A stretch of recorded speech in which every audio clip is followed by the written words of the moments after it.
I was technically recording the countdown, but it was slightly off mic, so I don't know if This is the part where we can't use any bad words.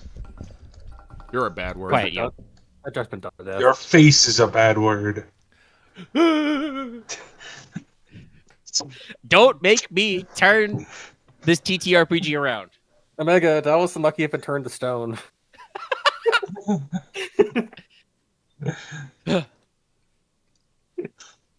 Okay. I don't even know what turning this TTRPG around means. Does that mean I just make somebody else the game master? No, we all invert. All right, I got this. I got a backup plan. All right, here's my book. Everyone down. Excuse me. So wait, Right, okay. You're all in a tavern. God, if only it was that easy. I mean, certain editions of D&D were that easy. We just turn the hex crawl around. We like pass our books, one to the right. First edition, you definitely could just go, oh, you're all dead? Well, you wake up in a tavern. Anyway, this episode is brought to you by our patrons like Adam Hartblock, so Genie, Zed, Carlos, Dragon, Gentleman, Starlight, Legendary Boss Hunter, Rise of Kenji, Rogue Robin, Trevor, and Varen the Crow. Thank you very much for your support, patrons. This is Reign 61, I think. Pretty sure the last one was 60, the big 6-0. Might be 62, though. I could have swore last time it was like 59. You said almost nice, but that could have been 2 weeks ago. I don't know. What is time? Maybe don't hurt me. I don't know. No. Wrong one. Yes, anyway, no, I realize. Get all your silliness out of the scene already, because we're starting in media res. We're in it. Yeah, no, I know. You are the Logi boys. You are in the Rune Wood, which is in the Fog Veil, which is spooky. Yes. It is weird here, and there is a fairy man looking at you. I know Connor's gun was pointing his gun at the guy. I am looking at him with my gun ready. He's looking at me, and I'm looking. I swear to God. Him. And he looks me. I'm trying to remember exactly, how I phrased the ending there. Let me recap by describing him while we recall that. So this guy is, tall, thin, though maybe not quite as tall and imposing as some other fairies you've seen. As I've described, a Lady White as being very tall. But he's pretty tall for a guy. He's a pretty tall guy. Pointed ears, sharp features, kind of an ivory complexion. His hair's the color of pale wheat. It's about, down to the top of his neck. Has a little crown of flowers in his hair. A cloak which appears to be made of some sort of, white fur or pelt with a white feather trim. Very high quality clothes under it, a pale silken looking tunic, comfortable breeches, very high quality boots. He's wearing 2 leather belts with silver buckles. Mm-hmm. He's got a sword at his hip. His right hip, I should say, actually. The opposite from where you normally wear. It's for a left-handed draw. And he's got a scarlet silken scarf, the color of red maple. I bet he has ungentlemanly doing. Just kind of standing there, and I'm pretty sure what he said last time is basically like, because Konrad was like, name yourself. Yeah, and he was like, it's kind of it's a very brusque way to go about it since you're in my forest. And then he turned to Inos and was like, and what have you been doing in my forest? What are you doing in my swamp? I was like, well, unfortunately, you do not have a sign saying this is, kind of, it's like such and such forest, so ownership is hard to ascertain. As what we're doing here, we're looking for some folk. What are we doing in this forest again? Have this conversation. Actually asking that, or is that a Dallas question? Yes, no, that is Dallas asking that. You're looking for some guys, like Inos said. They Mhm. live in a place. I guess there's room to interpret whether you're looking for a place or a people, but people and a place. Place people. Place people. People What place. was the name of... Wait, did we actually get a name Let of me the spell it place? out again. Yeah. I forget. You were told to look for Verdenseple. Yes. What is that? It's like... Yes, yes, you are indeed a folk, but probably not the folk that we are looking for. We're looking for the... Where is it? I don't know if I want to call it, like, I'm trying to think of the proper word. I don't want to call it, like, a town or a settlement. I'll feel like. Folk of the Hidden Valley. Yeah. You're looking for the settlement of Verdenseple. Have you heard of it? When you say that, he gets an absolute smug smile on his face, and he just says, "Oh, you're not looking for me, are you? How funny." I suppose it's just the way of things. Since I am the host and you are the guest, I will introduce myself. Not because he asked, he points at Konrad, but because it's polite. Valid. You may call me Alvard Truesdale. There are some who say the King of Blossoms. He points at his flower crown. But I would like to be... You have a Master Dian Graces, I believe? I should. I know that's a faux pas. It's a super faux pas. It's like... Yeah, no. So I said I'll kill you if you say that. Yeah. So I'm not saying it. Kill you if you say that. I'll do the curse I was gonna say I was gonna do to Nicola earlier with Dallas's joke, and I'll make you puke up razor blades. You explode, turn die. turn the iron of my blood into razor blades if I fucking hell. He points at the crown and says, "I'm not actually a king, but there was a little bit of confusion when I first met my friends. And funnily enough, I am the protector of Verdenseple." Ah. You say, we didn't post a sign, and that's kind of true, but also, it's supposed to be hidden. Indeed, I can understand that, but when things are hidden, you do not expect to find things in them. So, count us surprised as well. I guess we're surprised all around. Indeed. But, as you have introduced yourself, it is only polite we do in turn.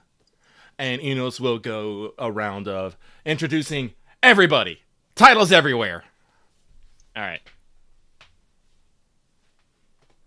Just kind of, Alvard just kind of nods.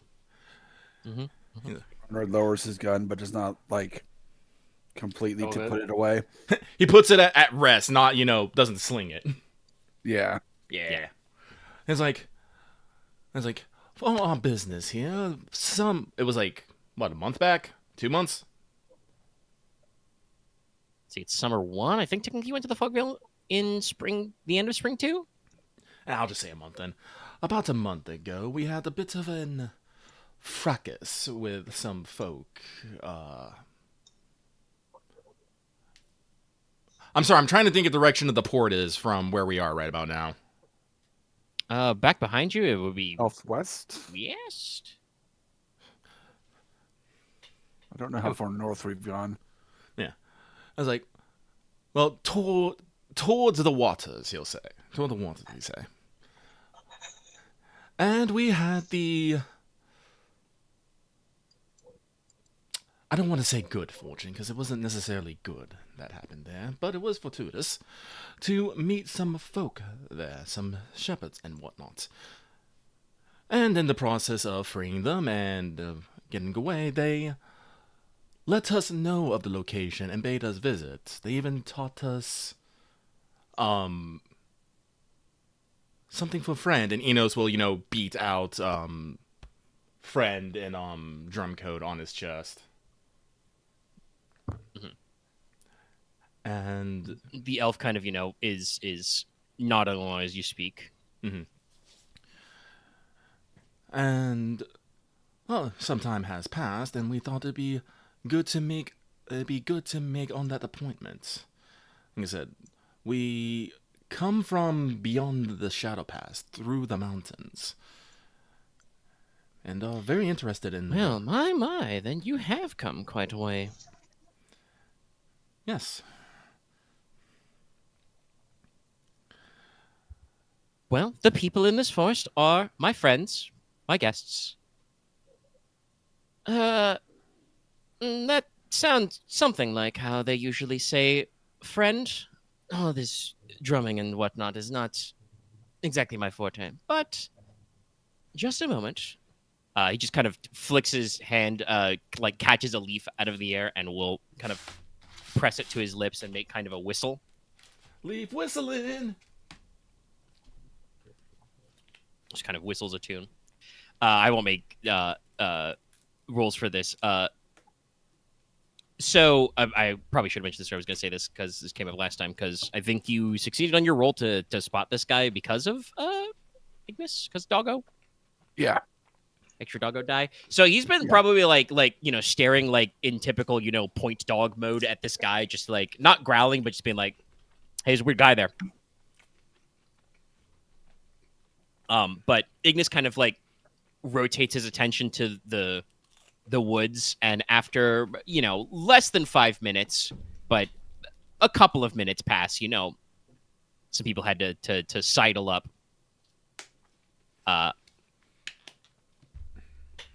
There are some folk who kind of come out of the shrubbery. Let me see, where is my note?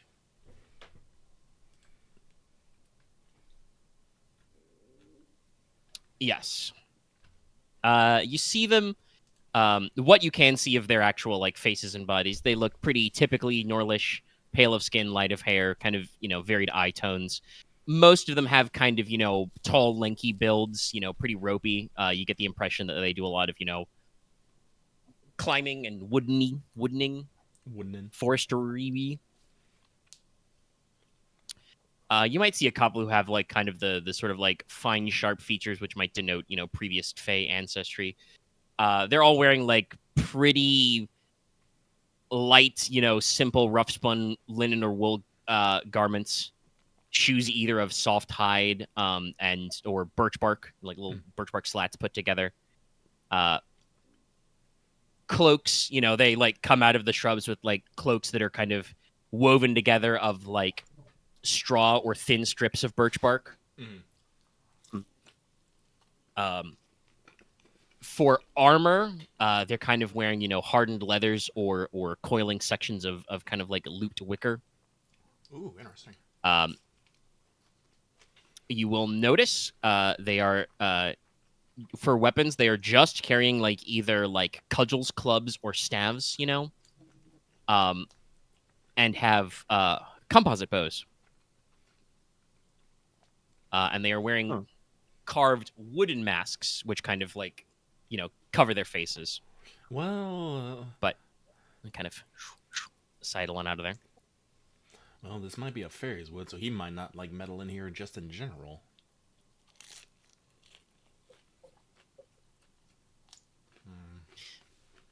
So, one of them kind of says up in this like, in a little bit of a rough Norlish accent, kind of be like, "Blossom King, what is this business?" And he's just like, "Yeah.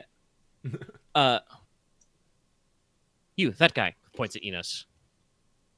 You're... He kind of pauses and thinks about it. Inos Raklan, yes. You did the signal thing. Inos will repeat the gesture. The free folk, who are with them are kind of like a little surprised, especially seem to be a little taken that Inos is the one who can drum this out. Mm-hmm. But kind of like repeats the gesture and turns back and it's like, well, they know the code for friend. There are none who would teach the code to an enemy, on pain of 1,000 deaths. So yeah. I guess then He's like, yes, you take it very seriously. maybe I should go too. Just I mean, you don't actually need points in drum code to mime friend. It's a very simple sequence. Yeah. It's kind of like, all right, well, okay, so they're friends, cool. The odd one out, the horned one, he did some stuff. Not sure about it. Kind of like tilts his head around, like the wood is. What's the opposite of angry? Calm, cool, friendly. That's weird. It's a little weird. It is. Inos will be like, it is only temporary. What did I get? Like, 5 days? Oh, did you get 5s? 5 days? yeah, because I used def casting to bring it down to 1, and then no, I think it was like 4 days. I think I rolled like 4 or 3 5. ones, huh? Yeah, it was around that time. Yeah. 3 I don't ones. remember Okay, exactly. yeah. So Yeah, so then it was like, and I had my master drive for another one. So yeah, and I was like, it will go back the way it was in about 4 days.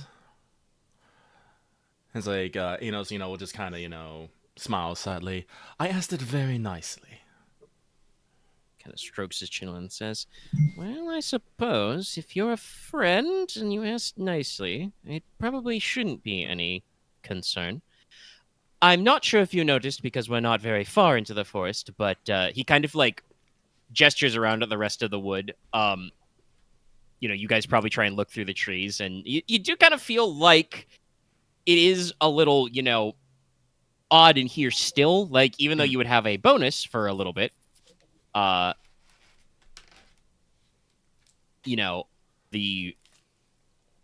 Rune Wood is kind of like oddly out here. Actually, I think I was going to ask you. Go ahead and everybody roll Eerie Wait, while you're glancing around. I won't pull out the astro. I think that's Now, not... you also already have Tendi in that in Eerie, I think. Everyone.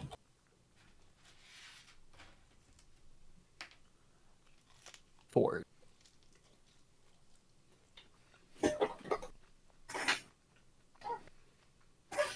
Fours, nines, sixes, nines, 9 6s, 6 9s. Gallus? Yep. Sorry. Everyone is Eerie. Oh. Okay. My bad. I don't have that much eerie, so it shouldn't make a difference. I don't know if you're the odd one out, then it gets to be funnier. Because then Nicola's going to be like, Yep. I don't know what you're talking about. So the rest of you, everybody but Nicola, you're looking around in this wood, as he kind of gestures to it, and yeah, it is a little weird. You can tell, with a successful Eerie, this whole forest is clearly magicked somehow. Once you get up to like the tree line, where the canopy is, they're kind of like full of low-hanging cloud or fog, which means there is no chance of seeing the sky to navigate by sun or stars. If you like had been spreading out, as you notice with the way some of these free folk are arranged, that like when people pass behind trees and kind of like break line of sight, they seem to reemerge from behind different trees through some kind of like optical illusion. An illusion. And in general, the forest feels very, very close, despite the fact that this is mostly a birch wood, so the trees are kind of like narrower and taller, but it's still kind of like close in, and it is like eerily quiet. My protection prevents random interlopers from entering. Since you are friends, we'll just, call it kind of like a preemptive introduction. Sure, let's go with that. So if you follow along, we shall go to Verdenseple. Do stick close. Even with the forest charmed so, there are things going on. Oh, and one last thing. He kind of like turned around and turns back to you. Please keep all of your iron things inside. There are various cases. Not only is it not healthy for me, but it could disrupt the protective magics if you go bonking them into trees and shrubs.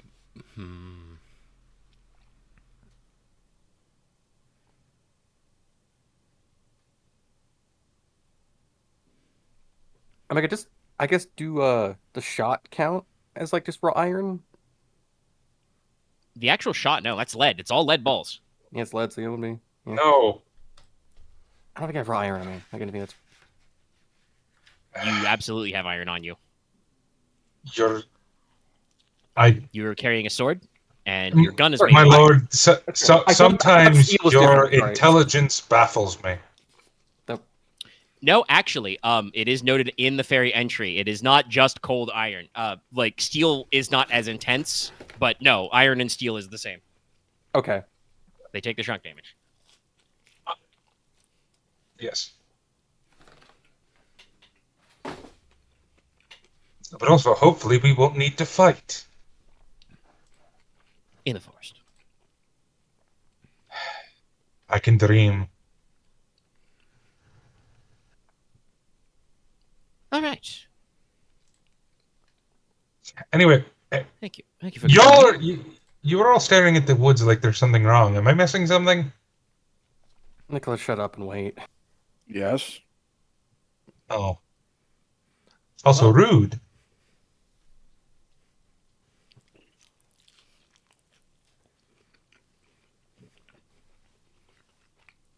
So, brother, Nicola we're just has the opinion that he's in a spooky wood. we're doing what he wants then. Say that like it's a bad thing to do. Well, I'm not following his orders. I'm following yours. Well, we're technically guests, so we should at least be hospitable. All right, since you want me to. And then only at that point does Konrad put away his gun. Inos will, watch over this gesture, then turn back to Alva and just mime a "after you" gesture. Good. Great. Let's walk. As I said, he kind of makes a come a little closer gesture because I think you guys were still standing probably like what did I say, like 15 or 20 paces away. Mm. Sounds about right. Yeah, kind of like pulls you a little closer. He's like, and remember, don't go too far. I must admit, I'm not so amazing of a sorcerer that I can just kind of like casually weave and unweave my enchantments as I go. The protections are very important. I've kept the settlement safe from monsters for. You see him doing some quick finger math. Mm-hmm. I'm gonna say 400 years. Oh. Inos. He glances at one of the humans, and the other guy just kind of like shrugs. He hasn't lived 400 years. He doesn't know. Inos asks, "What kind of monsters?" Oh, well, there's a few. He kind of points as a tree as you guys are shuffling along. Mm-hmm. Wait, one of the ones I noted before have like territorial marks from bears. I'm sure there are some better experts who could describe it to you, but first and foremost, rune bears like to come down from the hills to snack in the spring and autumn time. Usually in the height of summer, they're too busy going where there's actual food to bother marking their territories. And of course, had you gone to the, just stumbled on without changing directions, if you'd gone to the heart of the wood, well, it's pretty bad there. Wargs, rune bears, white bats. White bats. And the other one are terrible neighbors. Rune bears? Yeah. What, you've never heard of a rune bear out there? Have Put we a in the rune on a Just bear. my luck, I decide. The bear kind of looks at you aside. He's very I can't literal. tell if you're joshing with me or not. He is, but he isn't. All right, we'll play it cool. Hey, you. And, just points at this guy, this NPC I don't want to name. What do they call this on the outside? And he's like, Bearscarn, sir. Outside the veil, they're smaller. Oh, great. And he kind They're of bigger looks, here. looks back at he kind of looks back at Inos and looks at Leslok. Yeah, Leslok's attuned as Cressida, so they would know you're magical and be like, and Bearscarn don't eat magic. Oh, great. The bigger and the eat magic. Lovely. The guy kind of like, nods his masked face at you like, yeah, you get it. Wonderful. I don't know if there was an unspoken question in the air of like, hey, why are you guys living in these weird woods with this weird guy? And it's like, no, you get it. You get Yeah. one. Yeah, no, Yeah. I get it. Great. Yeah, Badass. yeah. Why is everything here more fun?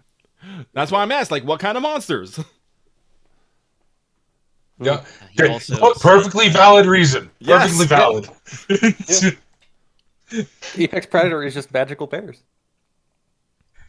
Normal bears he are also bad did enough. use the phrase Alron. Oh. Oh. Yeah, This- so it's a little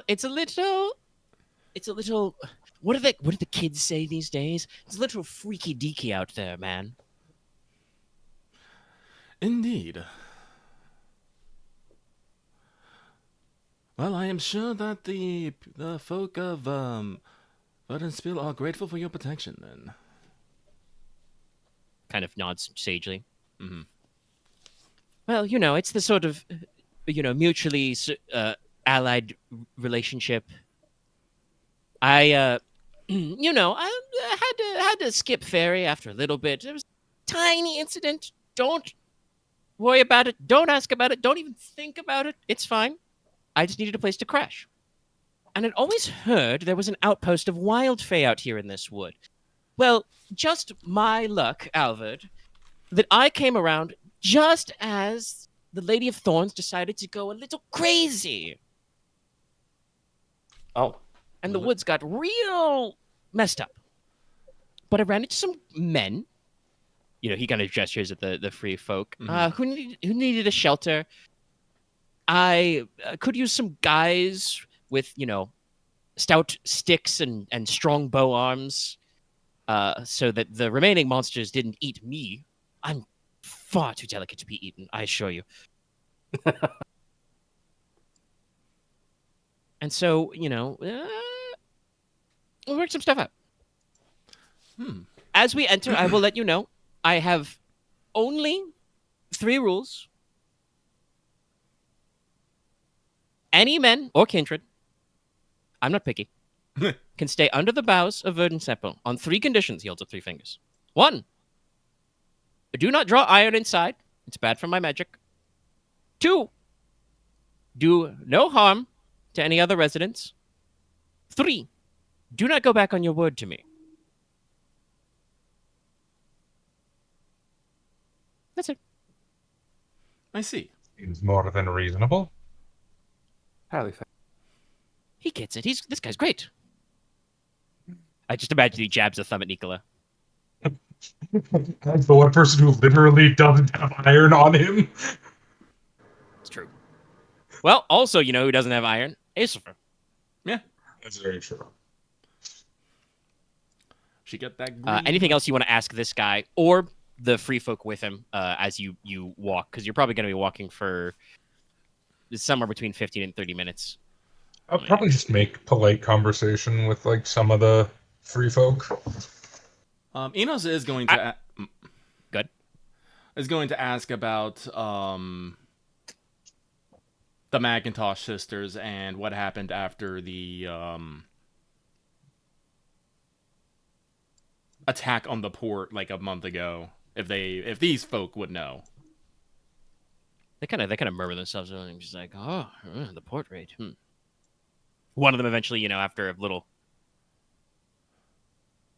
huddle, you probably catch kind of a fragmentary conversation as they kind of like pigeon their way through some a mixture of Crownish and Runic. But decide to be like one of them eventually kind of turns back to you and says, "You're talking about the port raid. That was a month and a half back. Those shepherds will have moved on to the better hills. The vanguard that you met, there's a few units out there. Warband is not with us, but I believe they will be operating nearby. If he kind of like prevaricates, if they sent you here, when we arrive in Verdenseple, we shall send the drum signal." I see. Are there other It's a places little besides- strange, but I suppose that she has arranged that for herself. You come to Verdenseple to see, on the words of Fiona McIntosh. But old Miss Sylvie will see you, I'm sure. Alva just kind of rolls his eye and says, "Of course Sylvie's going to see them. She was going to see them anyway. Everybody's going to see them. When was the last time we got visitors from outside the Vale?" "You are correct, of course, O King of Blossoms." "Yes, of course I'm correct. Just But feels don't like think I didn't notice your sarcasm." Oh, should I call him Lord Albert? Yes, I'll call him Lord Albert, sure. Lord Albert, you mentioned of Lady of Thorns earlier, going a bit wild. What did you mean by that? Well, I suppose you'd figure it out sooner or later. An unpleasant local story, but one I will relate to you. I'm sure you could ask Miss Sylvie when we see her as well. So, once upon a time, as I understand it from the locals, this forest was the domain of a house, of the high house that went here. I'm sure you understand that one better than I do, but it was House Azamina. So before they were a house, as I said, I'd always heard it was an outcamp of wild fae, those who did not conform to the courts of summer or winter, who unfortunately do have a bad habit of kind of worming their way into your beeswax. So if you want to get away from that, you got to go to the far-flung corners of, the islands. Well, the Lady of Thorns was one of those. She came out here many, many years ago and went into the Rune Wood when men were young. And she did all the normal things I'm sure you've heard stories about, in your little, what do you call them, cribs? Yeah, those things. So mostly she minded her own beeswax, but, would ensorcel men and curse them and poison them and stuff. For venturing into her big spooky wood. That was until the saint, Elizaveta, came. And allegedly used the power of miracles to bring the Lady of Thorns to heal and, made her swear oaths to protect the forest and its people, but she remained as its guardian. Now, he kind of pauses. You can tell he's editing his story on the fly. He says, "No, you would know about the Night of Fire." Anyway, the Night of Fire happened, and Lady of Thorns didn't like that one a lot. No one's really sure why, but she wasn't very happy. She started chasing the Vale men out of the wood, fearing fire and iron, and, abandoned them to the disaster. Now listen, I don't want to speak for her, but I think that was kind of a bad idea, because that meant that she had to break a lot of her oaths. It's very bad.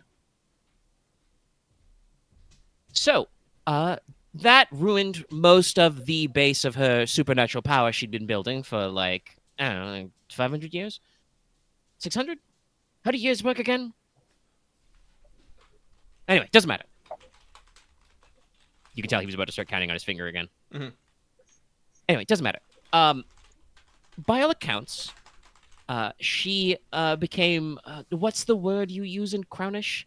Maleficarum?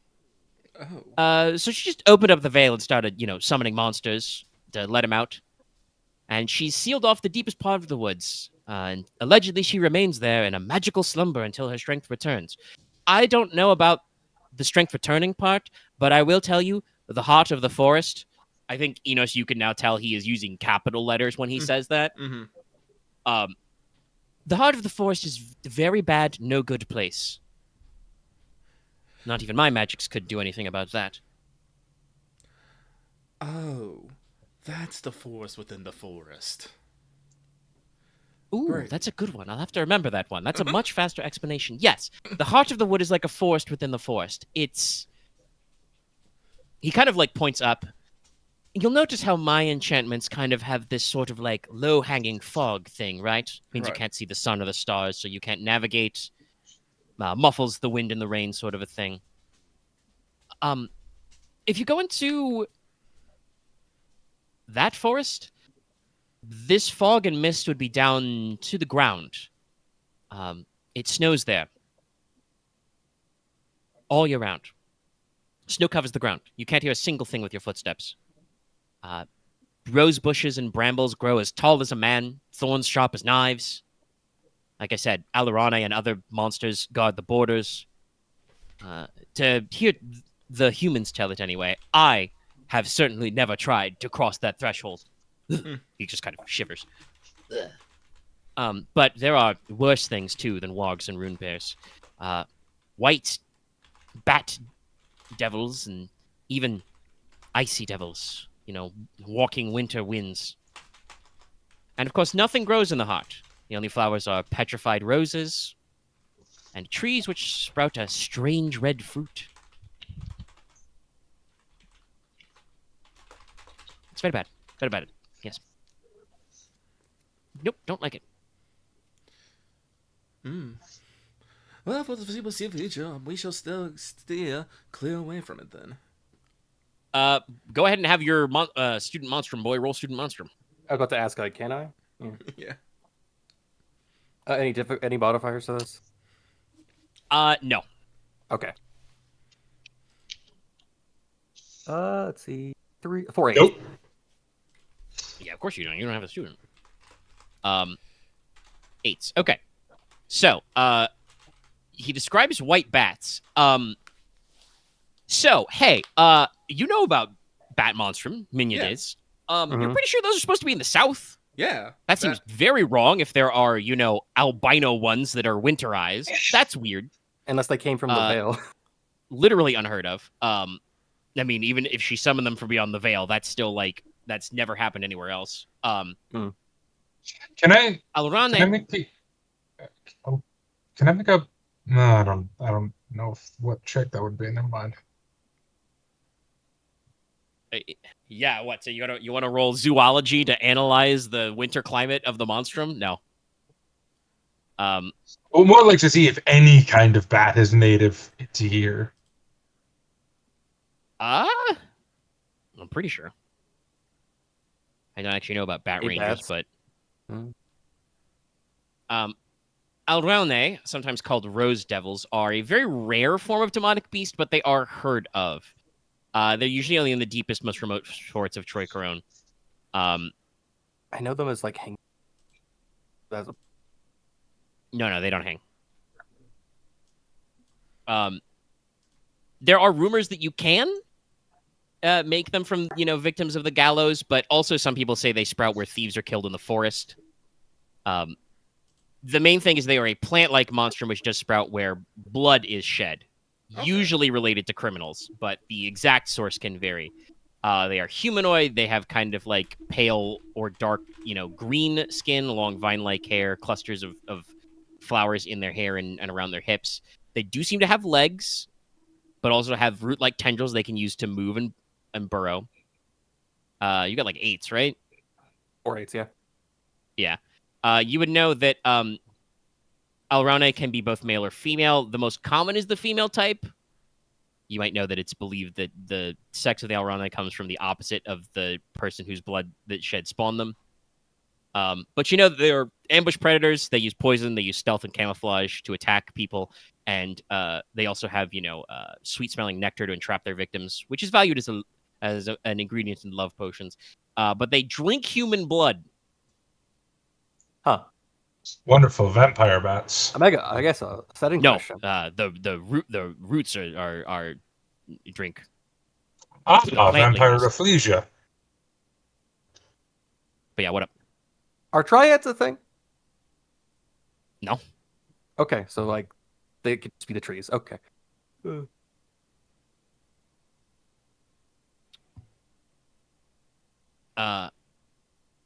And then you guys know about icy devils. You've probably never encountered them though, because they're supposed to be rare. But yeah, they're from they're ranked as demonic beasts. They are terrible, demons from Nordish folklore, whole devils, manifestations of winter, starvation, famine.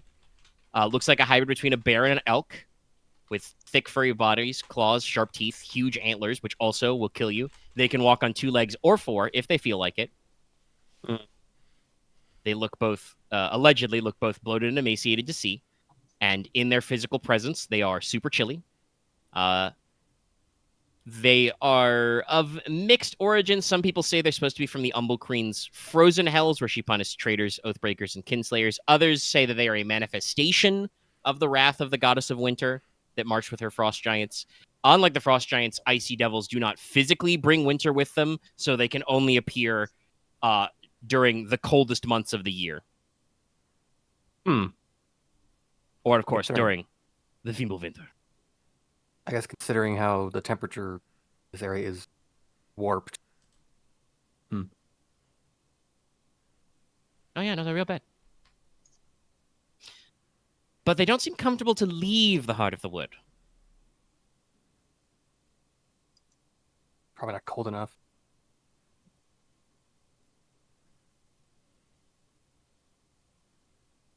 All right, anything else you want to talk about this guy? All right, we found the boss. We found the boss dungeon. We heard some of the mobs. And I think this is a max level. Oh yeah, raid. no, it's completely out of our level. We're not going there this trip. Hell no. But we have learned. Oh No, you're finding. Well, welcome to my classic BioWare era storytelling. The game master tells you where the 4 plot coupons are located, and then you're like, shit. Where do we go? I'll come first? back later. I'll come back later. I'm gonna go visit like 3 other planets. Hey guys, I'll see you later. Guys, I think we can is finish it our character important? quest first. Yeah. what is the level? What is the level cap on the area? That's what we gotta check. What's the XP cap? Well, remember, like while Rune we're Bear out just doing, leads while you're around out the tree, doing it's just alchemy, the fucking icy devils are training, man. A Rune Bear just leans around a tree, and you just see Rune Bear level 99. No, I don't see level 99. I just see a red skull. Yes, dead. He's got 2 red skulls. Oh no! And they both have daggers. I'm this gonna campaign, you feel like we chill should out be like- here, Yogi. I'm gonna go that way. I feel like we'd be like. I'm sorry. I just like it's all like. I'm not sorry. It's the vintage story of brains. I'm just like Mega says a beer lands on. I'm just thinking there's another bear behind us. I fucking know it. 2 bears. there's always 2 bears. It's like we already got. You look, there's a bear. You turn around, there's a second bear. How'd he It's get like- there? High five. Oh I my feel like- god. Sorry, I am going to make a fucking statue of 2 bears high-fiving over 2 bear rivers at some point. I am writing that down. I will make Pretty that. good chills. Have fun. Right. And I think with the level thing, it's like, what ways could we do to even, I guess, up our what we have? I guess besides just having like unique armor and unique weapons. I guess. Honestly, I'm gonna be real. We could probably do it with the Azar. We're pretty like well armored, but there's a difference between coming out here to do battle and coming out here to do diplomacy. We're not here to fight. Yeah. That's fair. Maybe another time we'll You maybe guys are- we'll come back there's a with an different army. sort of pre-planning. Yeah. Honestly, you guys have like I think you packed like basically a couple days extra rations. Yeah, a no, day we and a don't- half of extra rations, but you packed for wet, foggy summer fog veil. You did not practice for, hey, what happens if we go into a wood that's eternally winter, where literally nothing grows? Yeah, we're not here to do. We're not here to do a hunt. We're here to do A diplomacy, political yes. mission. Yes. So maybe like Omega's talked about this. We're not gonna get the whole fog veil done in one go. We're gonna be coming back and forth many times. Yeah. No, this is what we call a quest hub. Above the table. Above the table, I have to ask. Who's up to doing down the line the big winter crusade? Or I guess the big hard. If you call it a crusade, I'm not. Okay. I will not participate It's in not- it's anything bigger with than the that. word crusade in it. And also, like, again, Just- if this woman has, ensorcelled the fucking woods, and then that's probably fucking with the ether. Yeah. So yes, we probably do have to go do it, but I'm not gonna call it a crusade. I'm not I- even. I- I'm sorry, not I even. think I'm I'll not go even for it. gonna call it a quest to kill the Lady of Thorns. Maybe we can just slap her and see, like, stop that. We might here kill a to bunch of find out. mushroom though. We might kill both. But hey, yeah. I will say, hey, Inos, and I guess Leslok, so because he looked at the Aether with the Aether lay. But hey, there's a magical forest in the center of this forest that is constantly generating wintertime. Oh, That's probably passively consuming and fucking with the alignment of the Aether. it's true. So yes, no, we probably gonna go there and like slap the Lady of Thorns and be like, "I'll fix the fucking volcano. Calm your tits." Okay. Weird question, but I guess this is a bit things I got to ask Enos at a different time. But actually, maybe not even some, or entirely like other people that actually like know who did the actual Umbra Calamity. But They're all in dead. the way it's done, would it fuck with the actual like ether of the land, or would it just become part of the land itself? Repeat your question, please. Would the Umbra Calamity making it a volcano, would that have actually fucked up the ether, or would that just like remove the ether as because the volcano itself became part of the land? So would it have just Well, no, shifted the ether instead of Like, fucking it up? you misunderstand. The volcano should not be still going. Something's weird there.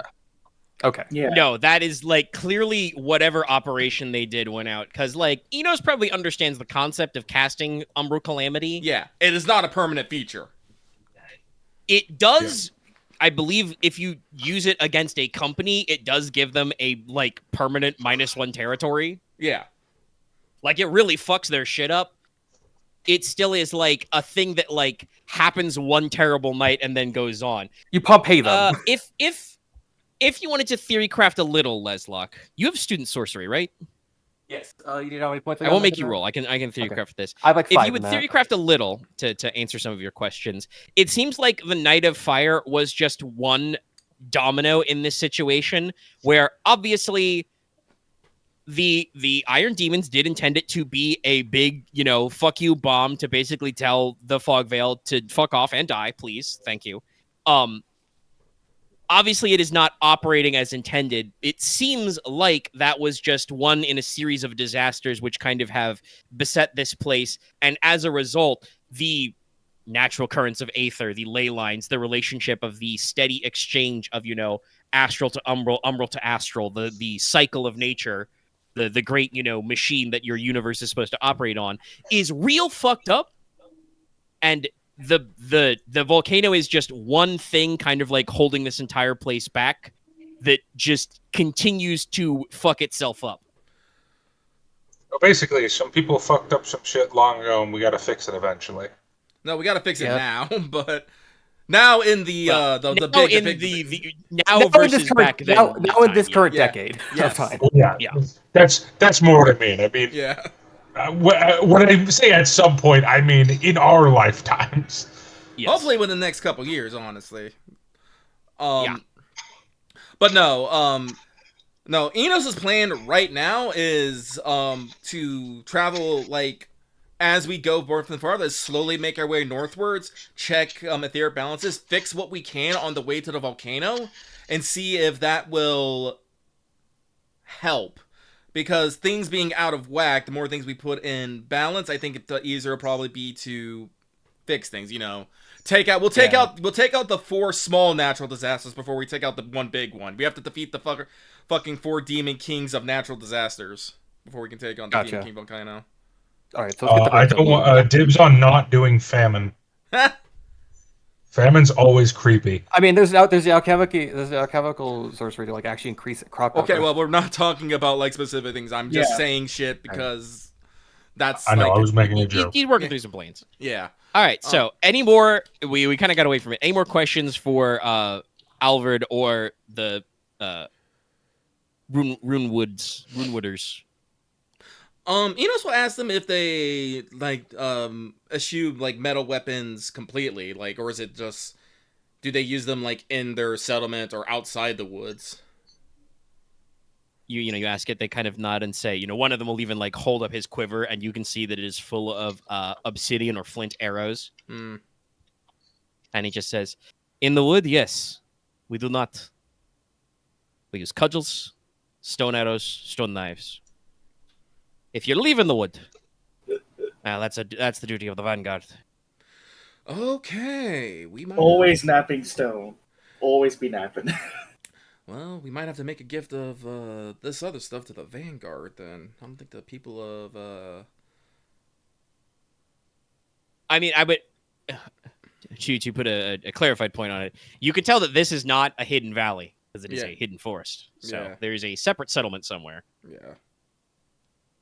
So Verdenseple itself is pretty wild. So, again, you walk for maybe 30 minutes. You have to go a little slow as to not get strung out too much because, like I said, if you get physically separated and people start moving like past trees or around trees, you will like start feeling like you're moving in different spaces.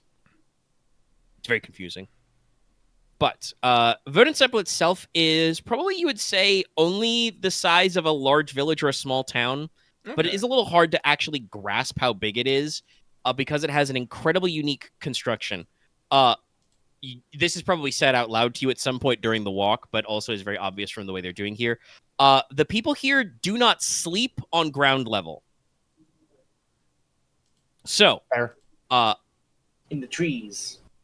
yes, they live in a series of tree houses and structures. There are ramps, stairs, ropes, and ladders which go above the ground level and up into the actual trees. And all of these methods are designed to be retracted. Like, in case of emergency, they can pull everything up. Some houses are made of wattle and daub. Very First Nation. A method of working this out. Also, not really. I'm thinking about it. I don't actually think there are many Native American treehouse structures. No, I was more thinking about the thing of we have everything ready to just like in a day take it and leave. Well, that's the thing. They're not. This is not mobile.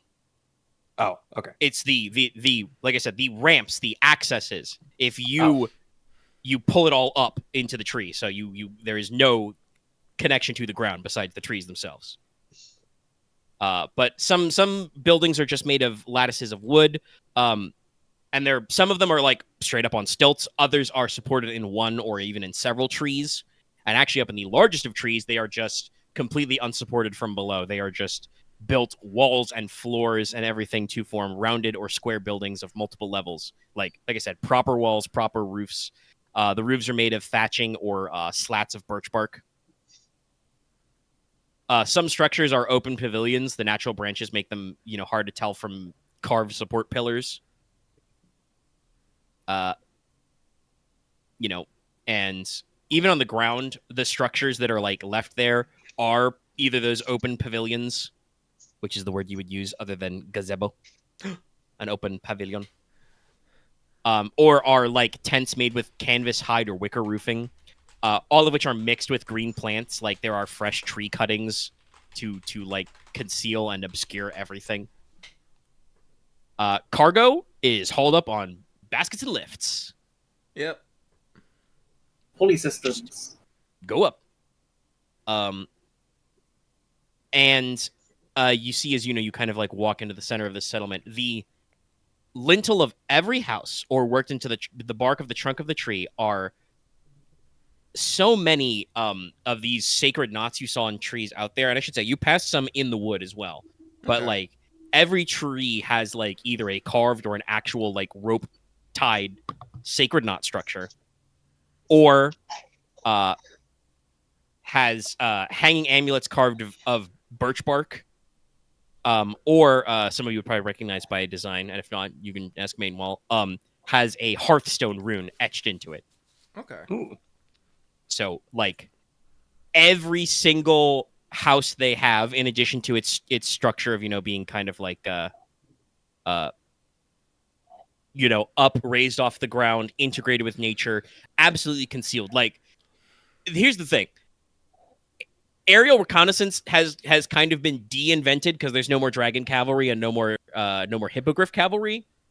But in case you did reinvent it, this place is completely shielded from the air.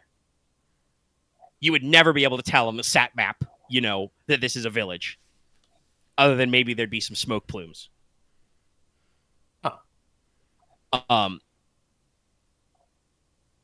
The center, or I should say, the village is centered around the largest, oldest tree, which is a huge, like, ancient ancestral oak tree that has been struck by lightning, clearly. So there is a, like, carve a section of it taken out by a lightning strike into the bark and the heartwood of the tree. And it has been shaped into a large idol of Sylvanas, like, literally, like, peeking his head out of the tree. Interesting. Cool. But yeah, you can see some of the trees are hollowed out. They're used to store foods such as smoked and dried meats, grains, simple breads. You guys are kind of led into the center of town. You can see some people working with some stuff mixing. It's very funny that I wrote this probably like a couple of weeks ago, and lately in Vintage Story I have been on my pimicizing kick. Because, hey, guess what these people eat? They have kind of a bar of tallow, dried meat, and berries. You would not call it pemmican because I believe that is a North American loan word. Yes. But, nuts, berries, dried meats, and fats to hold it together. They'd probably have a word for it, but let's not make it up. Nah, Yeah. they have food. You can see that they've got like bar. fish curing, and they do some people you see with small tamed hunting birds. You see a couple of like people carrying small falcons and owls. Mm-hmm. And so they kind of come in. They have a single well which is covered in sacred runes.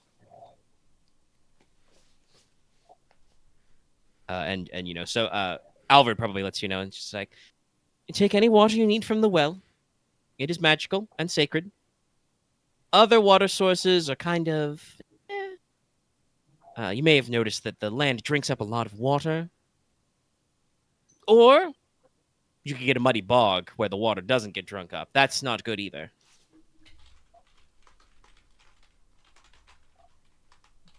There is only one structure on the ground. You can visit it if you like. I don't really care to, but there is an old chapel here to, Saint So-and-so.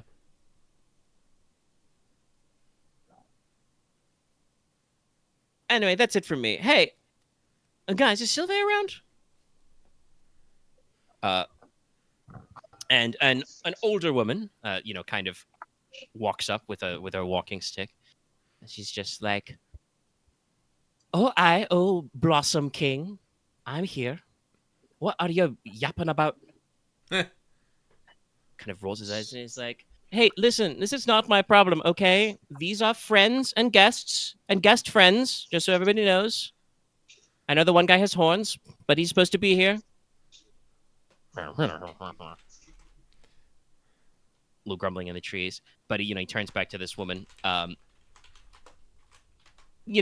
Average height, silvered hair, and a big long braid which goes down past her waist, but kind of twinkling green-gray eyes. All of you who have your requisite eerie points instantly know that she pings on your radar as Valor. Mm-hmm.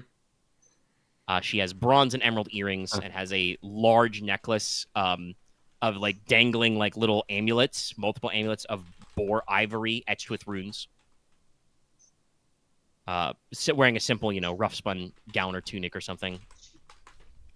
Belt pouches full of stuff, staff carved of white wood with a bunch of runes. And she kind of comes up and Alvord says to her, "Hey, listen, don't look at me. These guys say that Miss Fiona McIntosh, leader of the, a captain of the van, told them to come here." Woman just kind of nods sage and says, "Don't you worry your pretty little head about it, O King." She says Go "Oh King" off very sarcastically, doesn't she? Yes. You can tell some people mean it, but other people are just kind of like, literally the way he told the story is he was wandering through this wood with like a crown of blossoms, and the first like guys he ran into were like, "Hey, shit, you got a crown? You some kind of king?" And he's like, "Yeah, sure, let's go with that." I typed it in chat, but Alvar really seems like that couch crashing slacker friend that has been thrust into responsibility. He's that guy that's the landlord Yes. just because he has to be. Yeah. He's like, well, I can't just leave them, I guess, but man, I am really not suited for this. Yeah, no, it definitely seems like a thing of like he's clearly got some talent. He called himself a sorcerer straight up earlier. By the way, I will once again say that much like Lady White, Alvar does not ding your radar like a conventionally attuned Veiler does. Yeah, I'll have to ask that Uh, at some point, or like at a different time. But there's certainly stuff going on. He's talking about magic, and you are in a magical forest. Yeah. I would also say you guys have probably been walking with him long enough to know. I mentioned earlier he's wearing his sword on his right hip. His right sleeve appears pinned to his side and is always covered by his cloak. Oh, does he only have one arm? Maybe. Definitely is. I guess you would still say favoring that side, even if he's not using it. He's mostly been, gesturing and emoting with his left hand. Have I seen his right hand? Nope. It Just kept it covered up. is either gone or malformed, I would say then. But yes, he continues this talk briefly, and he's just like, "All right, I guess I'll go, chase butterflies or whatever."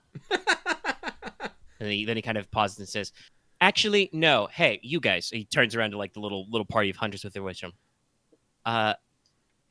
Somebody, run up the drum signal. Make sure to let the Vanguard know that their guests are here and are my guests. The rest of us, we're gonna go out and we're gonna patrol just in case. Like I said, he's a friend. He's supposed to be here, but he may have dodged a little bit of magic, made the forest a little bit friendlier. And I'm gonna be honest with you all. I don't know what that means. I don't actually know how that works. So we're gonna hang out in the woods and see what it's like for a little bit. All right, let's go. Come on.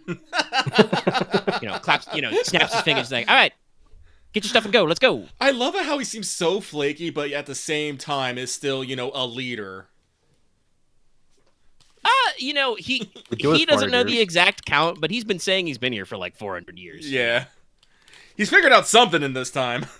Do it long enough. Yeah. Fake it till you make it, I guess. I was literally gonna do his voice and be like him calling from the distance. Fake it till you make it. I just imagine that he kind of just like thing. We have glamours. he just literally like, speaking of which, he just literally like, turns back on, his hunting stripes, predator cloak mode, and just out into the woods. Oh, right, he had that. The older woman you're speaking to, kind of stumps up to you and, kind of with her staff, taps out the sign for friend again. Inos will return it. I'll return it as well. She kind of nods and says, all right. You do match the description that my granddaughter gave. I'm Sylve Makanaba. If you don't want to say all that in modern Crownish, I am Sylve of the Clan of the Priests.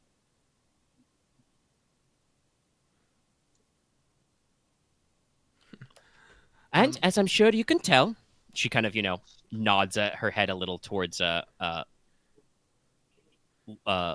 Leslok and Cressida and says, I am, well, back in the old day, we would say the weird of this village, this sanctuary of Verdenseple. And as such, I am the only spook left. Inos will, bow. Lady Silva, allow me to introduce. And, does introductions from top to bottom. Mark Tide. So, Alvar did not seem very impressed by your titles. He just kind of took them in stride, like, yeah, okay. Yeah. As you presumably start at Leslok as the senior most member of the crew and like go through the whole spiel. She kind of like not quite concerned, but definitely gets a very like thoughtful look on her face, and he's just like, "Your lordship, you've come very far."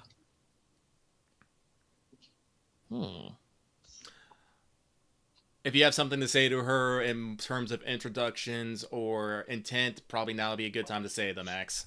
If not, All right. otherwise I will take care of it. All right. So I was just coughing literally, so my throat's a bit fucked right now. Ugh. Take a second. Yep. Drink some water. But yes, this is me setting up the table for you to, step forward if you want.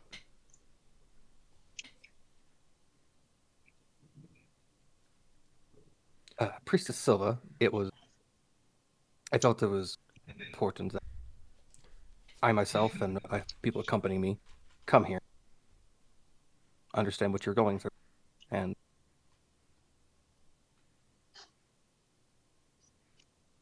I guess actually begin a relationship that has She kind of begin a waving relationship gesture with her and says, something. "Oh,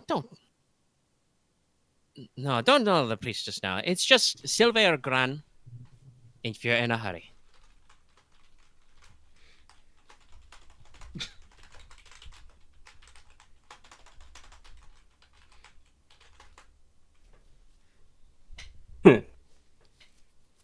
It's a shame you're the only Veiler left in this area. Oh, well, I suppose when my time comes, one of this lot leans over his shoulder and kind of, shouts to the trees. By the way, there's, I said like small town, large village. So there's, dozens of people probably left in this village, maybe in the 3 digits. Does look like they have a decent amount of workforce who, goes out. But there's just, dozens of little faces poking out over fences and stuff. In their own village, it does appear that they do not necessarily go masked. So like there's just a bunch of little faces who say, "I'm sure one of them will undergo the trials when my time has come. But for now, we content ourselves to just the one spook." Is that so? I guess I must warn you. You go ahead. I want to apologize in advance. I think a gift we had in mind will not be viable anymore. You should. What did I just come back to? She kind of Axe. just, Good. So, I'm gonna let Axe. If Axe wants to give all our stuff away to the first people he meets, go for it. Well, he just said that something may not be appropriate. Yes, but that implies that we have things to give. We have things to give. No, you do have things to give. We do. That is a true factual statement. That is a true factual statement, but just because something is true doesn't mean we just We'll blurt it give out. you Enos. The what? No, don't do that. You want to be careful about that in this country. I was joking. Nicola, you're replaceable. She says, Oh am I? Yeah, because all you do is mock. I'll grab the healing potions from your belt.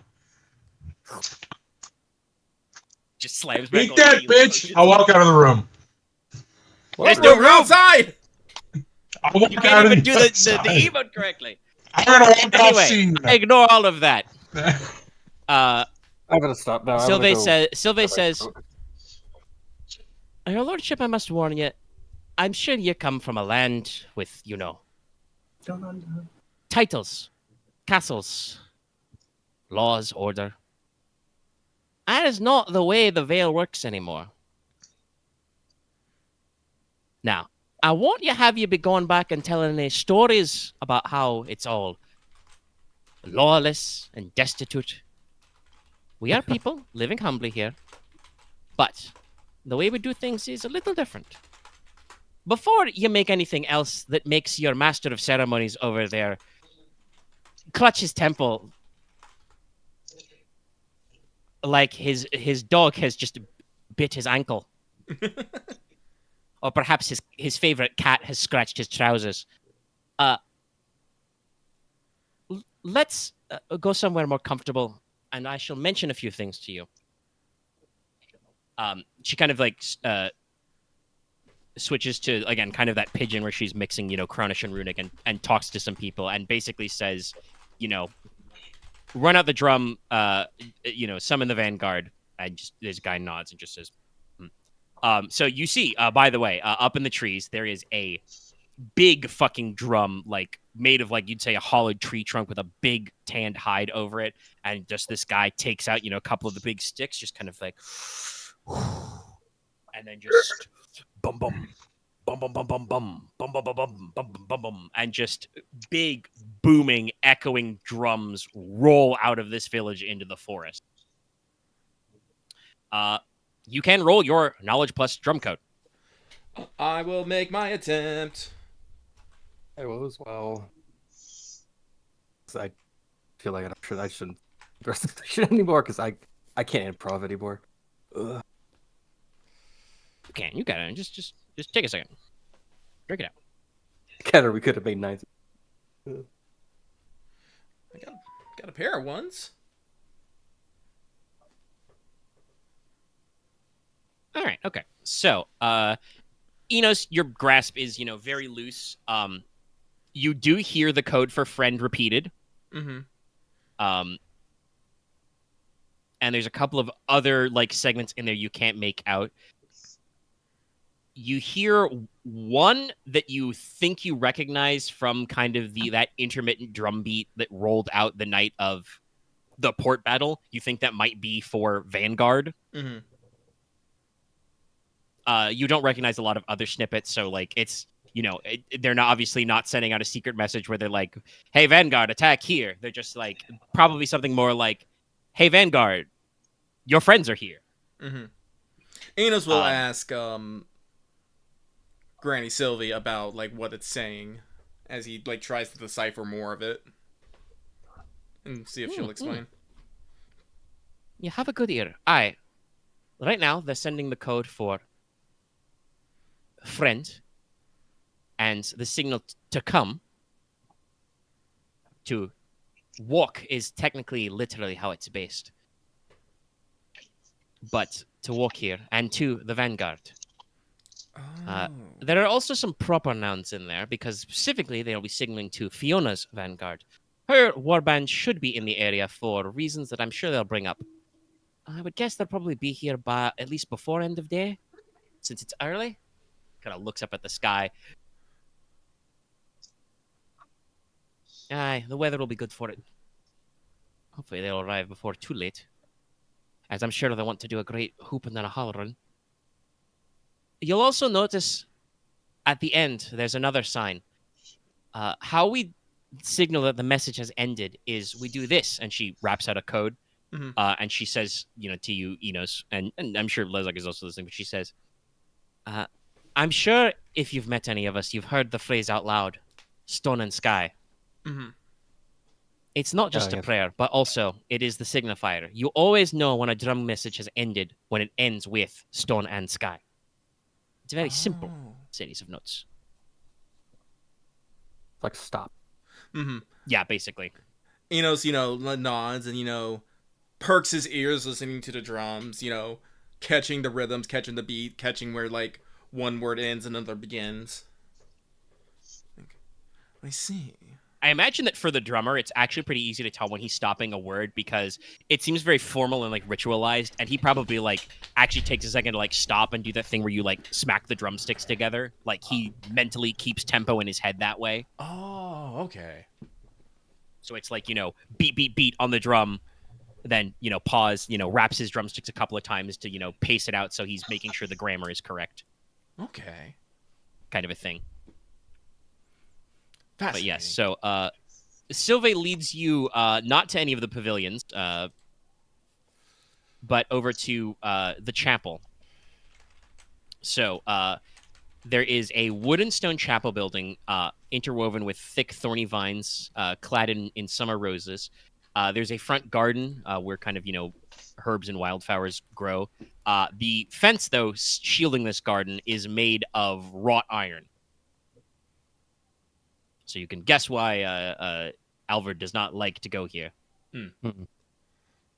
But basically, inside the chapel, there's a couple holes in the roof, but there is a stone statue of the Saint Elisaveta, intertwined with vines. She's got a bronze offering bowl kind of in standing before her. The statue is gripping a golden crozier. What you guys probably know is interesting about this statue is so lots of statues and like depictions of saints you see have kind of a golden solar halo of Hydrus. Yeah. So her statue is depicted with that golden halo, but also has a crown of antlers representing Sylvanas. Can I make some student religion check to maybe know something about this saint? I was about to ask the same Yeah. thing. Yeah. Student religion.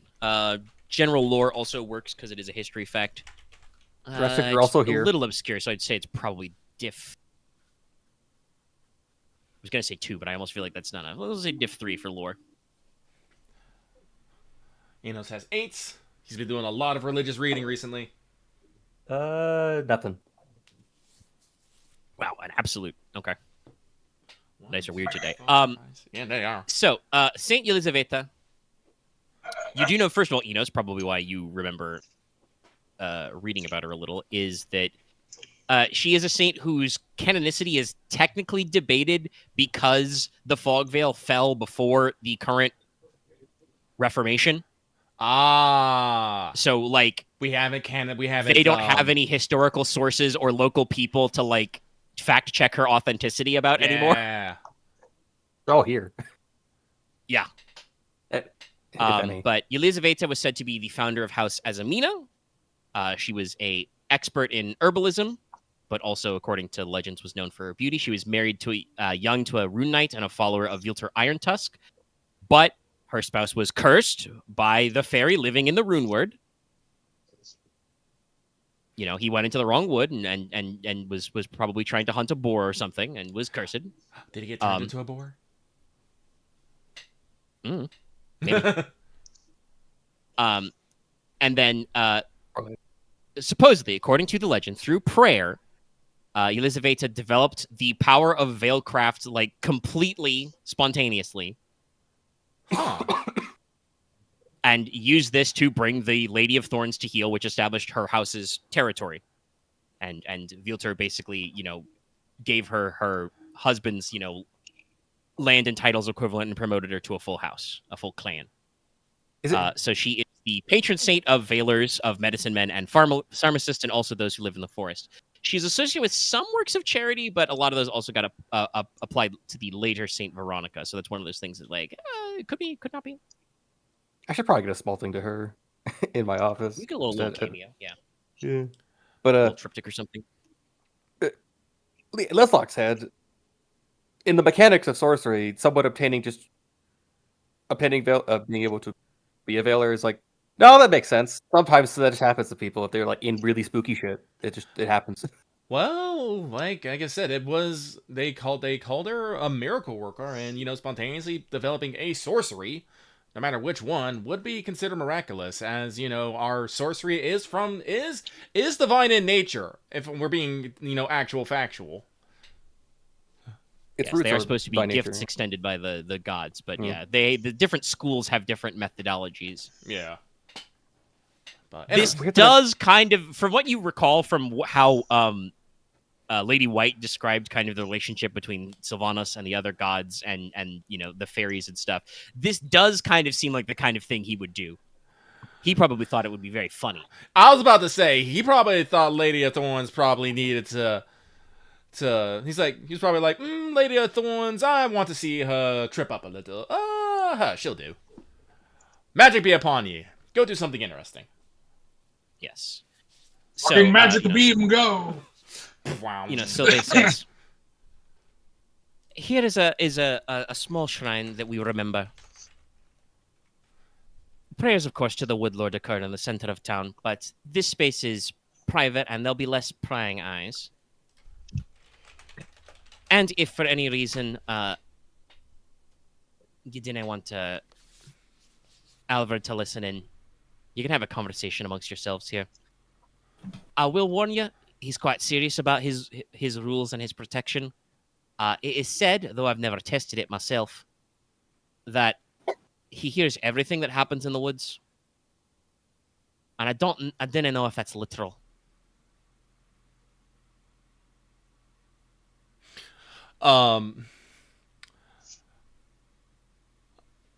Inos will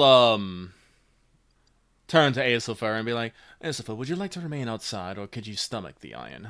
Well, She kind of, pauses, looks around, and says, "Well, so long as I don't have to open the fence, I'm quite all right. That guy seems particular." I do not mean any offense by this, Aesopher, but coming from you, I feel that means something.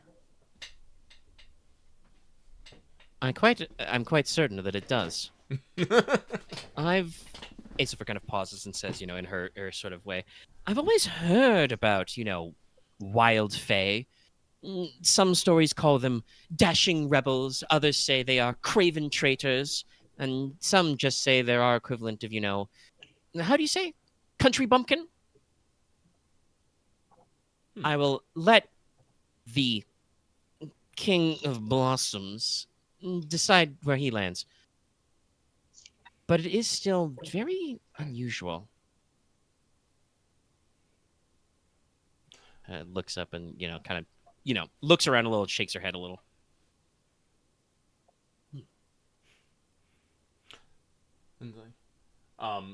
I see I see you travel with an elf.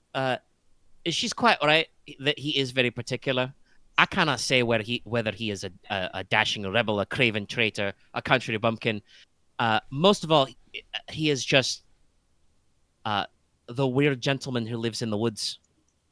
But he's lived and protected these woods as long as I've lived here, and at least for the generation of my grandmothers and grandfathers.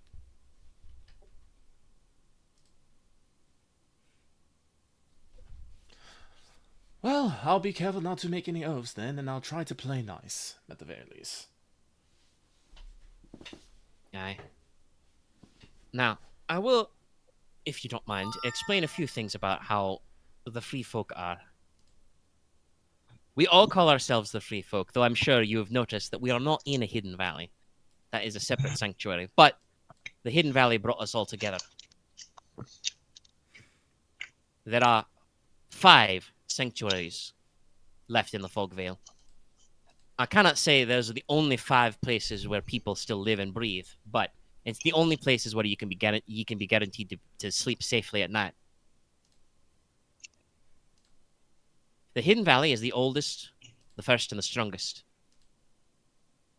She kind of, pauses and leans against her staff and says, if you believe their own legends,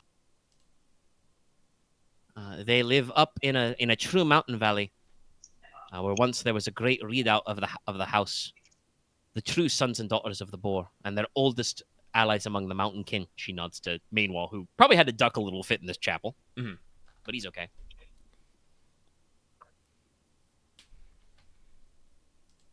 And the valley is protected by stone and sky, and also giant stone walls. But some 15 or more generations ago, the free folk of the valley decided that they had had enough of hiding and set out among their first vanguard to explore the valleys and find anyone else left alive.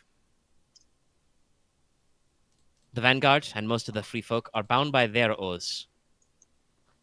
We swear under stone and sky and under the white sapling, the last rune tree. And their oaths are etched in runes. Just so you don't accidentally give any offense, the things they will say is they are sworn to never reveal the valley's location or passwords to anyone but sworn friends, to never take what is not given or owed by right of gods or grace of the land, to never shed the blood of a brother or sister, and to always heal or aid a brother or sister of the free folk, no matter the cost in flesh, blood, or blades. And you never allow a brother to stay fallen outside the land they love. Damn. Which would be the valley. The Vanguard also suffer no monster or unquiet dead to live where it could harm others. To always remember those who came before, for those who will come after. And these oaths are sworn on pain of death. As we say, she, gestures her staff upwards. Or, as we say, may the Thunderer strike them dead.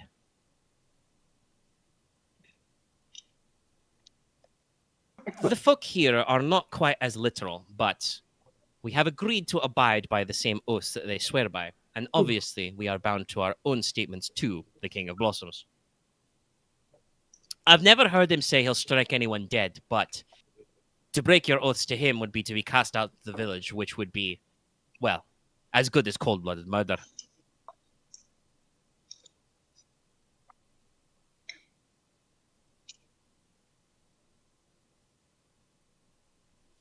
Yes, they all call themselves, brothers and sisters, kin, etc. I see. I hope they don't say it like that, or else I'm gonna give them weird looks. Brother. I'm pretty sure there are some dudes, some swarthy dudes out there who are like, brother. Brother. Okay, I'm gonna stay back from them. Probably a good idea. I was like, I see.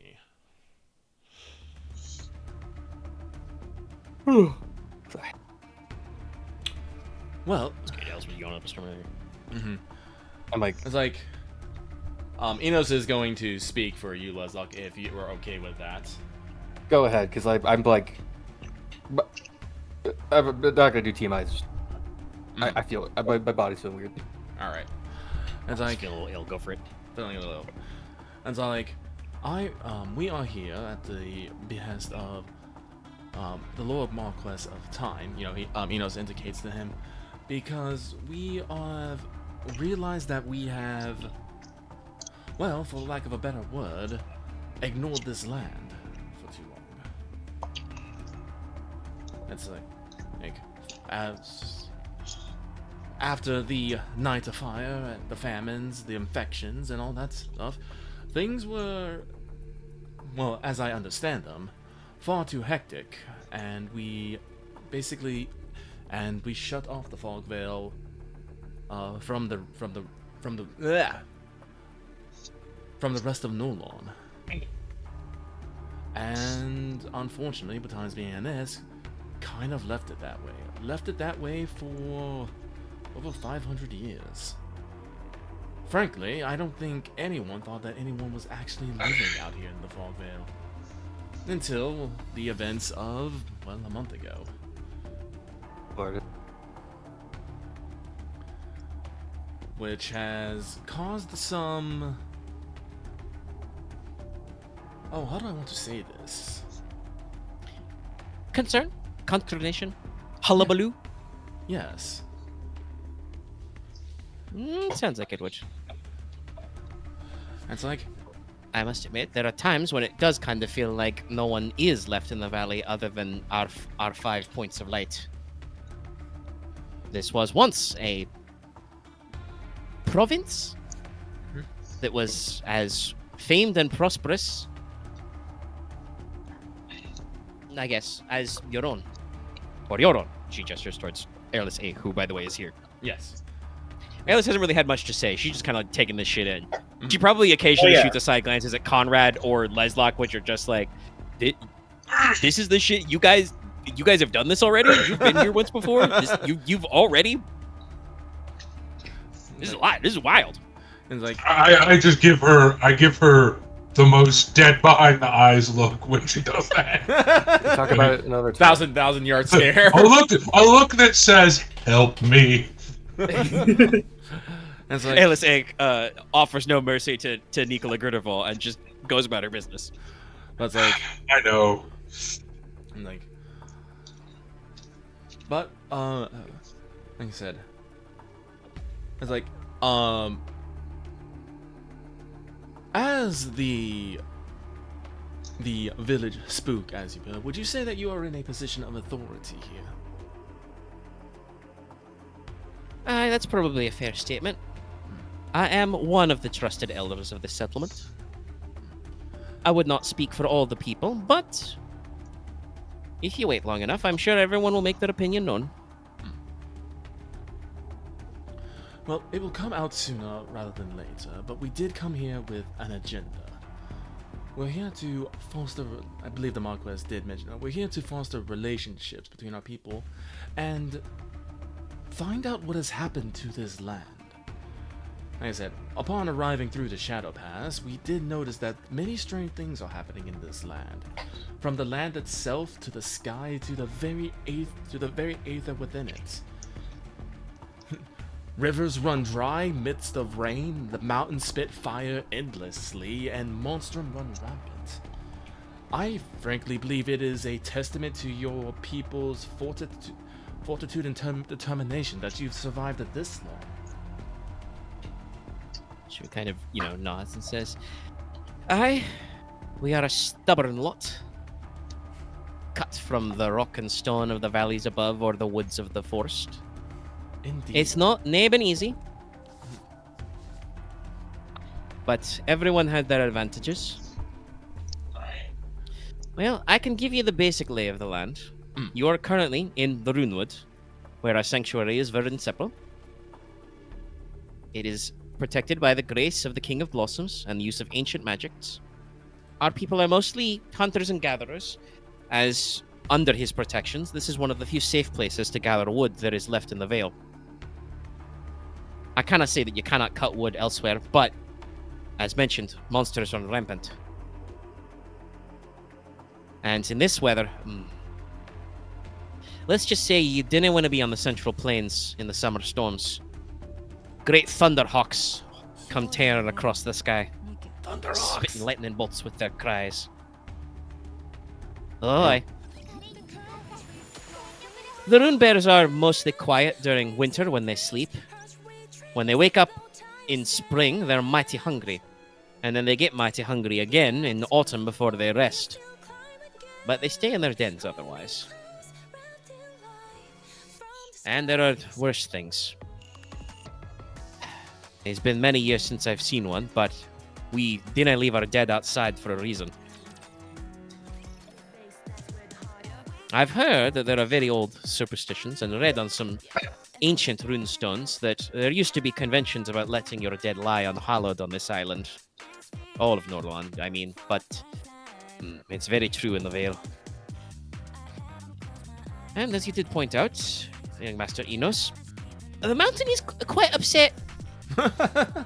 And quite frankly, I'm a little bothered that ye of the Iron Kindred, are saying that it is not supposed to be doing that. That's a little annoying. No. If it was intentional, that's one thing. If it's not intentional, it's just bloody ungrateful. Yes. Well, at the very least, that volcano was at least part of my people's doing, and I do intend to do something about that. But as I understand, that is farther to the north, and there is a lot of fog veil between here and there. Aye, there's a lot of veil to cross. We'd be, 150 leagues from here? Oh! It's not doable in just a few days. No. Plus, with all the dangers in between, it will not be quick either. So... Shakes his head. Oh, aye, she counts up your party. Nay, you'd never be making it. No. Not even the vanguard crosses the blasted heath outside the mountain. No. So, our intent as thus. We wish to try and bring the fog veil back into the lands of Northland. And issue what aid we may in taking back the land from whatever hostile forces hold it, whether they be natural disasters, sources, or what have you. There are many things that beset, but I'm sure my granddaughter would be better suited for that. She is, as you've seen, a war leader of the vanguard, and who's a little more up to date on the news. I must admit, I have not myself been to the Hidden Valley in some years. Yes. I'm sure there are going to be several people of different opinions on the matter, but I do want to assure you, we want to bring balance to the fog veil. I don't want to say fix the fog veil very specifically. That Because would imply something is broken, yeah. but there could be problems which are not broken related. Yes. You're supposed to bring balance to the fog veil. It's like, She you just know, kind of, smiles a little to herself and nods. Oh, yes. Such a lucky girl she is. Yeah. As you say, I'm sure you'll find many opinions. Regrettably, mine is not going to be the one you need to be convincing. Huh, I you must know- admit, finding your lordship, she, points to Leslok with her rune carved stick. Finding your lordship, the Marquess, to be a spook after my own heart. I feel at least that I understand a little of what he sort of knows about and understands. That we can build trust. And you'll find, as he mentioned, that old Truesdale is a little different than the other sanctuaries. While not many of them do care for it, all kindred are welcome under the boughs. But, she kind of gives Inos an aside glance. You may find others who are not forgotten old ills as such. Oh, trust me, we haven't forgotten them either. Such is the nature of old wounds. They are hard to forget Indeed. and pain you when you least expect them. I can only hope that we can move on from them. Well, you may have your work cut out for you. You've always- heard about the Hidden Valley. The elders there are old, stubborn. Sorry, when she said, you have your work cut out for you, just wanted to pop in with a quick, and I always do. Aha. She kind of like takes you all in again and inhales and kind of like looks at each one of you in turn. Like I said, they're slightly twinkling green gray eyes and says, "Master Inos, I'm getting the distinct impression that while perhaps your lands are not necessarily crawling with poisoned rains and great fire and lightning and bloody great thunderhawks and rune bears, that things outside the fog veil are not exactly proceeding as all our old grandmother's stories say they would." No, well, like I said, that is a long story and a much longer explanation. Perhaps when we have time for proper rest relaxation and not having to concern ourselves about the balance of aether and all such things, we can recount it.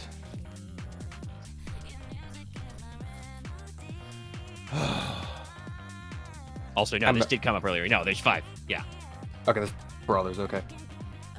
She has not named them yet because we No. have not talked about that. But at least 2 because there's here and here's the Hidden Valley. Yes. But, No, the free folk of the Hidden Valley through the Vanguard have spread a trade network. Here in the Verdenseple, as I said, we trade wood, charcoal, fruits, and herbs, Mhm. and we commit our archers to the Vanguard. archers, okay. You've seen them. The people here have make compound bows, birch bark, boar ivory, and a few other things besides. I have a question. The good King of Blossoms does not allow iron. Iron. How do you? How do you do your woodworks without a saw? Do you use bone? She kind of smiles and chuckles and says, "Oh, not to be rude about it, but I'm sure you'd be thinking that being iron yourself. There are some, they're old, but there are some tools of bronze that are still around that we make use of. And you can use other metals occasionally. But most things are napped from volcanic glass if we can take it. Or bone. Or just harder wood. And if we cannot do it ourselves, you must trade with a different sanctuary. I see. But you'd be surprised what a little flint and a little hard stone can do. And a good firm stick. She kind of, again, waggles her staff a little. Indeed.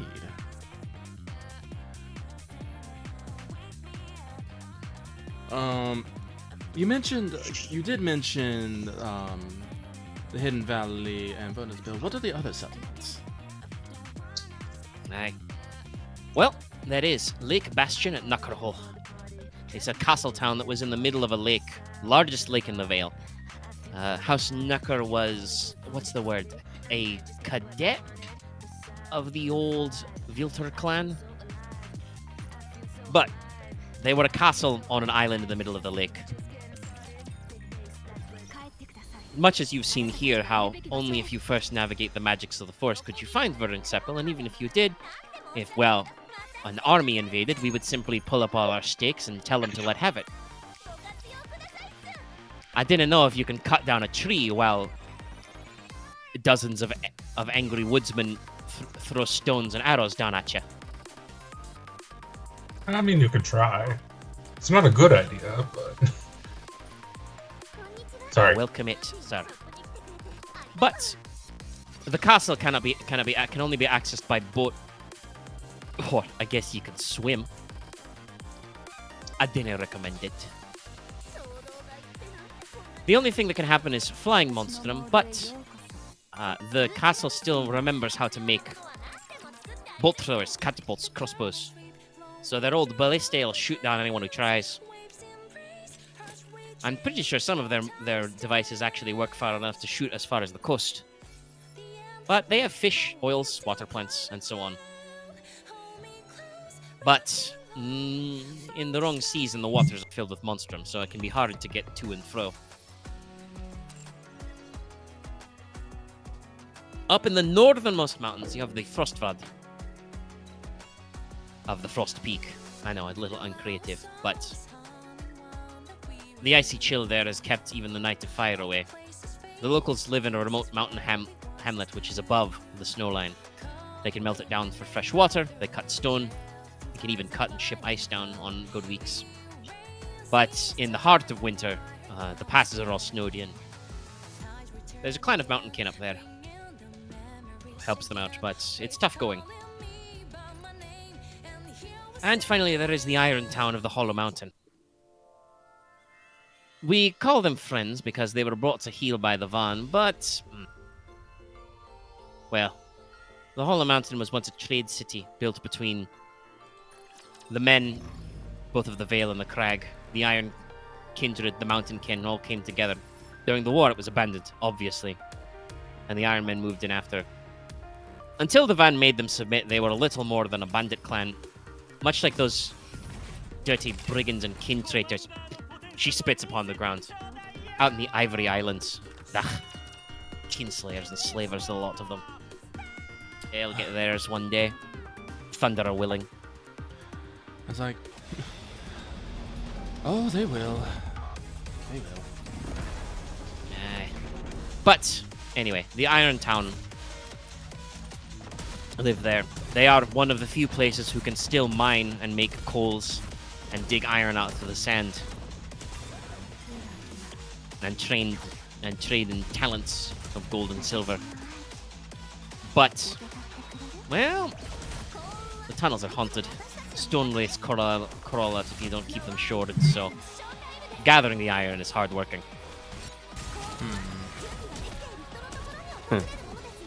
A blade of proper iron or steel is more than worth its weight for talents.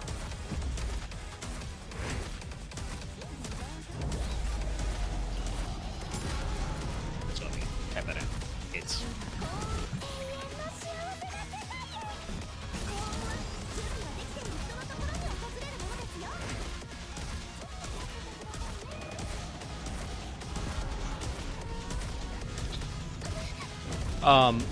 no, what's gonna happen is we're gonna talk to the Van, who seem to be this country's kind of military, and we're gonna see if they'll take us to either they'll come back with us,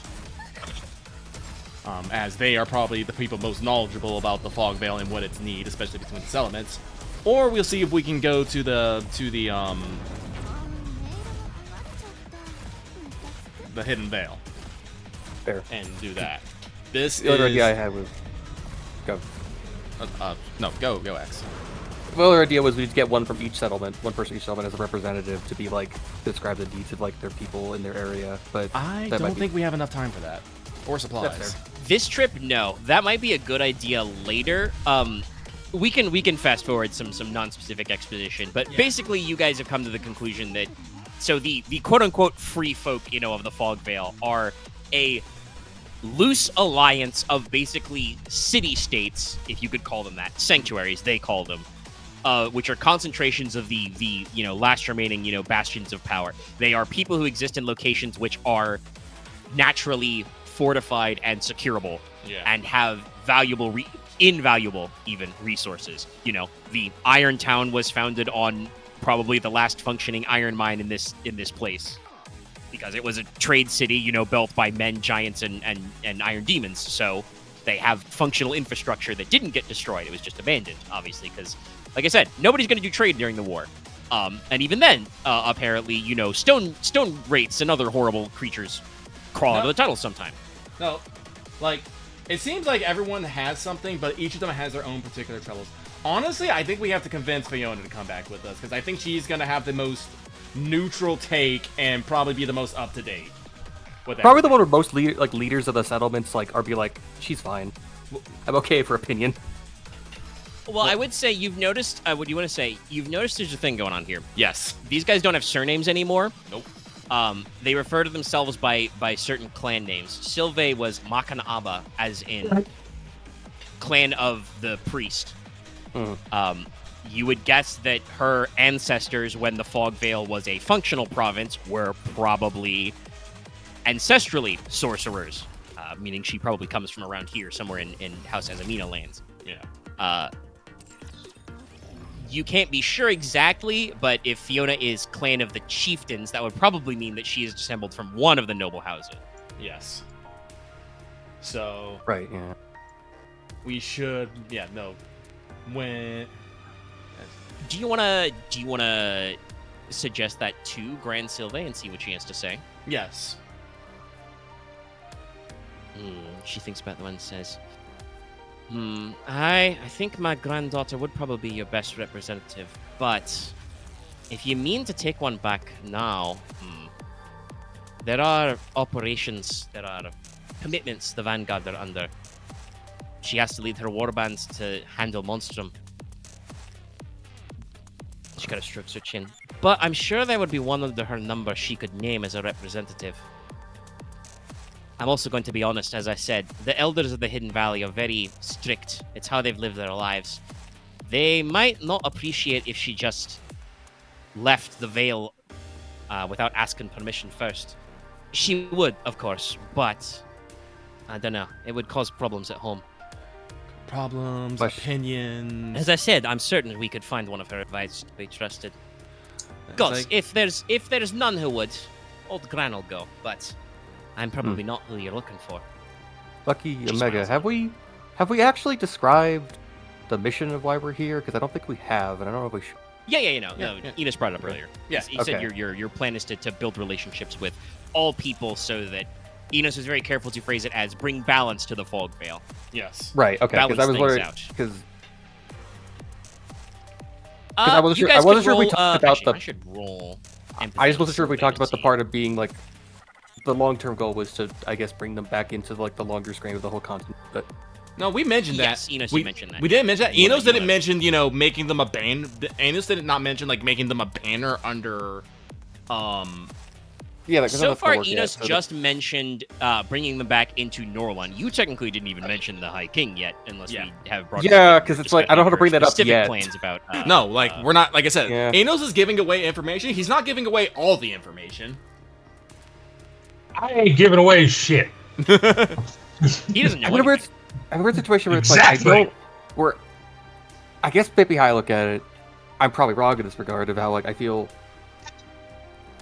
If we were open about it, I don't know. Outside of things that just too grand scale for them, I'm not sure what we couldn't say. Counterpoint. But I don't want to make you paranoid. We really don't want to make you paranoid. But we are fighting some weird, freaky snake assassin cult that could literally have agents anywhere.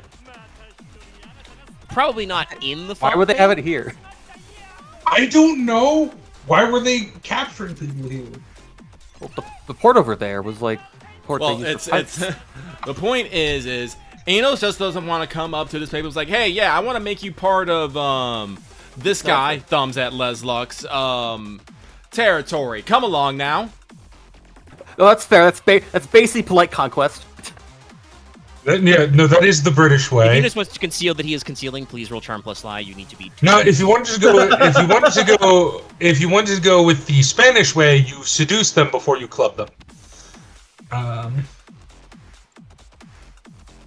Don't talk about how. Well, unfortunately, just marrying Fiona to unify the houses is something a little trickier because Leslok's already engaged to a princess, and so you don't know how your multi-clan marriage is gonna go. I can't really do a marriage until the other one's done.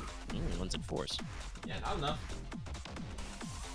But like, Alright, I could do a dad thing. Picks up that you're keeping things to your chest, but she does not seem to remark on it, and doesn't change her opinions of you at all. Go ahead and roll. You can roll your own. Anybody who wants to check out her intentions can roll their own sense plus empathy. I will. I'd like to. Yeah, let's see how I. Yes, Sylve has a Can read full this. blob of stats. Wait, what are we rolling? Sorry. Empathy. don't have Empathy, to. if you want to see if Grand You don't Sylve have to. is No, Yeah. I have this now. Okay. I'm just doing this because Logesh hasn't done shit. Jesus. Same. Oh Jesus Christ, I Lucky. mean, you guys, Konrad, Logesh, Nicola's kind of chatting to himself a little, but you feel free to ask any tactical questions, damn you, any Dallas. consideration to the people. Jesus. I sit and listen and feel. Yeah, she's a nice grandmother lady. I mean, she's a fucking sorceress, so clearly she's got her own business going on. She is a medicine woman, which means she probably knows how to poison people. But she is, kind of who she is. She's pretty committed in. I can definitely not judge anyone for knowing how to poison anyone.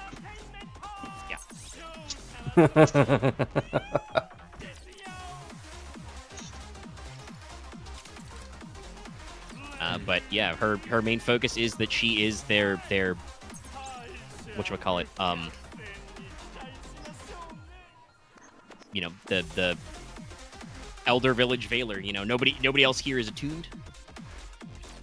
There are a couple of casual practitioners, but they seem to keep things, focused up.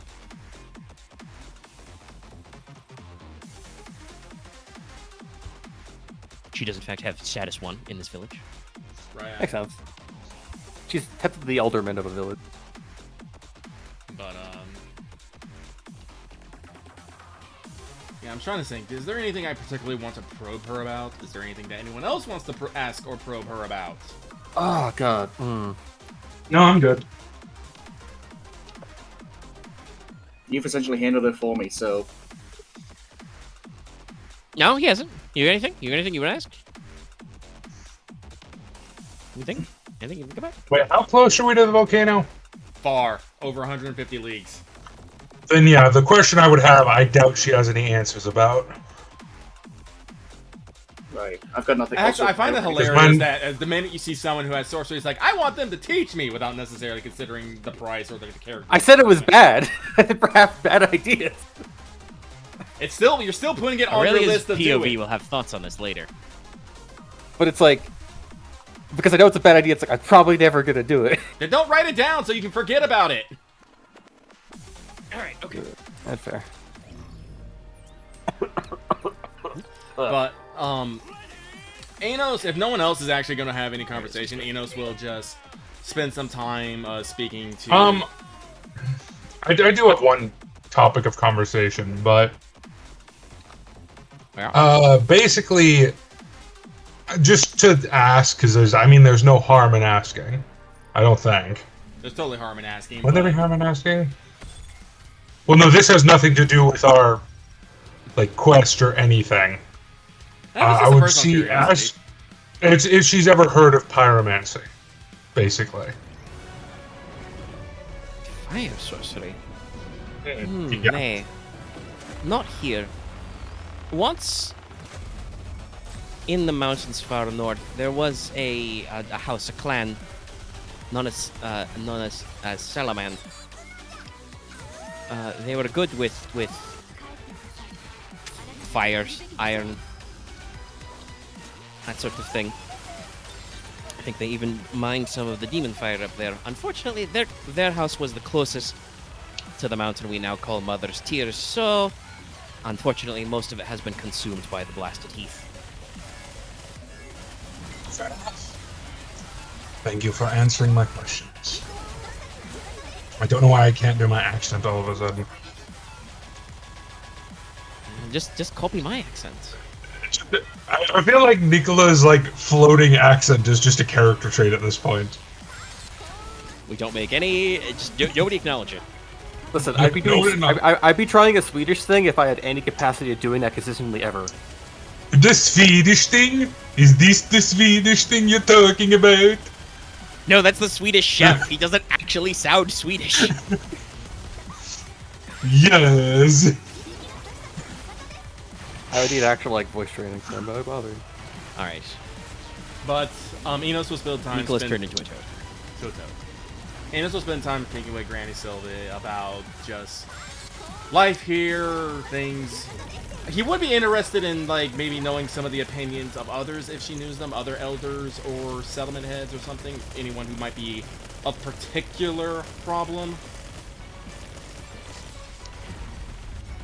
If she would know. Or anyone. Here, probably not a particular problem. Like, people will Ham and may haw. grumble and such, Yeah. but like she said, they already are kind of used to, at least in Verdenseple, and this may be why Fiona told you to come here first, but Verdenseple is already kind of used to dealing with cultures that are outside the norms, even of the other sanctuaries, because, you know, their landlord is a weird fairy beatnik guy. I can't think of the proper word for him, but he has a vibe. He's like a hippie, but like a fairy hippie. I mean, he's a fairy. He lives in the fairy equivalent of a fucking Volkswagen van, man. Basically, Sorry, when like, you say fairy hippie, my brain just thinks he's just hanging around a bunch of iron. He's like, yeah, this is cool. no, that would be like a punk rock fairy. Yeah. This guy is more of the how to put it, this is the guy that bought a homestead and started renting it out. But no, you know, He just acquired, you know, 9 billion hectares of land in flyover country, and is just like, oh shit, I can't cornfield this whole place myself.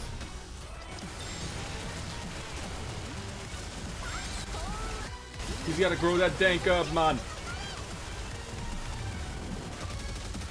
What I do? But yeah, you know, they have a variety of things. You know, they trade, offer, you know, lumber, cloth, berries, and fruits for livestock. They brew, you know, they still do ferment very strong wine here. They get water out of the well. You know, they have a wide variety of things they do. I almost would would Silva know Sending Wet? Let me double check her spell list. As I mentioned, she is a whole character. Yeah. Because I feel like that might be a lot of communication to be done. No. Okay. Honestly, makes sense because to actually You to need more both than send one and other. receive messages, you have to actually be a veiler with the spell. So there's not Yeah. many of them. Mhm. She's got a few different tricks, Let's see, so... but she does kind of describe that, you know, like for long range communication, they use the drum code. Honestly, She's got 2 points in drum code. cute. I'll ask for some pointers before we leave. Like it's ambiguous time. But Yeah. So the elders of the Hidden Valley are stubborn. The Iron Town used to be fucking bandits. Yeah, Sylve would describe them as, you know, still very mercenary. It just makes me think of Even the Hidden Valley folk are kind of like built around a philosophy of mutual aid and cooperation. Like I mentioned before, they, she lets you know that if you need any water or anything, let them know. They can give you any supply, because to the people who live in the Fog Vale, letting anybody travel without supplies and shelter is basically like stabbing them yourself. Yeah. No. So the bear is an indirect killing. They treat it as almost as bad as cold-blooded murder, so they do not do that. But the Irontown guys are a little more mercenary. The Frostvad guys are a little eclectic and up in their mountain. Yeah. Lake Bastion sounds like they're kind of probably in a middle point between the Hidden Valley and here in Verdenseple, where they're kind of open to trade, but also they live in an unassailable lake fortress. They probably have very limited, controls on people and supplies. The Great Castle. Ah. No, I think it's probably gonna be. If you say that, I'd say they're gonna hit you with a ballista. No, honestly, I think our biggest problem is probably going to be Irontown and the Hidden Valley itself, because they're the biggest and the oldest, so they are probably the most set in their ways. That's going to be a bunch of crotchety old man being like, we remember what the Iron Demons did, and I'm going to be like, yeah, I remember what your folks did too, and it's going to be a very big yelling match. Oh, it's going to be like Mad Max. I also Those are the two options. I also feel we could Those are the two options. I also feel we could just actually grease palms with those people. It's either going to be very staunch traditionalists, or just like we're going to get in there and be like, hello, boys. No, fuck it, we're going to get... Or third option, Thunderdome. I mean, what does Master Blaster say in Mad Max? He's just like, walk away. I think we should also say that they might be this place is Men of Iron, but we are the Men of Iron. Well, that's true. You do also have a point that they are apparently the only ones fermenting an economy, which they do still use talents of gold and silver, which is like a 50-pound rock. I mean, I did use the Irontown note from Mononoke. We'll see how far that goes. But they could probably be paid off, but you don't know how secure that is. And obviously, that technically there is at least one more quote-unquote safe place in the Fogvale territory, which is the Ivory Islands. However, that's full of pirates, the pirate clan that you know about. We do that place already. Not friends with. No, we do that place already. Yeah. No, we got to deal with that at some point. Otherwise, they're gonna come deal with us. I haven't forgotten. Yeah. True. Have your company stats. But yes, I do not think we have anything in particular more to talk about, so I am okay with letting the time pass. Yeah. Actually, let me go ahead and while we're thinking about it, I see some people looking. Let me go ahead and jot down a couple names on the Dramatis. I'm gonna go put a point of drum code, just because I'm just gonna get the point from Granny. She got 2, yeah. She can teach you a couple basics, and there'll be more later. All right, hold on. I'm grabbing one more name. Speaking of Miss Sylvain. At some point, I was like, we'll just start calling her Granny Silva, but I don't know if that's rude to other people. No, just call her Granny. Like, hey, rejoice, free grandma. Call her Gran or Sylvain. Grandma. There it is, okay. Yeah, I will say I did note, what Konrad said. Airless is probably looking for an opportunity in the conversation to ask him about that, but Inos and the Marquess seem very engrossed in their, as they said, free grandma, so... we're trying to make a good impression. Like I said, now's the time. I've stopped talking. Go for it. Well, if you guys are done speaking to her, she will probably, leave you to yourselves. She'll say, feel free to mill around. If you go outside the village, be careful because you don't want to run into the heart of the wood. It's bad. TM. But yeah, if you guys do chill out in the chapel for a little bit, I think that Airless would kind of glance between a few of them and say, quite a pickle you found yourself in.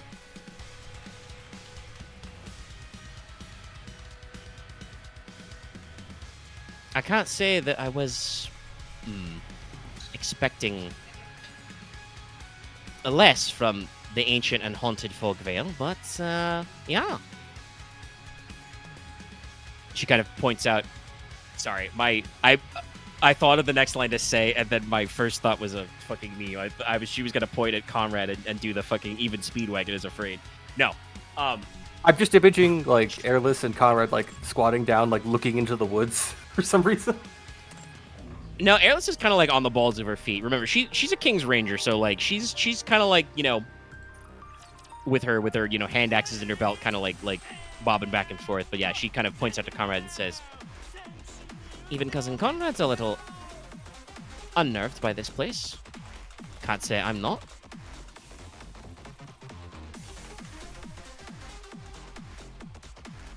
First encounter didn't fill me with confidence, so... Yeah, that guy's a little weird. Also definitely a lot weirder than our first trip.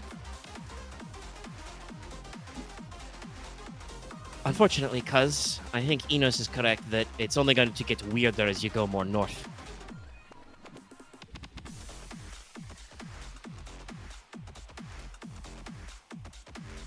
They're not using the phrase, but it sounds like technically this forest is very cursed. The mountain is very cursed. That lake is probably cursed. Pretty sure the whole Blasted range is Heath? cursed. Cursed. Aye, but they're cursed differently. Sorry, There are degrees of curses. Instead of promoting your peace and culture when you get to the other side, you just get more cursed. It's just a bloody great quilt of cursed. Give me a curse I can hit with a weapon, and I'll be happy. She does kind of give, you know, a little bit of a little smile and says, "Well, supposedly the Lady of Thorns is just taking a nap. If you want to fight your way through dozens of winters worth monstrum, you could probably give her a little poke." Yeah, I mean, listen, you know that I like to fight like the prospect of fighting monstrum, and not even I'm that stupid to try and go into the heart of the forest. No, we'll need to think about this properly. She kind of, you know, pauses and strokes her chin a little and says, "All right, speaking as a sworn member of the King's Rangers, not just as heir to the House of A.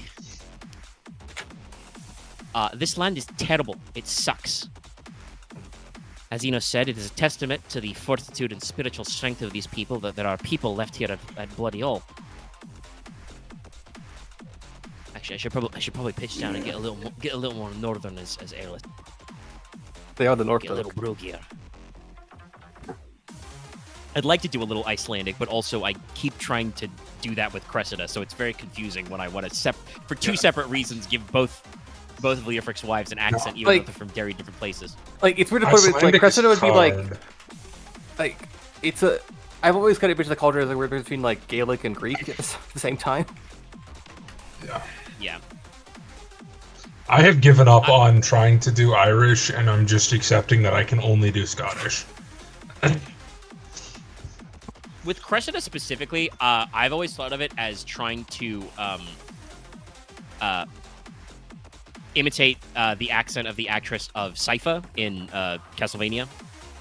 Oh, That's good to know. Which I'm pretty sure she is actually Icelandic. Icelandic or Romani, but like I think that's rude of me to assume that. Well, I mean, the actual actress is Icelandic, I think, because they cast her in Final Fantasy XIV. I don't know if you know. Viera, and the Viera have the Viera all have Icelandic accents because they gave Fran one in 12. So yeah, there's another actress. She's a quite frequent horror actress. God, what's her name? It's gonna kill me. Who also has an Icelandic accent. I should probably just channel my Fran lines. The mist seethes. That'd be good for this place. The mist seethes. Anyway. Every time I try and do an Icelandic accent, it just goes Caribbean, and I end up with the King Calypso from Pirates of the Caribbean.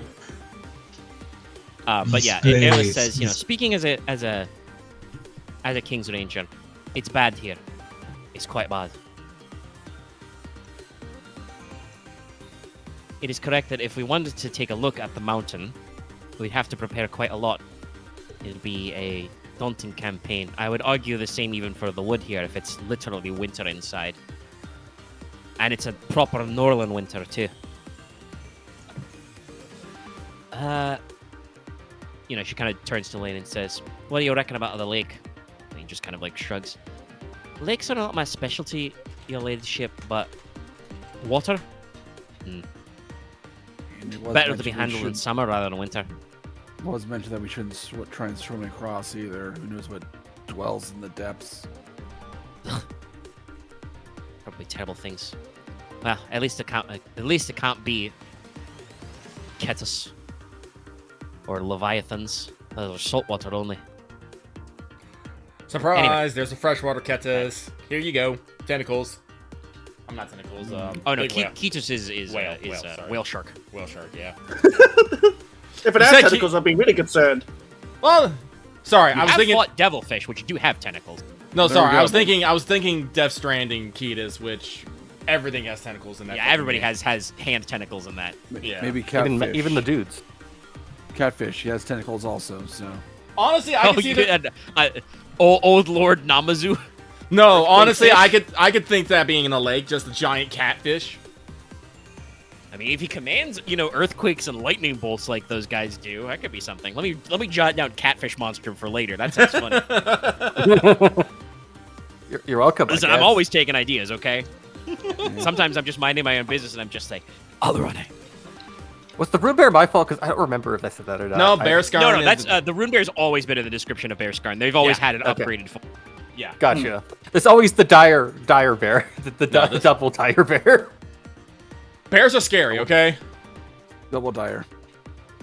Is it wrong to say I think like the Rune Bears are the apex predators of these woods?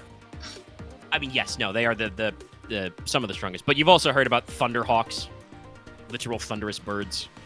There's a lot of monstrum. Some of that might just be, and Airless can probably say this a little in character too. Some of their monstrum problems might just be that while the Vanguard clearly goes out and hunts monstrum, they only hunt monstrum near where people are living. People only live in like 5 places anymore, so their hunting grounds are naturally narrowed. They have a limited scope. So, Yeah, that's fair. That are limits. Airless would also probably say, with an aside glance at Inos, where he's working with the porters, but be like, well, I know Mother talked about it, but there is technically always room for military intervention.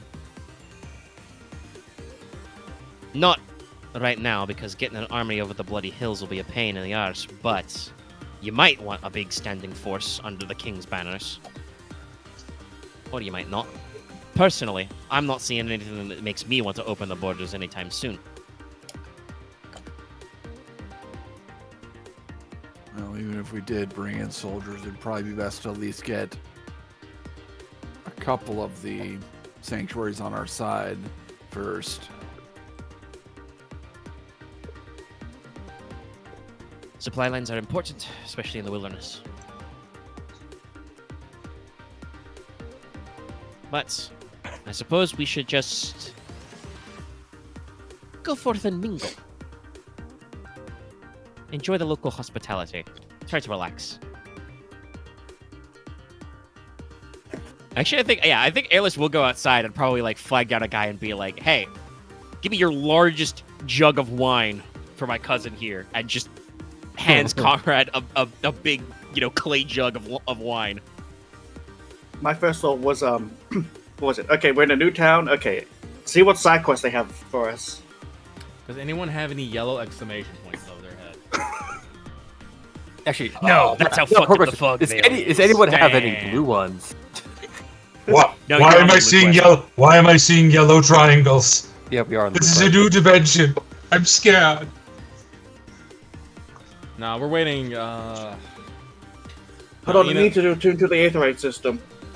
Let's see here. We brought seasonings, fine, good cloths, and alcohol.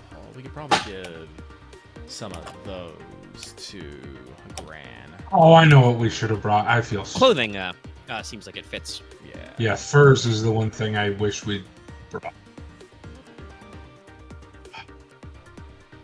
Yeah, no. We'll give Ernest Spettle the the cloth as a token of our meeting and appreciation. You know, you're winning hearts and minds. See what we can bring you if you side with us. Go Team Logi. Go Team Logi. Probably at about halfway through the jug. Konrad will probably start singing Hydra's hymns to the statue of the saint.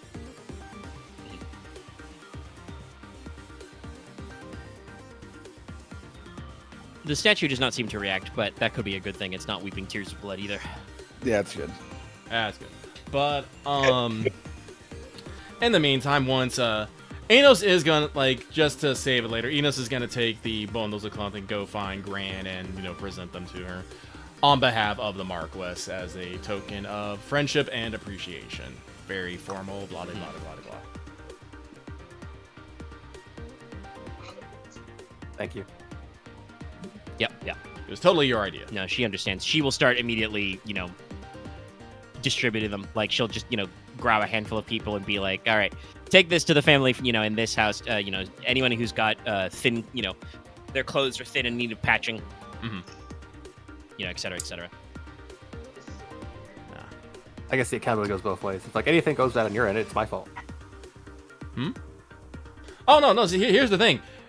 If we do good, it's your win. If we pick up, it's our loss. You don't get blamed for that. That's why I keep telling you, don't apologize. This is the thing I talk about. I talk about, you know, disavowing. You just go, like, if something actually goes, like, up the line to you, you just go, oh, I'm terribly sorry about my, you know, my inopportune vassal, servant, whatever. You know, that's clearly their bad. Hold on. He was crazy. I'm going to put him to death now. Yeah. Bye. He was crazy and he smelled of schnapps.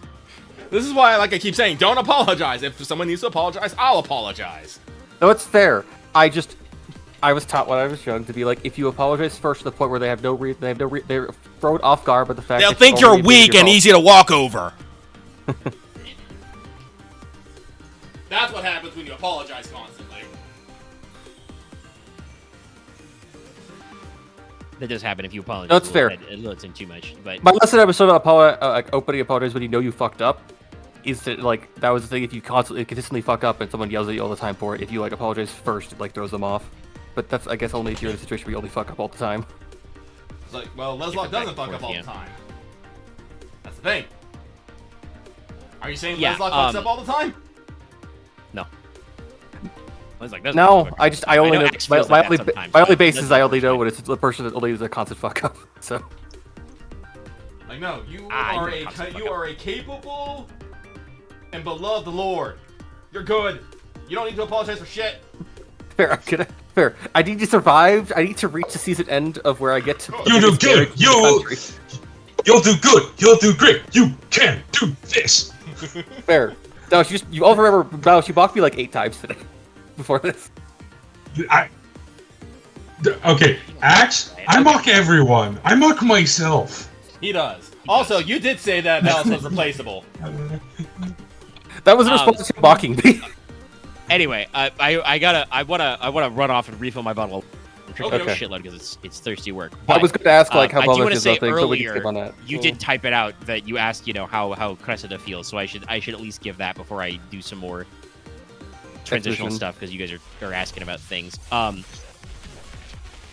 She's a little surprised, but she's not that surprised. She would phrase it as, well, it can be quite surprising that you see people have survived here.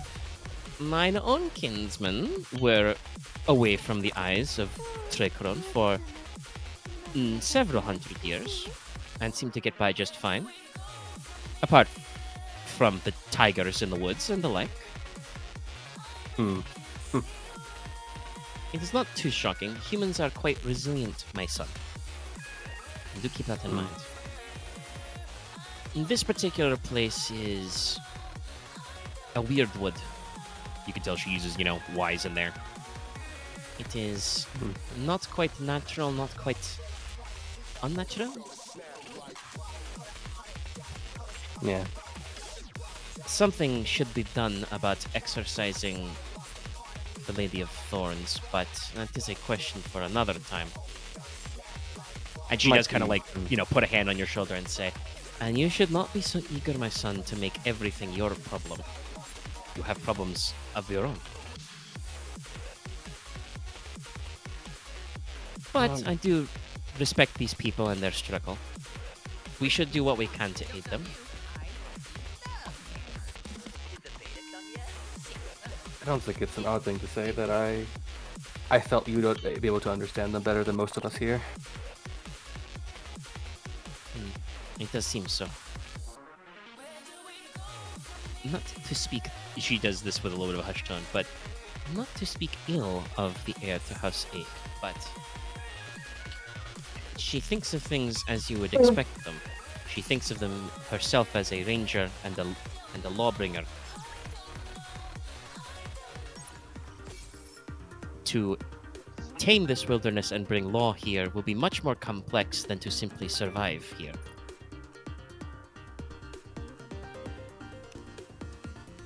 I think I got to think about all the different steps in the way to even get to that point.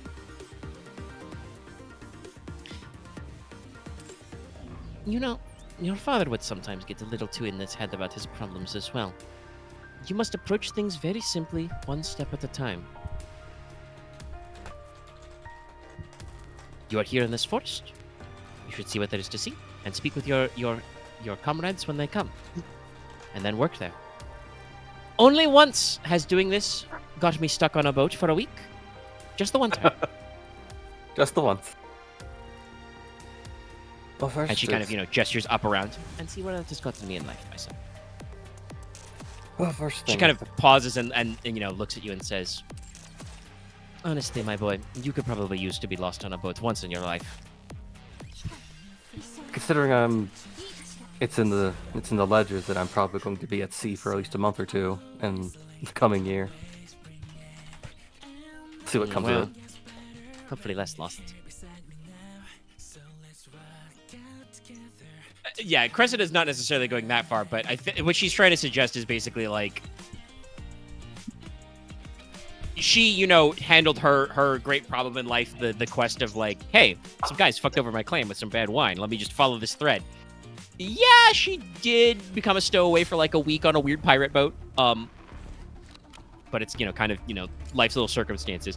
But she's saying more to Leslok, like, at least once you should tackle your problems one step at a time and just see where it gets you. Even if something awkward happens, you will still grow and learn from the experience. That's it. The current step now is just to, I guess, just beat as many as we can and just work it from there. Well, Cousin Logesh appears to be doing his best. Sadly, I do not think the locals play Quatram. She can No, I'm not asking them to play Quatrum. I'm just asking questions. No, she's just making she's making a light joke. She jokes. But you're just out there asking questions. All right, I am going to now pause down and fill my water bottle, though. So feel free to chat amongst your circumstances and plans amongst yourselves. I will actually pause the recording. We're good. We're going. We're back. We back. Just sleeping punch. Okay, so you guys basically kill some time. Yes. Logesh, asks the people about their daily life. They're not suspicious, but the locals are kind of people who do not usually have to, describe what they do on a daily to outsiders. Fair. The Verdenseple itself specifically seems like they are not super unfriendly because of kind of the circumstances of where they live. I described this with Inos earlier. But they are kind of insular, so yeah, they talk about, little old things, some of them are quite happy to receive the loosely distributed gift of your cloth, which, by the way, that story, psychically spreads through this place like wildfire. Again, the people have nothing better to talk about. But, to kind of, repair daily clothing and stuff, because, like I said, a lot of them here are making, their work out of, rough spun linen, and then donated, wool or leather hides and stuff. arming themselves with wicker. You probably see some people, curing, bow staves as they were, like the construction for a compound bow, making bowstring, that kind of stuff, fletching arrows.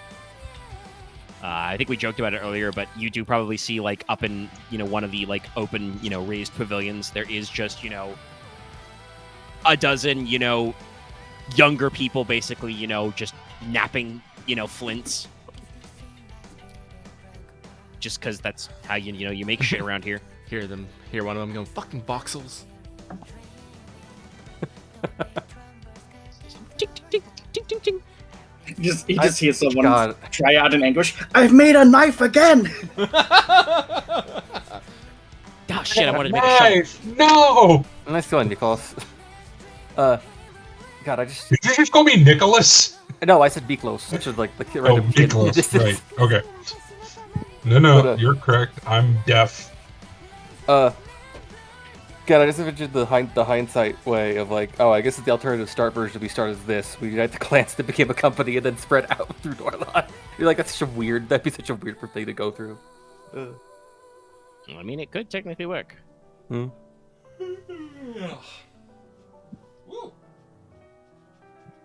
But yes. You're out here living their lives. Out here living their lives.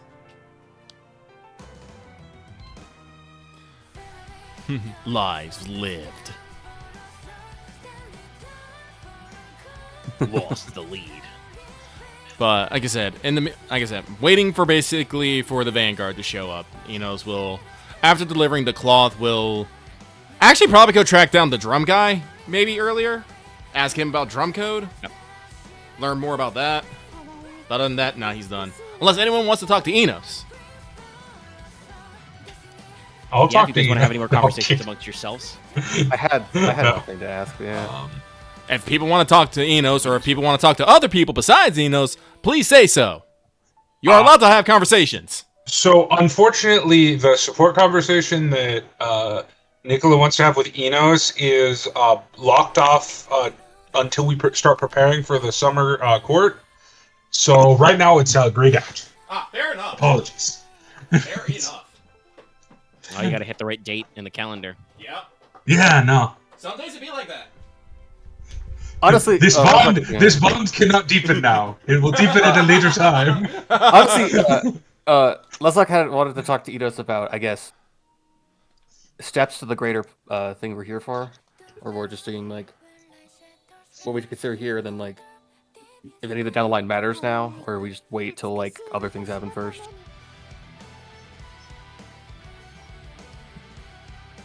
Wait, Probably hold too on. vague. Hold on, yeah.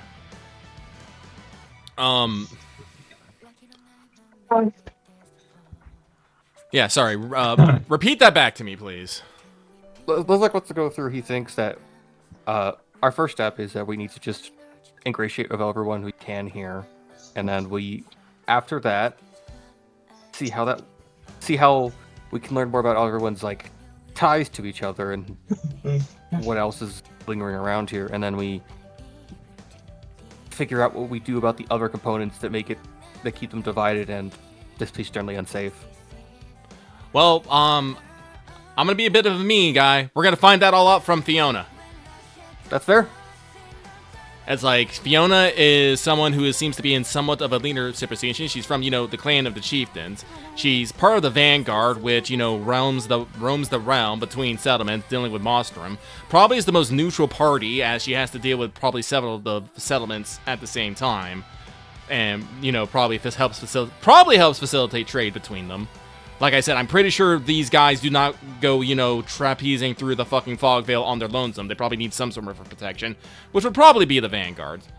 So, no, yeah. Fiona and her Vanguard, whatever her band is, probably has the most information, the most current uppermost information, and probably has the best pulse of the land between the settlements. Her and her group are probably the most likely to say, yeah, who's going to be a pain in the ass for us, who is not, who would be welcome help from the outside, who will be against it, like what kind of threats they are, where they're located,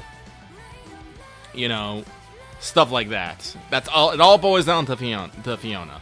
And like Granny said, we probably won't be able to bring Fiona herself back, but we can at least bring someone who, is, maybe one of her advisors who can say, yes, these are all the problems in the fucking Vogvale. Like, shit's fucked, King. And then from King, shit's fucked. Shit's fucked. And then we can go to, like, High King will be like, yes, I see. Shit's fucked. Well, House Logi, the Crown isn't sure about what to entirely do with this, so you take care of this for a while and continue to give me reports.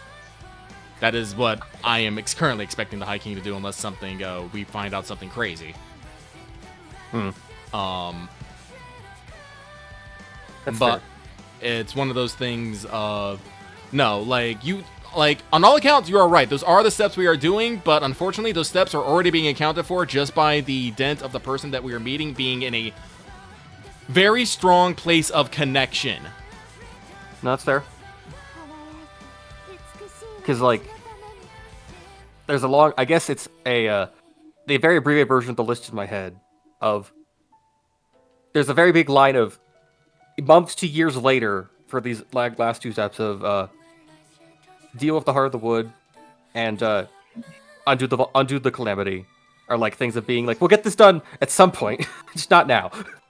At some point, like, honestly, dealing with, like, any, like, major kind of dungeon, for lack of a better word, here in the Fogvale, probably is going to take, like, an entire month. Just block out an entire fucking month for it. I don't think about this. That seems kind of to basically do like the equivalent of Lorelei Rock, where you're like, okay, we're prepping, we're going, we're all prepped. All right, we go, we do it, we come back. All right, we did our thing for the month. Fucking, let the weeks pass. Let's see what happens next. Yeah, no. So, Yeah. so like, no, like, if we want to deal with the Heart of the Woods, like, we could probably do that next year. See what's up with in the... spring. Maybe? I don't see why not. Really? Like I said, we have again, like we're planning the Kelty Seas trip in winter. Like I said, as soon as you get back to me with Narissa's timetable in that time, I'll fucking plot it out. But I have to wait for the letter. Yeah, I know. But but for the rest of the year, we're pretty booked out. But next year, if you want to like go whole hog on dealing with the Fogvale, like again, I'm gonna reiterate this. We can do that. You can do that if you want to like dump everything you can into fixing the Vogvale next year and make that your big thing for the year. We can do that, but like I said, you have to say this is what I want to do. I am the marquee, and I say that the Vogvale is our #1 priority. And then people are gonna and then people are gonna say, no, my lord, we shouldn't do that, and you're gonna have to go, yes, we are, and people are gonna go, well, shit, he said yes, we are. That's fair. I should see how Summer Court and the Grand Fair go first. Yeah. I mean, I'm not saying you have to like commit to your plans now, but like I said, it's on the list. It's not a thing. It's not priority right now. This is one of those. Technically, he's the boss. He's the boss, so he doesn't technically ever have to commit. But it's true. But it's one of those things. But it's like, easier if you commit. Yes. It is easier if you commit.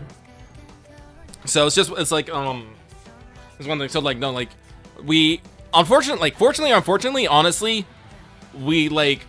We're talking here like this going part. Honestly, for the rest of the session, it's probably gonna be a lot of exposition, and then us being all like, "Come with us if you want assistance," and some being like, "Okay." Because I feel like we're gonna have to explain. Have some outlets, but the I don't know if we'll get to it in this. I feel like I want to say I feel like we're gonna have to explain like the Summer Court and like the beat and like the Great Council and how like we want to like bring you before that. And, like, you'll be under our responsibility because technically this land outside the Fogvale is under me. It is not under you. The Fogvale was its own territory with its own houses. It's not under you. The problem is that it has no is that we do not know if any noble lines have survived that could claim. No, you're right, because House Filter was separate in the War of the 13. You're right. Yeah. No, you're right. Yeah. That's how Yep, yeah. No. No, So they're a barony. yeah. So here's the thing. If there is no noble line that can trace them that, or they decide to, or we can convince them to go Succeed? under to basically pledge loyalty to that for like in trading sport, then they come out with this. If the Fogvale wants, if they have like a strong enough claim to their line, they can be like, no, we want to be reinstated as a barony on their own. They can do that if they have like proper records and whatnot. Should we feed them that possibility or no? Well, I'll ask you. Do you want to? I mean, I will say right now, if you're concerned about the growth thing, it would seem like based on the amount of people they have, no matter what happens, like if you don't know enough about the Hidden Valley, if they have a fucking baron in their pocket ready to go, and they're like, we've kept this child's bloodline a secret for 20 generations, and they're ready to go, they do not have enough people to populate this province anymore. There would almost assuredly be land concession, like. They would need administrative help because they do not have enough people to administrate this. I could see and I think you guys have said you want to avoid turning the Fogvale into the Wild West, basically? Yes. Yeah, you don't want to just open the borders and turn it into a land rush of settlers. So there would probably be some sort of like administrative stuff. You know, you could perhaps, for instance, offer to basically lease land off of the Fogvale in order to give them enough money for them to start doing an infrastructure again. You know, shit like that. I just don't think we can do that until we deal with the Heart of the Wood thing. Well, no, but there's gonna be. You can't do that until you do any of the stuff. Yeah, no, Yeah. like you're not fucking. No, but Right now you're in the domain that used to belong to a house. This used to be the lands of House Hazamina. House Hazamina obviously is now defunct, and their lands are fucked up and cursed. You strongly suspect that every individual house, cadet or otherwise, of Vilter probably has their own quest chain of being fucked up, or they're fucking smoked. Like I said, House Salamand is gone. Because I like to be funny, the house that was probably closest in culture to you and yours is the house that Enos's ancestors blew up the most. Oops. They got killed with a volcano because they were next to a volcanic fault. They weren't thinking about it in terms of those, things. So You don't know. There might be one left who turned into a half-giant spider and is now stuck in a wall. Yeah, wait, you don't know about them. Wait. Okay, you fucking reminded me of the fucking Dark Souls thing. Sorry, mate. I just fucking killed my life. That's the joke. Yeah. But like house, there was a House Nucker, which presumably is the Nucker Lake, the biggest lake in Norlon. Well, we'll learn about Torknuk later, the Castle of Runes. Anyway, let's go talk. At the very least, I've mentioned this before. If the Ivory Islands are completely taken over by pirates, which you're pretty sure they are, you guys haven't actually rolled be informed or spread spies to see what the Ivory Islands are like. Most of the evidence you're seems like they're that full so of far. pirates. If they are full of pirates, that's free game. You guys can roll over that company and see if you can, eat their territory and other points because nobody is administrating them. And at the very least, none of this alliance of free folk in the Fogvale lays claim to the Ivory Islands because they also know it's full of pirates and slavers who they hate their fucking guts because to them, they're kin traders. Well, they are our literal kinslayers. So but the thing is, if you want to give these people, if you want, Enos's intent is to make these people indebted to us to the point that basically when push comes to shove, we'll take the Fogvale under, most of the Fogvale under House Logi. I'm pretty sure House Egg and maybe even some of the Iron Demons and who knows, maybe even some of the Mountain Kid might want a bit of it themselves. You have heard at least that a couple of these sanctuaries are aided by Aether's clans of Mountain Kin. Yes. So, get that out. And honestly, but if you want to be more no, let these people, we'll help these people and get them on their feet, we can do that. But like I said, I'm always going to go forward with my plans unless you tell me not to go forward with my plan. And I am going to tell me. You can tell me, don't go forward with that plan. No, I bet we're going to go with your plan until something gets in the fucking way of it. That's really a really big thing gets in the way. Yeah. You can always adjust. I mean, I would say you guys have recurred a theme of lost and hidden knowledge and stuff going on there. You guys don't know if there's some secret sauce to the Fogvale. No, that you want to keep under wraps. But again, that's there's a lot of, as I like to say as the game master, there's a lot of unknown unknowns right now. So, you guys got to go with it. obviously other people are going to have lines. I've mentioned this before when you were talking about how open you want to be with the High King. It's entirely possible that despite your relatively cordial relationship with the other high houses in Troikaron, some of them, if they got wind of your plan to greatly expand your domain, I don't want to tell any of the other houses about this for a long time. Yeah, except guess what, Axe? The other houses aren't stupid. They're gonna figure it the fuck out. The moment you show a guy from the Fog Veil, they're gonna be thinking things. That's fair, but I don't want to say this is like necessarily a goal, but I can put this into your head.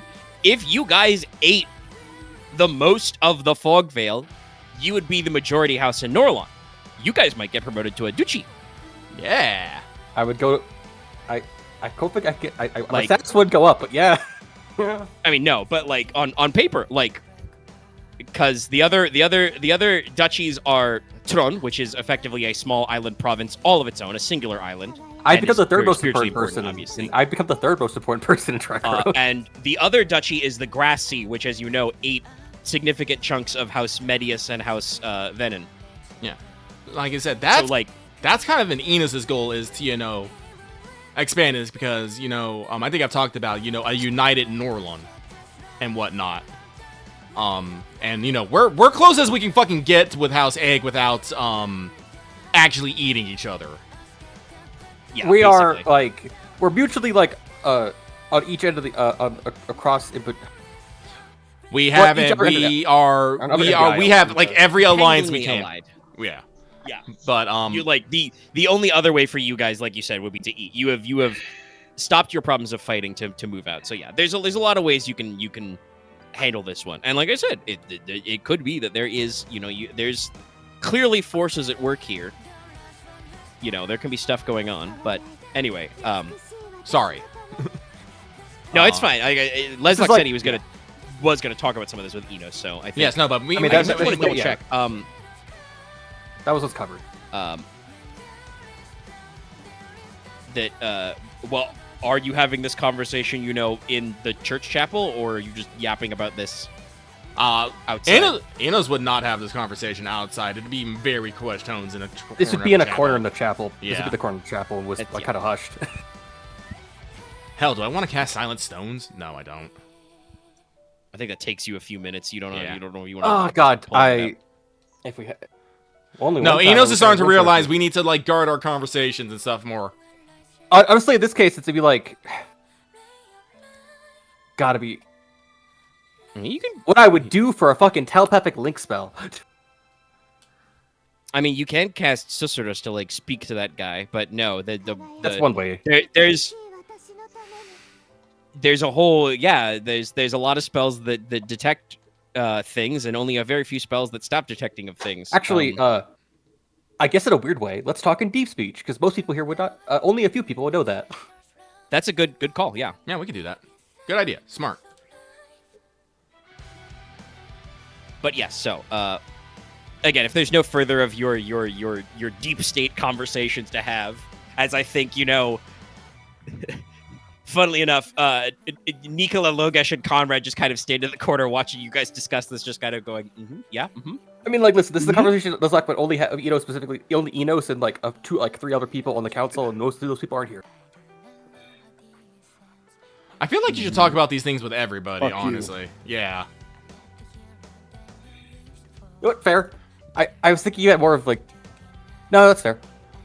You should take in as the Marquess, your decision is final, but there is nothing wrong with gathering in as many opinions and ideas as possible.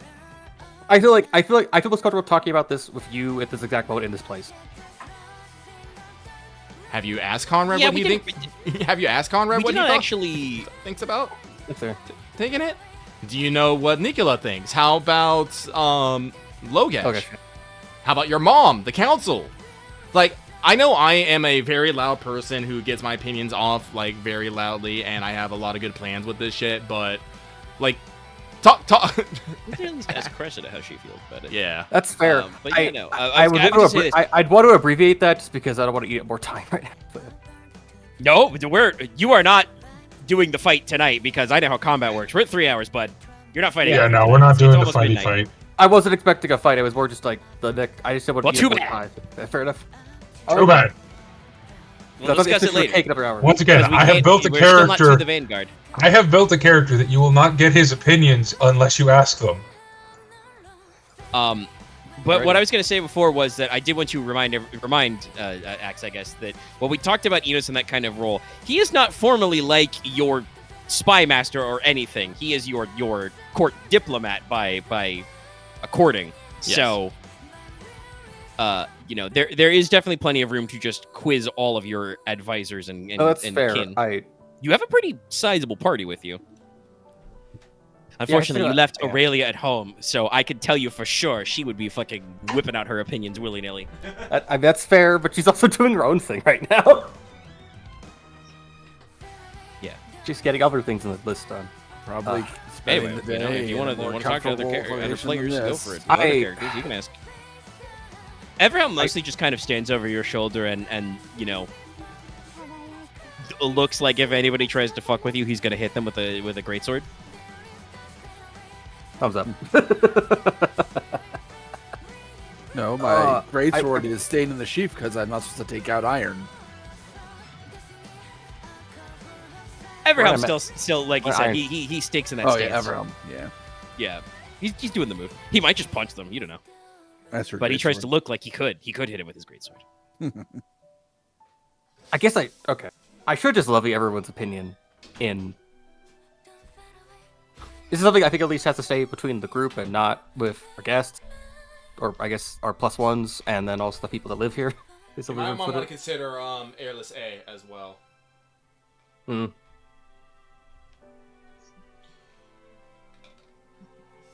Because, like I said, if the person the people that is probably, if we do try to, get land from the fog belt, the people that this is going to affect the most will be Crag. Because we will, we should not, cut them out, as they say. That's fair.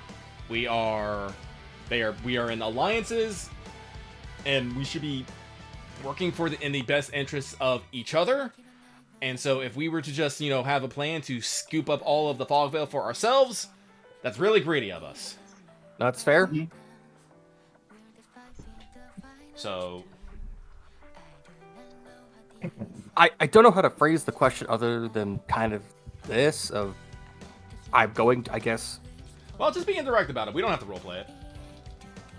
I'm just gonna, I guess, ask around people's opinions about how we should handle what do you think should be done in the future if The classic if my intention is to put the fog veil under House Loki's responsibility and what else could that mean?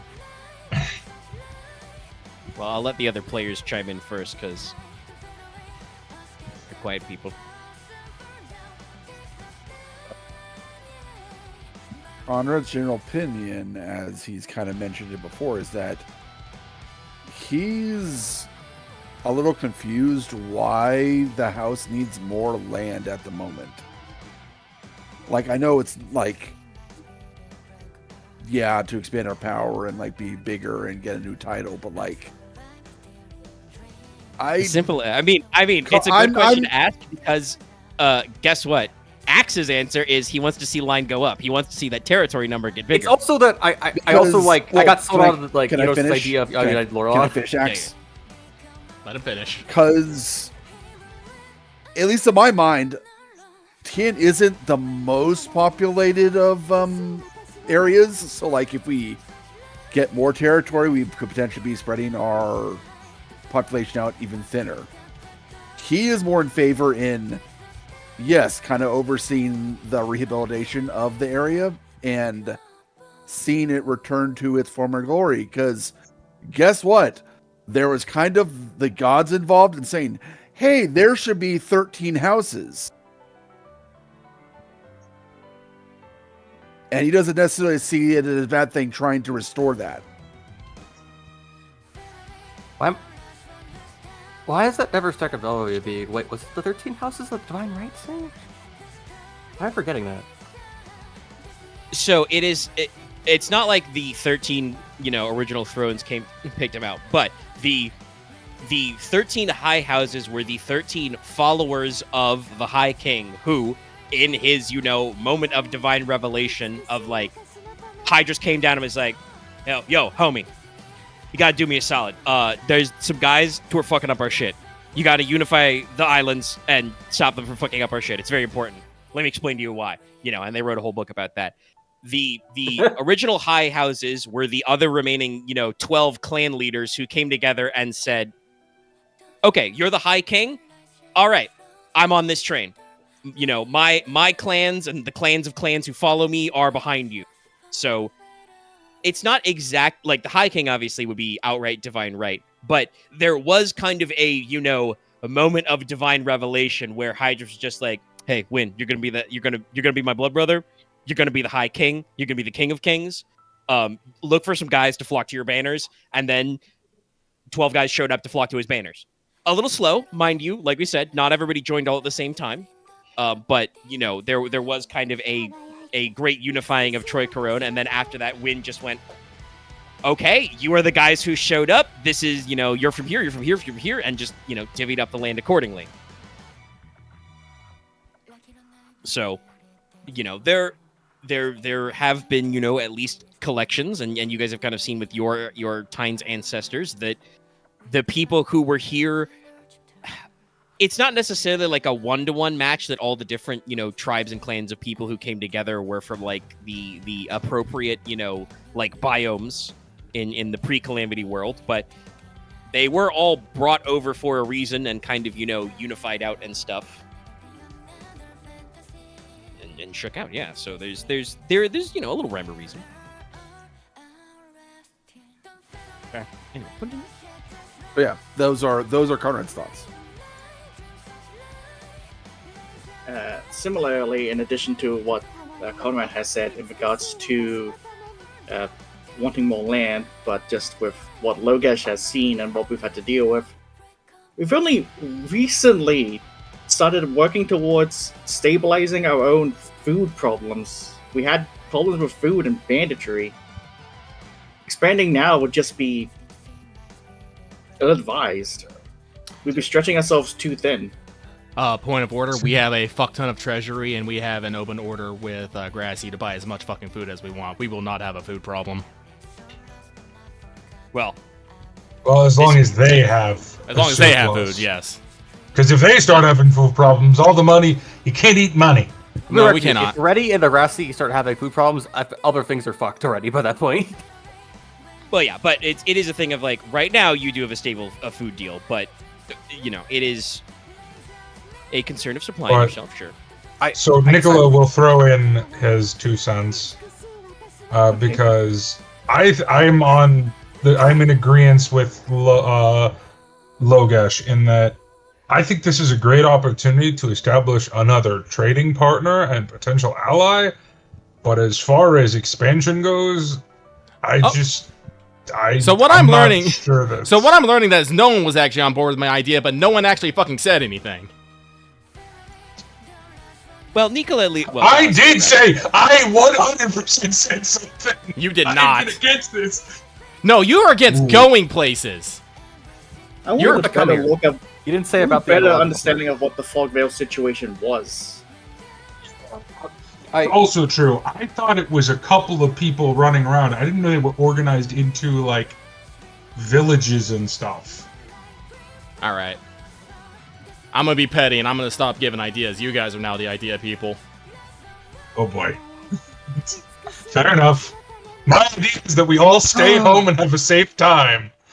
Because, like, I've been working towards this idea this entire time, and you guys are like, no, we're not actually about this idea. We just didn't say anything.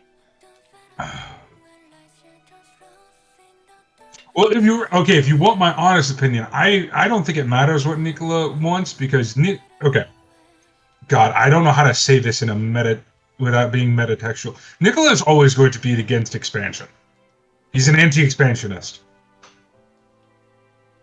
So I don't think Nicola is unbiased in this matter, so I don't know if you should regard him. I know I'm speaking in the third person, but still. I mean, I've said things above the table just to make it clear of something about my notion and how I can't really express that directly without being other hopes involved. But fighting a beastie. I mean, feel it seems weird. like, funnily enough, we have a 5 here. So basically, right now, it seems like Leslok is 4, and Inos is 4. Nicola is against for sure because that's just his nature. Yes. Logesh and Konrad are kind of like they do have practical high level concerns to complete subsumption of the fog veil, but are also not. I'm trying not to speak for them, but I'm trying to summarize what I'm hearing. We're not opposed to it. Yes, you're not 100% opposed either, but you have your own personal hurdles to answer. I have a at least. correction to make because I feel stupid about. I think I fucked up something in my head. What's up? When I was thinking about putting this under our wing, I wasn't thinking about it as an expansion thing, but more just us putting the name, like the land is under our name, so then it became something we had to like work through ourselves, and no one could get in the way of it. That is expansion now. Yeah. Okay, because it's like If you put your name on it, that means you own it. Yeah. That's fair. To me, that's just different than sending all of our people into it, because I was not that part was I was not thinking about. Yeah, no, what Connor's talking about, like, spreading people out, it's like, I don't know where that came from. Like, we might get settlers who want to move in and stuff. Well, but... I mean, not necessarily settlers, but I think, like I said, Aren's muted right now, but I think what he was talking about with, like, spreading some of your people out is if you were to take on the Fog Veil, that would mean you would gain, like, full military responsibility for all those people, which your might score is decent. It's gonna get better. Yeah. But, well, you know, you say it'll get better. Also, things are not going to be in a obviously, vacuum, like you said, you can make the Fog Veil your major project for the next few years, but these things will not be in a vacuum. There will be, you know, other possible risks to your company stats going on while this happens. But what I was going to say was that these groups will be under your responsibility, and well, you guys don't even know right now, like, how big the Vanguard is and stuff, like what they're expecting, but it's entirely possible that they cannot technically shoulder the whole responsibility of the Fog Veil either. You know, they kind of, like, pick and choose their battles, sort of a thing. So there could be a limit of, like, a concern about overextending yourselves. it's like, You know, I don't want to say Logesh's idea about food inherently either. Right now, you guys are pretty good because you are very flush with cash. Because, like I said, I do think that a little bit of the meta contextual of this conversation is that Axe sees that his territory number is not the largest number it can be, so he's doing everything it can so that your territory number increases. Would it be surprising if I wasn't thinking about my company stats and more just the ecological thing? the what logical thing? No, I'm pretty sure you've literally said you want the territory number to get bigger and complain that you can't make it Fair, larger. but I forgot about that this week. Okay, he forgot it. Fuck you, I wasn't thinking about it. No, But no. Nicola is just an isolationist prick, so that's his position. Well, don't say fuck it. What else do you have to say about it, Loth? We have so many things to worry about with the summer court and everything. But we've got a lot of plans, a lot of things we want to do. We've got to investigate, or hopefully investigate, several different places of power. Organize, I guess, several weddings by the looks of it. Do we have the time and resources to worry about staking claim on parts of the Fog Veil? So I'm going to answer this, and I'm going to say yes. Because I like how I said I'm going to answer this, and Axe still had to say something. I'm gonna go. I stuck my toe out of the fucking road. Because, one, the Fog Veil represents an unknown. There are a fuck ton of monsters, and there are pirates, and there are natural disasters happening on the regular, and I had another one in there. What was it? Natural disasters, pirates. Oh, etheric imbalances in there. We know that shit is stuff we have to take care of. So no matter what, we're gonna have to get into the Fog Veil and take care of it. No matter what. So either we take this thing that we're gonna have to do no matter what, and turn it to our advantage, probably with long-term benefits, or we just, spend all this effort, say we did a good thing, and go home. I'm saying this very harshly, but, Yeah. I feel that brevity is key here. Because, like I said, we gotta stop the volcano. That has to mean we have to go all the way to the north. They've already said that might take a fucking military campaign. So that means, no matter what, we might have to, get troops in here, get expeditions in here, spend scouts, spend supply lines. Spend the way into the Fogvale. Shut up, Axe! Get supplies in here. Are we just gonna do that and ignore all the people? No, you're gonna want to help the people. So we're gonna have to, help them, support them, get them up and going, deal with maybe problems they're having, because unfortunately, this is a problem with all of us. We're fucking nosy motherfuckers, where you can't see a problem and be like, can I fix that? So, me and my personal stance as Inos Lucky here is, while I want to fix these problems, I want to make sure I get mine. And my get mine is that we ensure a proper and united Norland, for whatever threats may threaten us in the future. Because the less problems we have to worry about internally, the more we can focus on problems externally. And so if we have to, spend some time, spend some money, effort, maybe entice some settlers from other lands to fill out numbers, do heavy recruitment, we can do that. This is not a project that's, we're going to do in 3 months. This is a thing that's going to take several years.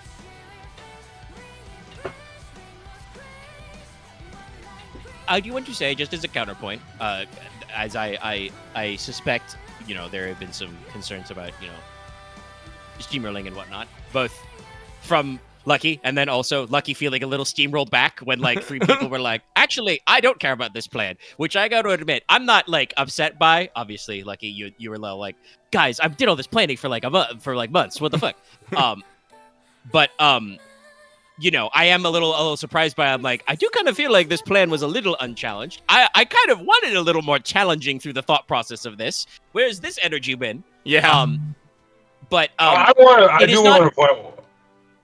Okay. Give me a second. Okay. I do want to say that saying, taking a military campaign, it is not 100% true the way it's phrased from Lucky that, obviously you have to do all this yourselves. You want to do all this yourselves because you are nosy bitches. But you can technically be like, sure. Hi, King. It is my recommendation that you take responsibility for this. We will aid you. We will supply you whatever aid you need. But, bring this before your High Council and sort the shit out. High King, who rules all the lands. You technically, we talk a lot about how, the buck stops at the Marquess. The Marquess has one more buck to pass. There's one more office above him. So you guys do not have to shoulder all of this on your own. Obviously, I don't think Inos was planning on having you execute this 100% on your own either. You need to think about involving in this as well, because if you just cut them out, that might strain your alliance.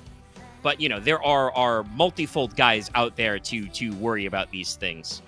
I want to be really pedantic for a moment. Yeah?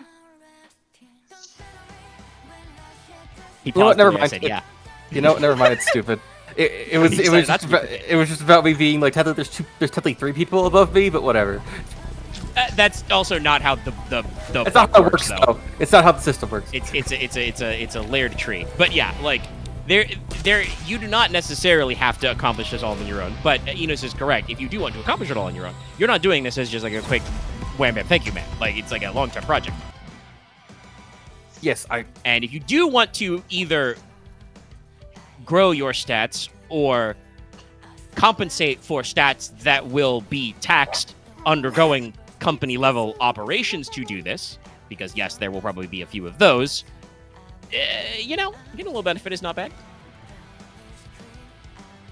I'm not down to get. Once again, I'm not down opposed to getting benefits. I don't know. Nicola is philosophically opposed to the idea of slapping a House Logi logo on this. That's yes. Well, I have to ask why. Do we have time for? Do we have time for philosophical argument? It's a philosophical thing. Look. Well, because these are the. Okay. Like, you say that, but look at these people. Are they, like, they're barely surviving as is? Are you saying, like, tell me if this is what you're saying, that we give them everything that they need and take nothing back? No. Okay. These people have nothing to give. So what do we get back? Well, that is a lie. I do not know if they have nothing to give. But we literally have been to one village. We have been to one village, but listening to how Granny has spoken to this, these are all people who live in very small. Well, I don't know how small. I am making assumptions here, but I'm still going to say, like, small communities that have very particular specificities, and they rely on very fraught and perilous trade with each other. Some people who might consider bandits to survive. Like I said, like we mentioned before, the fact that they have been able to survive in this land at all is almost a damn miracle. So if you want to say, like, we should, help these people out and expect nothing in return, you can say that. But, okay. But, like, if you're just saying, I don't want to expand because I don't want to be a monarchist expansionist, then... Like I said, you're gonna have to explain this to me. My main problem with expansion, at least because of the setting we're in, because we're in a feudal setting, is if we expand, it is going to cause further tensions with already existing powers, because they are not going to be happy about it. It doesn't matter if we do it legally. It doesn't matter if we do it legally. If we don't piss off anyone, I'm not worried about the High King. I'm worried about the other houses. My intention is sorry. Let me say this. Go. My feeling is they're already enemies. Like, unless we foment some sort of alliance with them, saying, hey, we're gonna be nice to each other, they can basically all they're doing is they are extending their hand and they're giving us a handshake with one and hiding a knife behind their back. All of them. So okay. I guess I just don't function on that same kind of thinking. It's like a noble house situation. It's like I am operating on the assumption, like, this is why I'm talking about a united Teine. Remove the problems within so we can focus on problems without. What are the problems without? Everybody else. Like I said, we're not shooting each other in the streets yet, but tensions have been running high between certain houses. Like, look at the conflicts between Espada and Oro. Those have been ratcheting up. There's been weird conflicts happening between Tron and I want to say Forrester, but I feel that wasn't right. Is it Forrester?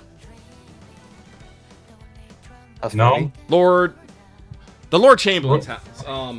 House Ferretti. Ferretti, thank you. Sorry, I lost it, man. We know there's, like, conflicts going on.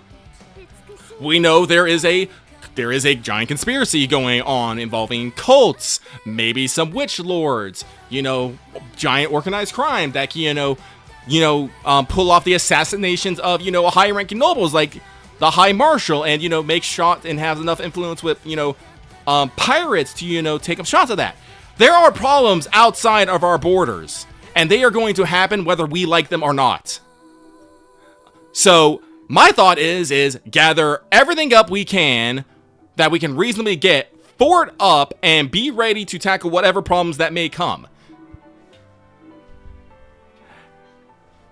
Now, in the Fog Veil, like I said, I'm not saying we just gobble up the fog. We gobble up the Fog Veil, say this is ours and do nothing with it and just enjoy big numbers. No, we're gonna help these people. We're gonna fix things. We're gonna set right some wrongs, and we will try to put these people into as much power as they can possibly handle.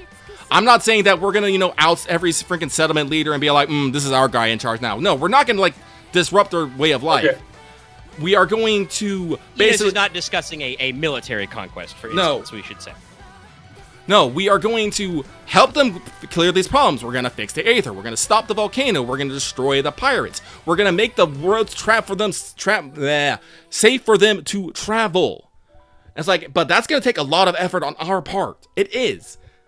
And I do not think it's necessarily wrong that for all our effort and help and stuff, they Give us a bone. not give Or us a more. bone, give us their loyalty. I mean, I do want to say. I think, and I say this not as a value judgment, but I know that Inos as a character, you run him lucky as he is greedy. He wants to maximize. Yes. So Inos is suggesting this from a place of, well, we should maximize our investment so our return is greater. I have said, strictly speaking, to the Marquess, he does not have to maximize their investment. You could divide your investment more evenly, but that will reduce your maximum output. Obviously, Inos is not going to be for that. No. I know I'm coming off Some of very the strongly others about kind this, of- but I'm very strong on this idea. No, that's fair. And I'm, Well, I I'm also still want to very. say, you kind of feel I'll like you say said this. it early heated I'm because, like you still, said, you were I'm also still like, being a very little strong. bamboozled of this just in there. I'm still very strongly opposed because once again, I think it's just a philosophical difference on how our characters think of the other houses. I think of the other houses as potential allies. I don't think of them as enemies. I want That- to Maybe one exception. I That want to say is this. fair. That's super fair. I don't The see- only house I really have. The axe, please. Wait, your turn. Take your second. Go ahead. Yes. The only house I have any standing issue with, well, really right now, is House of Spada. And that's just because I think they're kind of dicks to everyone. I don't understand the like. I understand, even though Lord Freddy has arguably done things that might have pissed us off. I at least understand him as a person. Lord of Spada makes way less sense to me because he just seems like a dick. I haven't for seen no anything. good reason. I don't know anything he's actually done directly. Well, he's just very manly, chest beady. Like I must be the pinnacle of strength. I must. I've only seen his can't kids do and this his in my order. I've only seen Or- his extended family. That's his not kids. Once true. again- We saw him in a No, meeting we which I think literally Nicola was met him. referencing. We He met was him like he was twice. like Yeah, that's when we heard- House Oro was like he was like, well, there's some bandits in the desert, but I can't move my guys because House Oro has their guys in the way. And House Oro is like, yeah, you can't move your guys into my land. I know how you work. And he's like, Yeah, like I said, Yeah, no, that's where we like, learned about the conflict. Once again, that like I said, they're the only house that Nicola is currently has like I guess the, that the is. shade eyes, the like. You know what I'm talking about? The like looking at them sideways, like what the hell are you doing? House of Spada does have a reputation of fighting you themselves. I also don't like the Lord of Tron, but that has nothing to do with anything political. That's a personal I thing, just yeah. think he's kind of an. I guess. Well, I yeah, guess that 'cause is that's- like. Sorry, I didn't mean. No, to- it's a philosophical difference. And It is a I don't different. think Like there's now I think about it. If Nicola thinks everyone is a potential ally, that would put him on a very. I think. I'm following that chain of logic. Yeah, no, I can understand why Nicola would not be wanting to. Yeah. Well, and I Once want again- to say that I think. Well, Dallas probably admits it, but I want to say, listen to your arguments. I think Enos has a good counter rebuttal, which is just like, hey, we have problems outside our borders, so like. But there's many complexities. I do want to say and I don't know if we're thinking about this. We're not bringing it up in the current argument, obviously, because Enos is trying to at least bring everybody onto the same page with him.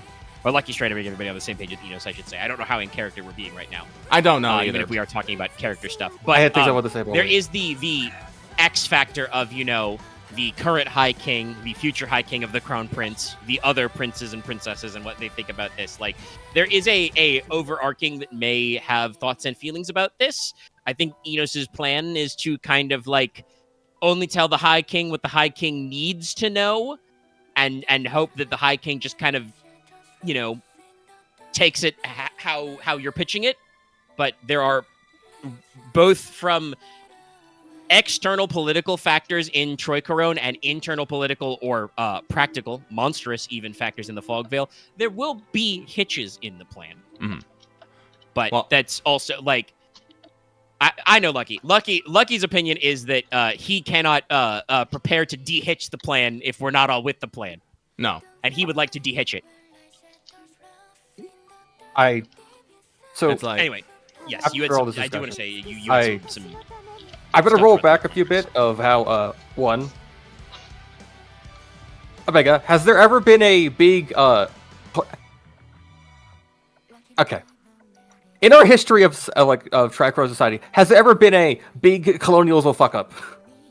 Or has there been a big colonialism happening? No, you guys don't have Yeah, any okay. colonized. There wouldn't be any cultural guilt about that. No. Well, I know. I don't think it's about. Once Nicola's again, not, or Dallas Nicola's is not argument phrasing is it as not- a colonialism. yeah. He is No, thinking this of it as isn't- an expansionist, because there has been expansionism, and I do want to say there have been a couple of issues. You guys may have noticed that the mare cages, which used to be House Venom and is now under House House Cheval, you're pretty sure that's full of anarchist witches who are trying to kill you. Yeah. I think they just watched the borders. Obviously, I think that Enos' plan is to not have that happen in the Fog Veil, but Yeah. there have been issues with the other houses taking over administration of this, and some of the NPCs will have some thoughts. But like I said, we got way more down in on this than I was. Yeah, thinking. I'm sorry. Like, this is literally my fault. Like, Lucky felt like he was suddenly being attacked, and Lucky went into attack mode. I don't know if it's you necessarily were being attacked, but you were definitely being kind of opposed a little there. Like I said, I was a little flummoxed to see it suddenly. Okay, I want to make this clear. Resender, yes. Aren, I don't know. Lucky, I think I said this earlier. I don't know where you got the thing about we're gonna put our guys in this thing, like in here, because I don't think we were doing that. Well, we have to. We're like, we will have to, because like, I don't know about settlers. Like, I don't know. Like, this area is not primed for settling. The lands are wild and untamed, and who knows how many monsters, and we do not know how long that is going to take to clear, and that will take, scouts, rangers, soldiers. Like, that is something we literally cannot do ourselves. We will have to use our own forces or beg for aid from the king. Like, those are our options. And so, if we use our own forces, that's, that comes out of our own might and treasury and stuff like that. If we ask other people for help, then we're indebted to them for whatever the cost may be. They will expect a slice of the pie. I do want to say, it feels a little, I should have said this a little earlier maybe, but I just thought of it this way now. I did mention before the Brigands, Buccaneers, whatever the fuck I call them, they have a company name. The guys in the Ivory Islands are a company. I can, as Axe said over the table, I can get a little meta about it. I did kind of intend them and the Ivory Islands as a little bit of an appetizer to the Fog Veil. Like, they are a company you can work against, and you doing something after you remove them from an island will, be less complicated and less ethical and moral to question. If you guys want to try and like I said, softball the plan a little, like beta test the plan, that is one of the reasons why the Ivory Islanders are there, is to kind of like feel out your operations there. Yeah. Enos' Grand Division is a thing that, by Lucky's own admission, is going to take you a few years to go through all the phases. So it's not something you're necessarily going to tackle like right away. If you guys are concerned about the long-term operation of the plan, like I said, you guys may be able to handle things one step at a time, and what's the word? I said beta test already. Kind of like feel out the operation. And that's something like I said. I forgot to phrase it that way earlier. I just stopped. I'm raising my hand in real life. I really shouldn't do this. No, we can't see. Yeah, but please, yes, go. I wanted to make a point of it earlier. We're kind of here, and it has the vibe of us as being adventurers looking at us, but like, we're not adventurers. We are people of a noble house, and to me, it's just like, we have to think about it long term. We have to think about it how it's gonna go after a year goes. Like, yeah, I know we suck at making time go fast, but technically, this game is supposed to have gone over multiple years. Well, in the end, despite me, all my yelling, I know I was yelling, and my brusqueness, I know I was very brusque. Like, ultimately, like, I do not want to, like, force a plan that people do not want to do. I know Dallas is against it. Like, on a philosophical, but that's, Dallas is against, Nicola's against it on a philosophical level. I don't think I can fucking, change his mind on that. But ultimately, like, it's up to, like, I want everyone, like, in the group to be on the same page of what the plan is, like, and at least be wanting to work towards it. That's I guess is what I want. So I also wanted to make this clear. You want to cut me off so you can say the thing you want to say. Cool, go. Never mind. We're all working out our statements. So, like, Nicola, like, honestly, I can't, like, that's just a straight impasse. Can't, what's the word? Can't come to, well, no, it's fine. Like, you have made your point, and I understand your point, so I'm not going to argue your point, but you are definitely in the, no, let us not expand camp. Logesh and Konrad, like, I've been arguing all that stuff. Have I said anything to maybe change, like, how you thought about this? Or are you still in your same camps? Konrad, Noble, Aren.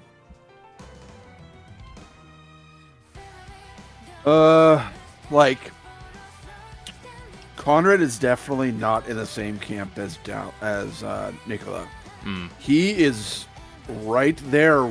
Well, maybe not to the same level as Inos in thinking that everyone is the enemy. Okay. He believes that everyone can be the enemy, and that if we don't do something about the fog veil, other people will do something. Okay. He is just to the mind that we should not take direct control? yeah, like he is more in favor of us helping them to become a nation again, and then we will have, like, effectively another leg on the table supporting the So you Norman. want to basically, like, you want to get House Vilter back on its feet, and then just enter, like, another, like, alliance with, like, we have with House Hick, kind of yes, thing? and it's like if there is no way to do that, if there is absolutely is no House Vilter to do, then if we find that out, then Konrad would probably be more in favor of divvying up the fog veil. Okay. I think I got that now. Okay, I understand. Like he wants to help the people. He wants to bring, like, give them a better life, fix all the problems. He just doesn't necessarily want to, in more modern terms, culturally suppress them, like taking away their cultural identity. Which I think is what would happen if we actually took over the Valens.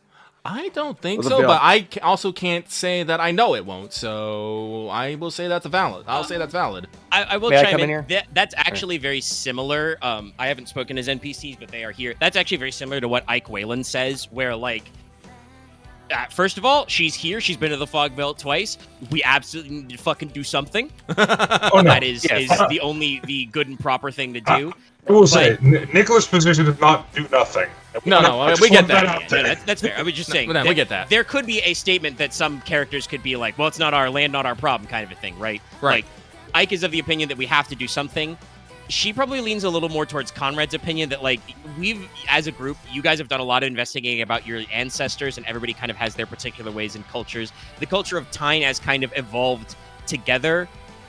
These people have already were a separate culture, you know, with their own cultural norms, and then have evolved again when their separation. Her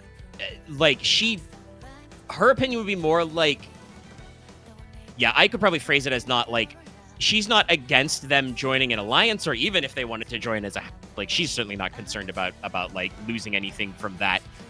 She's more just that she is concerned that, like, these people would not truly integrate with Teine culture because they will still be the Veil, and that, you know, that will there is a risk that they could lose something, you know, by becoming Teine, or that Teine could lose something by, you know, taking over the Veil. And she's not sure about that, but Ike would also be one to admit that, like, she's what, fucking 19? She doesn't know any better. So, like, no matter what you guys decide to do, and she, you know, obviously, like everybody else, defers to the Marquess, no matter what you decide to do, whatever we do is probably going to have long-term unintended consequences for, you know, our heirs and our heirs' heirs. And, like, Oh, that's heavy, man. she's okay with doing as the Marquess says, but it admits that, like, no matter what we do, something's probably going to go wrong later, so we shouldn't be too worried about that. It's more just, like, what parts of the problem can we hit with a hammer? Basically, Ike says. She's just like, what can we actually like hammer out? And, I want to chime in. You know. Yeah, go Axe. Yes, go. Okay, so I feel my perspective on this has been very different than everyone else's. I guess just an earlier thing I wanted to say way earlier. I don't see all the other houses as my enemies. They're my competitors. That's very fair. A slightly different way to look at it, but fair. Yes. They're my competition. We are not open enemies, but I have to be. I have to prove that I can be better than them when it comes to blows. That is very true. And that's what the stance I've always had with Leslok. Of like, I'm not here to shoot you the street. I'm here to look that I can do it better than you. That is a very fair outlook. Yes. But the point of that, I always saw the fog veil is it's too much in a fucked up situation where we have to actually do something so it's actually stable and the people here won't eventually die out to time and corruption. Well, the question is... Oh. Go. No, please go. I thought you were done. Say your end. And I never felt that even if there was an heir to House Vilter, that they would ever be in a position to actually even be a great house again. To me, it was always going to be that they were going to be a better house at most, if they even had the capacity to do so. Well, like I said, that is what I'm expecting, but we should not assume necessarily. Like, because like we're talking about, they don't have a lot of people. A lot of like noble houses are just gone. We don't know, like I said, they might have a fucking, a secret child to the barony somewhere. But even then, it will be, then. But there's a fucking castle. Yeah. Huh. But the thing is you have... There are actually several castles. You have the ability to say, like, if such a person did exist, that, no, I want to put this person in power, and we will enter, an alliance and trade agreements with them.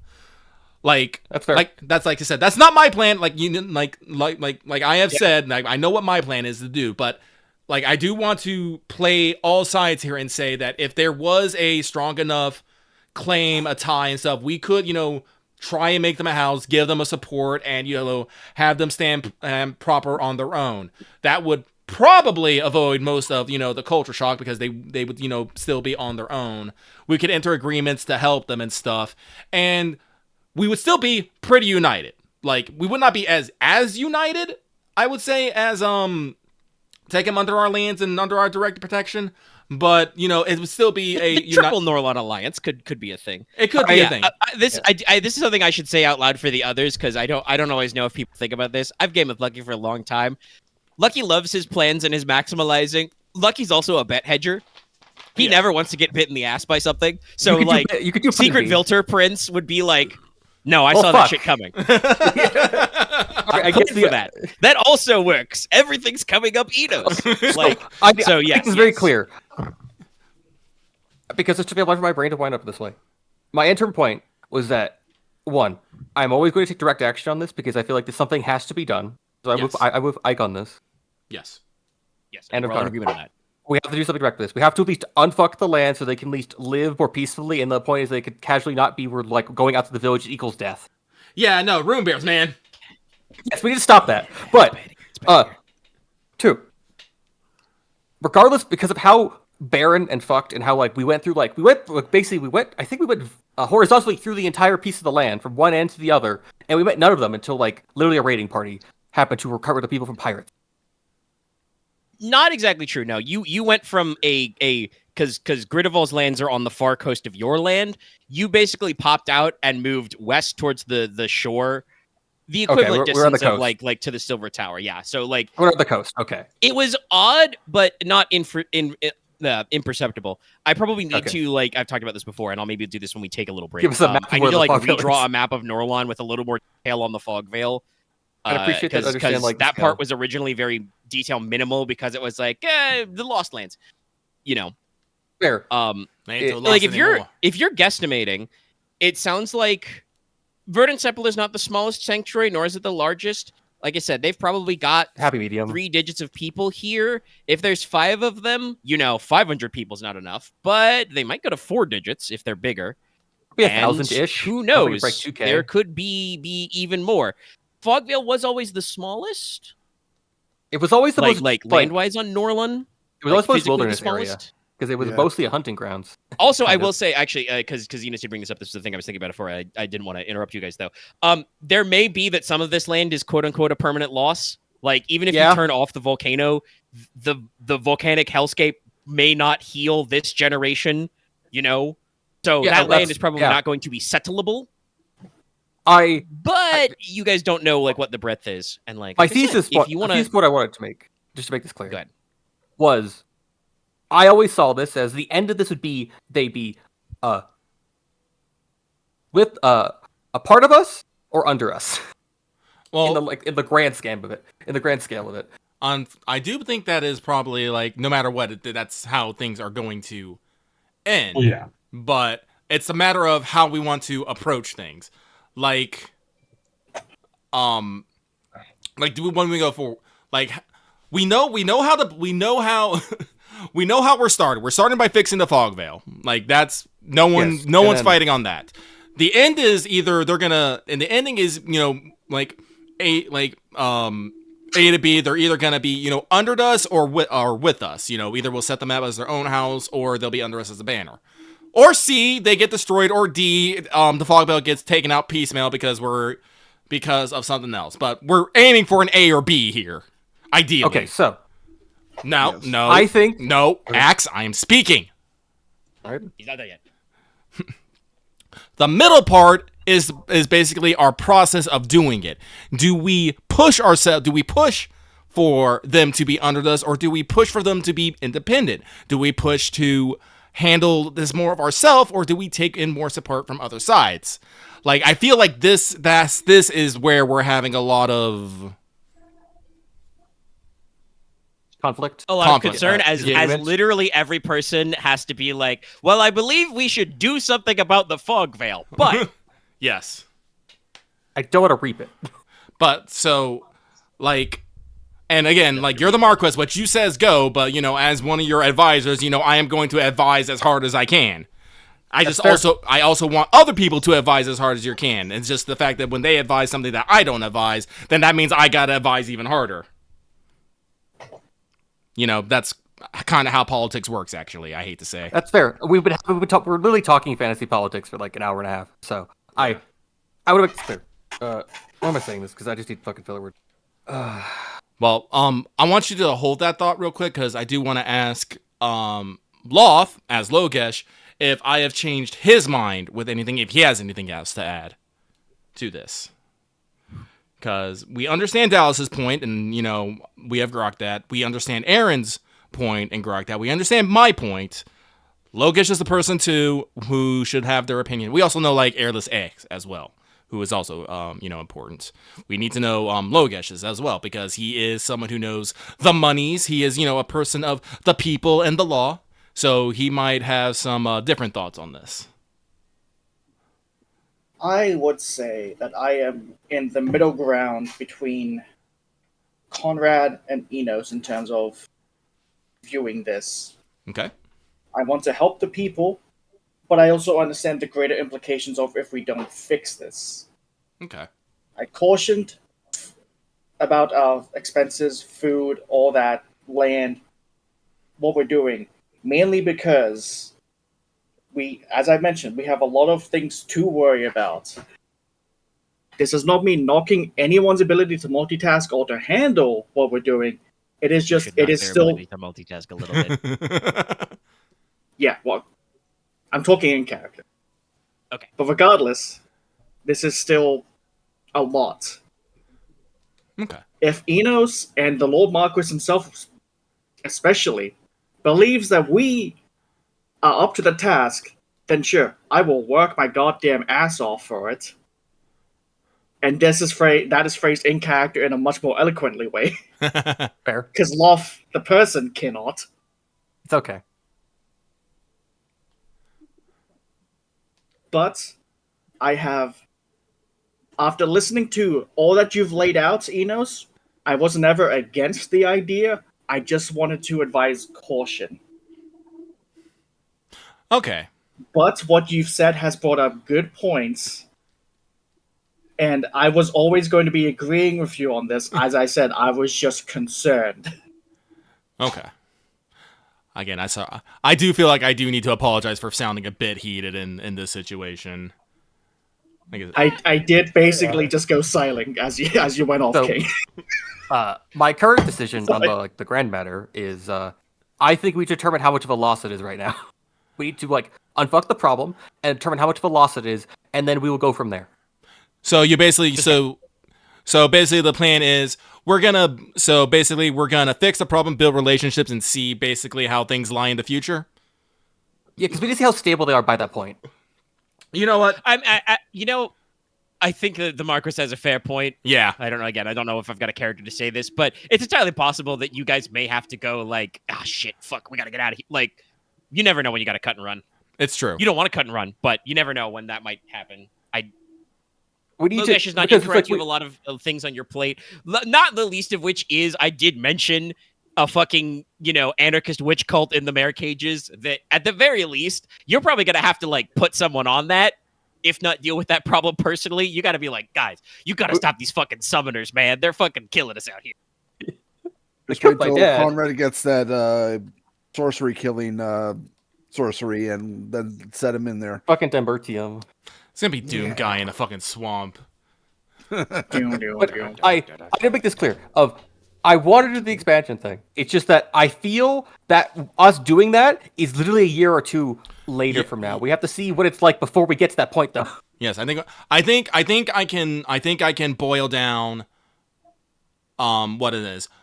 We all want to help the Fog Veil, and we want them to be able to stand on their own feet. Whether they're standing with us or under us is something that we will not be able to determine until later down the road once we have solved most of the problems and get a better understanding of the situation. But making them a part of Teine is the goal. Not Teine, Norland. Fuck, I always get the continent and our nation mixed up. Okay, we always get figured. Yes, yeah. Norland's the island, the Norland Alliance. Yes. A part of Norlon, yes. Okay. And because I feel like we can't make the decision of them being us, of being apart or under us, until we have them actually be a functioning nation of sorts. That is Well, and also you're gonna have to That convince is not them true no matter what. necessarily. So, but I would like Actually, yeah, that is the question. But anyway, go ahead. but like I said, Inos is greedy. He wants all of this, but he does not want to necessarily fuck people over doing it. So Yeah, so I think that the pie's too not ready. yeah, the pie's still baking. We don't know if we can eat up the whole That's pie a good yet. analogy. The pie's still bacon. The pie's ingredients right now. I had a great fucking analogy there, so I'll bring it back. And we need to know more about what's going on here. So if the micro meeting of the minds in the safety of the church is good now, I think Lucky has done a good summary of your thoughts. Yeah. Probably sometime in the mid-afternoon, there is a kind of drum roll call from outside of Verdenseple, and that would be the Vanguard arriving. Basically, they signal, friend, Vanguard, and... I'm sorry, I'm thinking in terms... They would probably not phrase it as, here? No, actually, they would have, because they've been doing this for hundreds of years. They have a proper noun for Verdenseple. That's good. That's probably how they calculate distance, by being signaling, I am close to X, I am far from Y, sort of a thing. They probably have a turn of phrase for if you're in the middle of nowhere, Fogvale, you're just I'm far from everywhere. Now they would say, I'm far from home. Sorry. Aww.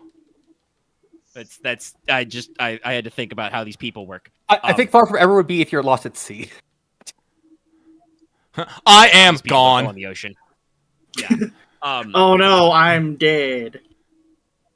Also, the way you say home in drum code is probably they use that phrase "land I love."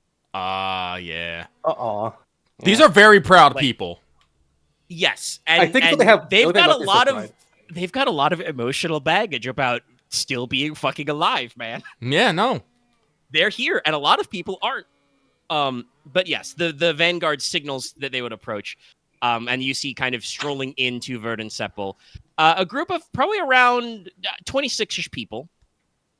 who are clearly of the vanguard you saw. There's probably another dozen or so who look like volunteers from Verdenseple. They're wearing kind of the straw cloaks you saw before. They're wooden masks. They've got bows and staves. The vanguard of the Hidden Valley are wearing slightly different costume than you kind of saw them out there in the dark. That's okay. I think even before we had that conversation, I figured I wasn't gonna. You'll find out what I mean by combat moment, but I figured we weren't doing that already. But it's okay. We needed to hammer out a little of that at least. No, The I'm funny part very will be glad after for it. I- I'm much more in tune with what we're doing now. Yeah, it's good. It's good. And maybe we can, because this started with Lucky emphasizing that, hey, Marquess, you should make sure to ask all your advisors what they think. Maybe if we do that a little earlier and more often with our plans, we won't have to have a big hour-long I think it's because half the people here didn't really have a thought until now. No, Well, I'm pretty sure. that's- I think they had. Sorry. Until now, but I was gonna say I'm pretty sure I at least briefly mentioned some of Konrad's hangups. I just don't think I went into as much detail as I did this time. No, Fair. like I So, think don't know. I think again, I don't know if you guys did or not. I don't feel like anyone necessarily pushed back against my idea. I don't know, but I'm sorry. We're retreading all ground. I don't mean to do that. Sure. Complete. you've listened to this. You fucking tell us in the comments. Actually comment on this video. Are we crazy? Yes. I thought I'd said something, but I could also be completely fucking wrong. Okay, I need to call the- myself out here. I need to call myself out here. I've done the classic Leslok thing of I think it's too soon to make the choice. Well, it's you definitely- did actually say that we do have a point that, this is supposed to be a longer term game, that we're bad at longer terming. But anyway, at the head of the vanguard is Fiona McIntosh. Let me actually grab my notes here to remind what she looks like. So she is a young woman, looks to be, about Leslok or maybe even more like Logesh or Nicola's age, very late teens, early 20s. She's, she does actually seem, in broad daylight, kind of pretty, regal features. She is beauty one. Hot. Let's just go ahead and make that out there. She's, got auburn, kind of like dark red hair, pulled back, usually tied in a slightly messy ponytail. Kind of, medium skin tone, emerald eyes. So runes are obviously on her body. It, like, literally, that is one of the downsides of Stoneheart attunement is, hey, people don't have to roll eerie to figure out you're attuned. They can just roll scrutinize and see runes on you. So like she's covered in runes. She's got like small lines on like her cheeks, under her eyes, obviously up and down like hands, arms, a lot of areas. Yeah, she's about average height. She's got a scrawny, you might even say wiry build. She's got a what you would say, Vilter style straight sword, which is kind of a medium or short sword in her belt, and a hand axe tucked as well. She is also carrying one of their blowguns of like medium to short. Actually, no, they're short blowguns because they're not like 6 feet long, but they're probably like 3 or 4 feet long. So they also work as short staves.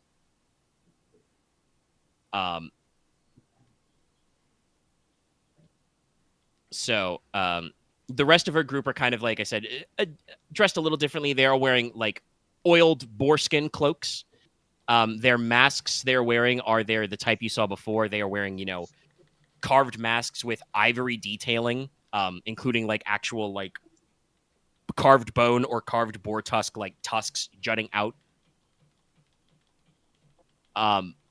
They are wearing less like boiled and hardened leathers, though. Now they're wearing more like loose woolen, like what you would call gambesons, like, like padded quilted woolen coats, because they absorb and deflect rain better. And you still see a lot of tunic, shirt, and breeches of what is called wincey, which is a wool linen blend. Yeah.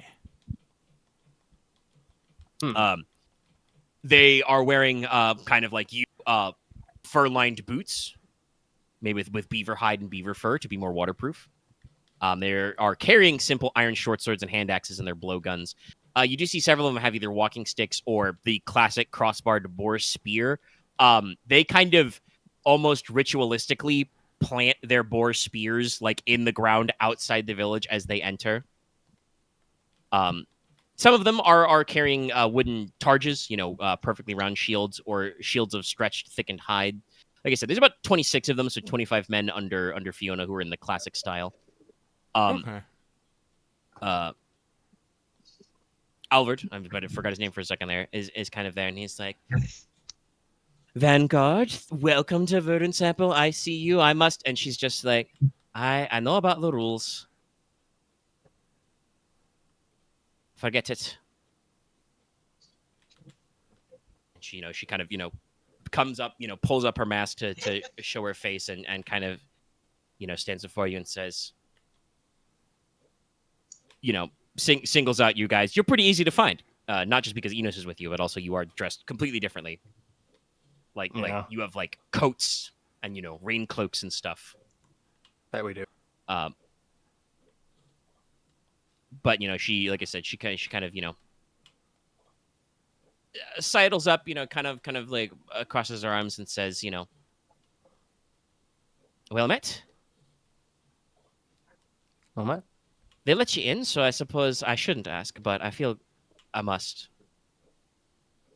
Didn't you remember my signal?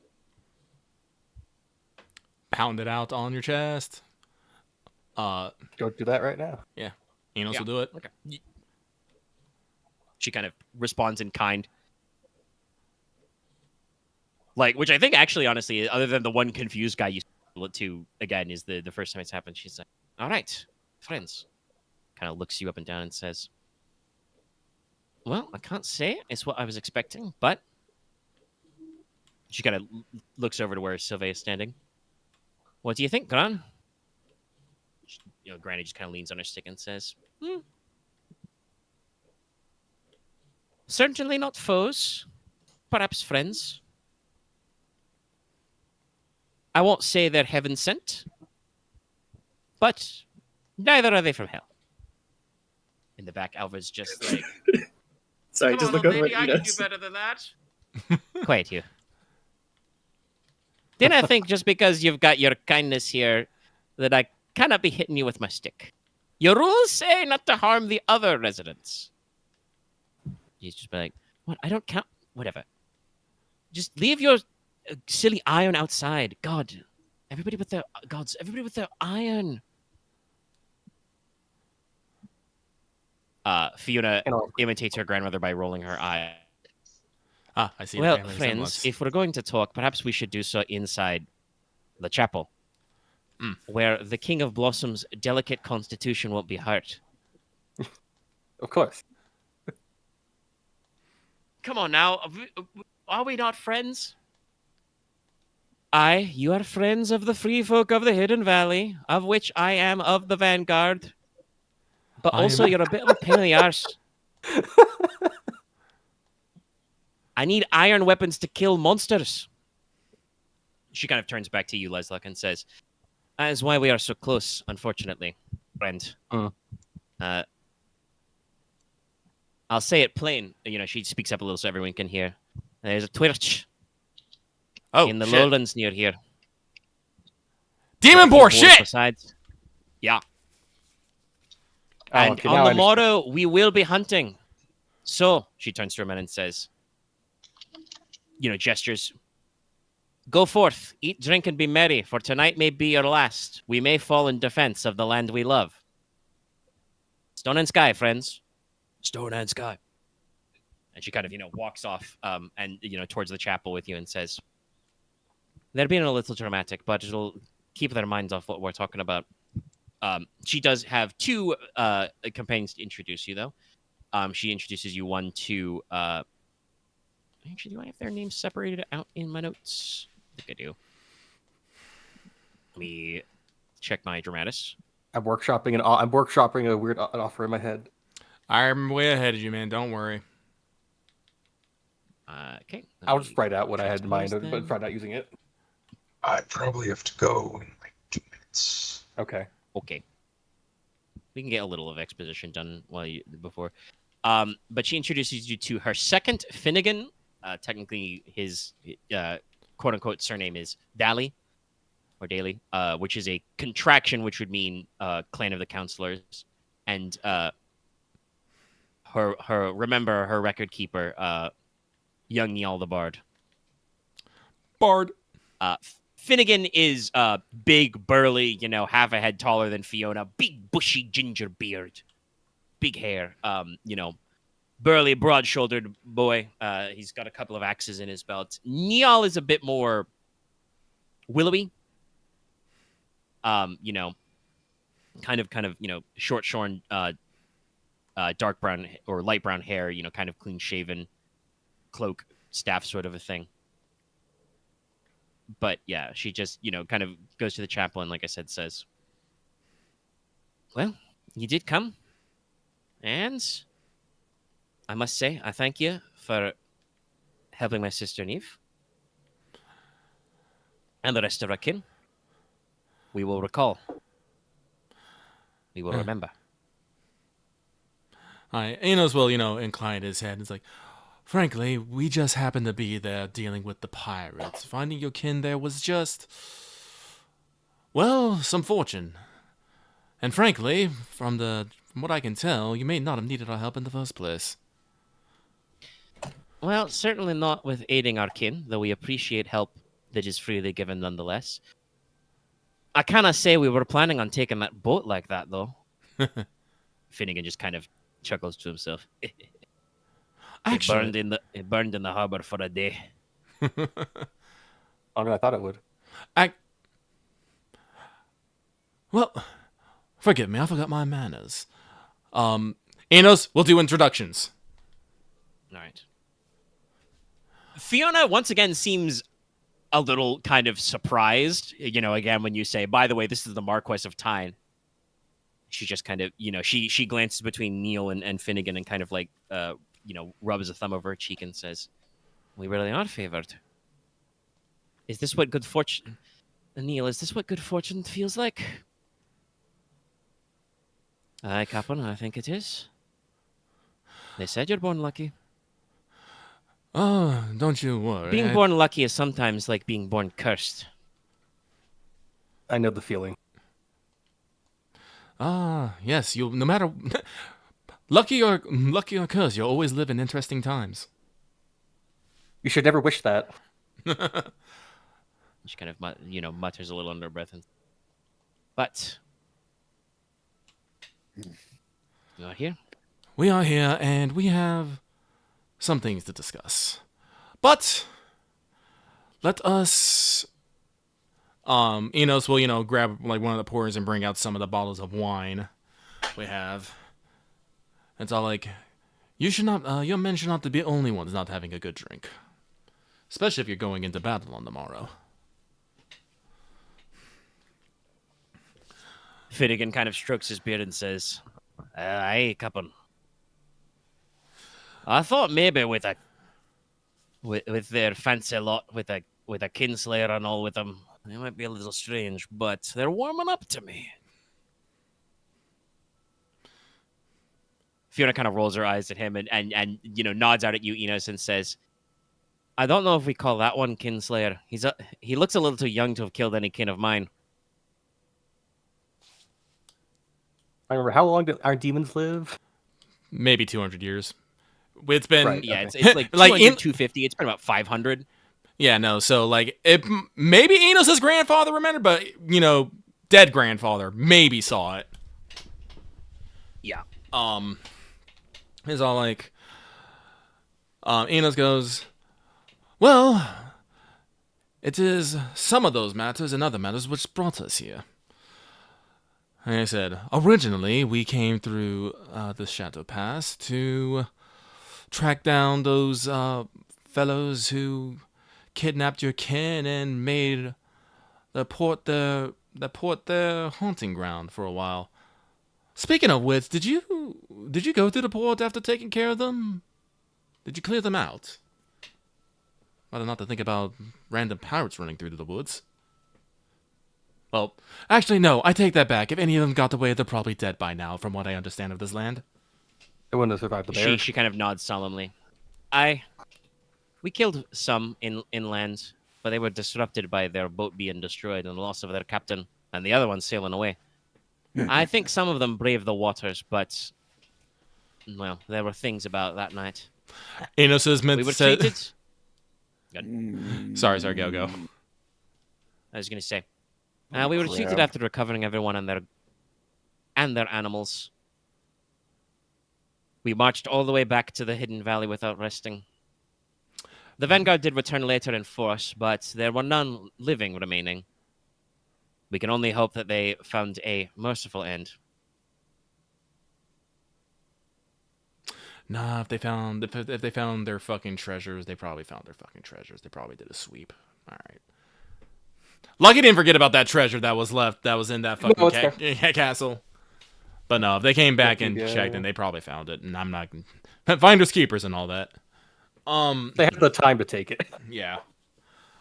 And so like, but discovering your kin was actually a bit of a stir for us because, as we may know, we came from the lands of Teine through the Shadow Pass. As far as the rest of the realm knows, no one is alive in the Fog Vale. Thought that, everyone perished in the Night of Fire or in some time quickly after. Like, I mentioned this to Granny Sylvie over there, but the fact that your people has survived some 500 years in this dire circumstance is a testament to your people's fortitude and will. It has taken great amounts of both, by all accounts. Mm-hmm. But it is not unknown to us that, well, truth be told, I didn't know if we thought we were dead or not, but it has been known to us that the borders are closed. And unfortunately, perhaps if some message could have been sent by sea in ages past, well, there's those bastards on the Ivory Islands to talk about. They all spit on the ground. Yes, that is a I problem. don't like those guys. Yes, that is a problem. Place the schedule. Yes, that is a problem that will be dealt with at some point. Don't you worry about that one. We have enough for to killing more pirates. We have time in summer 3. There. Maybe you have time. Maybe. And it's like, but the main reason we have come back is there's a bit of a unique opportunity happening soon.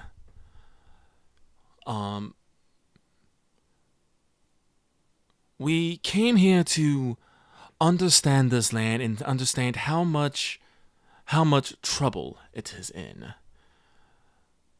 Like I said, and by many accounts, it seems that many things are not as they should be. It seems you have the Lady of Thorns sucking up life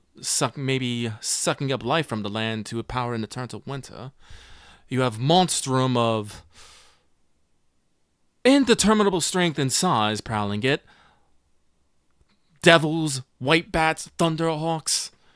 You have all sorts of natural disasters and whatnot happening throughout the land. And it is daunting, to say the least. It is true. But even if we have been separated for 500 years and and our partings was not... Inos, pauses thinking of a word here. The gentlest. It's all like, you are still people of Nolan. And now that we know you are here, we cannot just leave things as they were. It's like,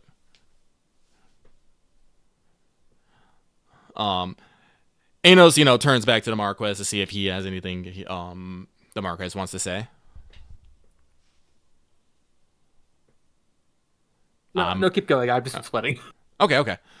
Inos will also take a quick look at Konrad to see if there's anything he wants to say.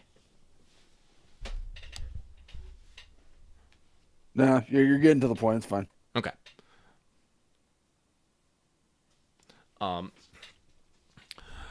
And so we have come basically on a mission of diplomacy to hear what we can of the land, see what you might aid, and more strictly to the point, the High King of Tricorone will be doing his summer court in Teine this year. That one kind of like she's been kind of like nodding along, like obviously appreciating what you're saying, but when you say that kind of like she kind of like tilts her head, like you can tell that like while Fiona is probably not a grand champion of political science, she clearly understands some of the greater history of Tricorone, and so when you say that, that kind of catches and she's like, oh, yes, the High King will be here, and this presents a unique opportunity, as I said. We of Norland are already committed to doing what we can to help the Fog Vale beat back the monsters, maybe tame some of this land, and bring a measure of safety back. In due time, we will deal with the raiders and make the sea safe again.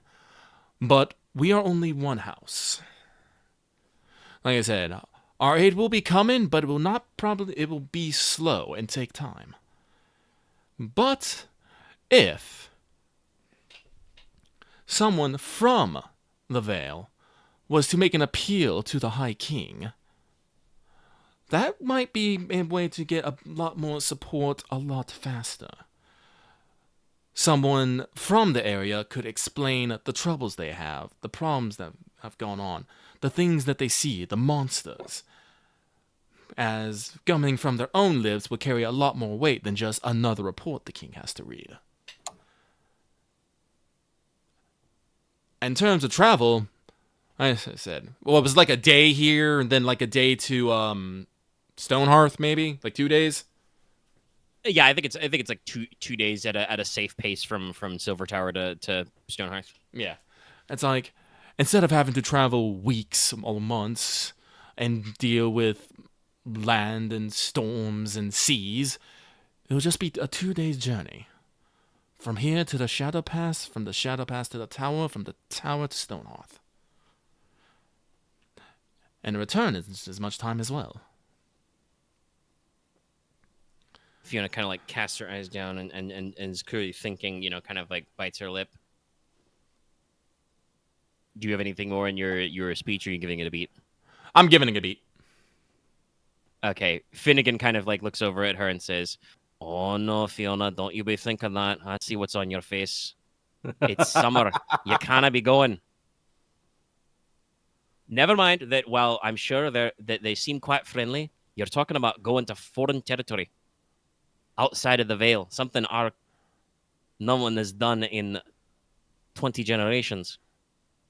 But we are not beholden to this. We have missions to do. And she's pausing, she's thinking, she's tapping her foot, and she's just like, you know how the elders are? They won't take it lightly. She raises her hand and says, I understand. Mountains only rise and fall in time. As much as I would like to go to myself, not just to see and speak, but Neil, what do you think? I know what he thinks. What do you think? Neil just kind of leans on his staff and says, well, Captain, I think there are a few problems with that. First of all being, not to be rude in front of our friends, but you're not very good at reading and writing in Crownish. She kind of bristles a little at that and says, hey, spoilers, Fiona has problem illiterate. Oh. She cannot read and write Crownish. She can read and makes write Runic really good. That makes sense considering the Fog Veil. But yeah, several other people there, but she's just like, I do not know how much they'll be needed, but we want to think things. Our friends here say they want to hear firsthand what it's been like here. Then he kind of, takes a hard swallow and a deep breath and says, then I should volunteer. I am Neil, Clan of the Bards. It has been our people's duty for generation on generation to remember our people's songs and stories and to recount them. And it should be no problem to recount them to a Marquess or a High King or anything in between. He's clearly psyching himself up a little for this. Mhm. Fiona kind of turns back. She first eyes Inos, but then does actually eye Leslok as well and says, well, you've heard that from his lips. My second is correct. As I'm sure you understand your responsibilities. I am not a single lone force in charge of this land, so I must maintain my relationship as well. Would my man, the Bard, young Neil, suffice as a speaker? I can certainly attest to his ability to remember our past myself. Inos looks back to the Marquess to see if he has like any like strong feelings about this. I was thinking about how to respond because in my head it was a situation of. No, it makes sense entirely. I was just gonna say a whole thing to Fiona about. We'll have more chances. You'll have more She chances, is but just the- like yeah, honestly, she's- this is the time where less is more, man. Just not stoically. That's fair. You get another session of this. Don't worry. No, you're right, fair, because we have the hunt to do. Don't worry. I'm I- building I- up to that, by the way. I- I- I'm building up to that, by the way. So don't worry. All right, cool. I'll just put a chat what I'm gonna say just at a time. Yeah. But That's yeah, fair. That's fair. Type it I, out. yeah. But Inos looked back and is like, "No, that will be fine." Like I said, someone who can clearly explain the situation would be best. Now, I don't know how much Gren has told you, but it is one of our binding oaths we must remember. Neil is the best at that, then he is well even suited. if we all take it upon ourselves. Then he is well suited. But, forgive me. You mentioned earlier that you were hunting a Twretch? Aye. The demon boar The demon boar. is a bloody great one outside. How Probably dang- a few hours from here. She kind of you say, yeah, how dangerous. She kind of glances at Finnegan. Finnegan kind of gives her an eye like, hey. You get the impression that Finnegan is her Enos, but he's a muscly boy instead of a pretty boy. But, she kind of says, well, I won't... she shouldn't say I won't sugarcoat it, but Yeah, I won't sugarcoat it. I'll speak plain. The Vanguards, we train our whole lives. We all know what we mean when we take our oaths between the white sapling. But it's going to be risky. We'll have maybe a dozen reinforcements from Verdenseple. We've scouted him. She kind of lowers her eyes a little and does some mental math. Oh, I think there's about 6 or 7 wild boars with him. And I don't know if you've ever seen a demon boar, but they're big fuckers. She does cuss, by the way. Just straight up. Anos says, Anos is gonna, then turn around and look at Konrad and just be all like, do the eye to eye? Do you want to? Konrad's already grinning by the time you look at him. Anos just kind of sighs and looks back. It's all like, well, I think it would be a good mark of our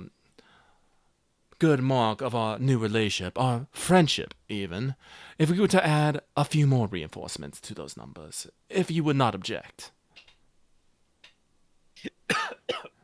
Sorry, I inhaled. That's me. She's dying. That really caught them by surprise. Yeah. No, yeah. Fiona just says, "No, that's perfectly fine by me. If you didn't suggest it, I would have, because I understand you're here to spread friendship and diplomacy. I like that word. That's a good one. We'll remember that one. But I will be frank with you. You've heard of them before, I'm sure. The way we live our lives in the Hidden Valley, it's operated in turn by the elders of the free folk, those who have lived there long summers and, have the scars to prove it. They can be a bunch of stubborn old men and women, but they have the wisdom of ages behind them, and they usually have the skills to back up their experience. But they're slow. We live our lives hiding behind our walls. And bloody great big walls they are, giant stone too. Kept the monsters out for hundreds of years. But the elders will be slow to crawl out from behind them. It's been a few too many summers since they've been in the van. Aye, says Finnegan. If they understand that our new friends are not afraid to swing to wet, steel to blood, or as we say, to pay the price to help in blood, blade, or time, that'll go a long way to build these relations. You may have seen that the people of Verdenseple are they're a kinder, gentler folk. They get to hide in their magic forest. So long as you don't step on the wrong tree or trod on the wrong flower, everything's fine. And also so long as you stay in the trees when the bears come in spring. That too.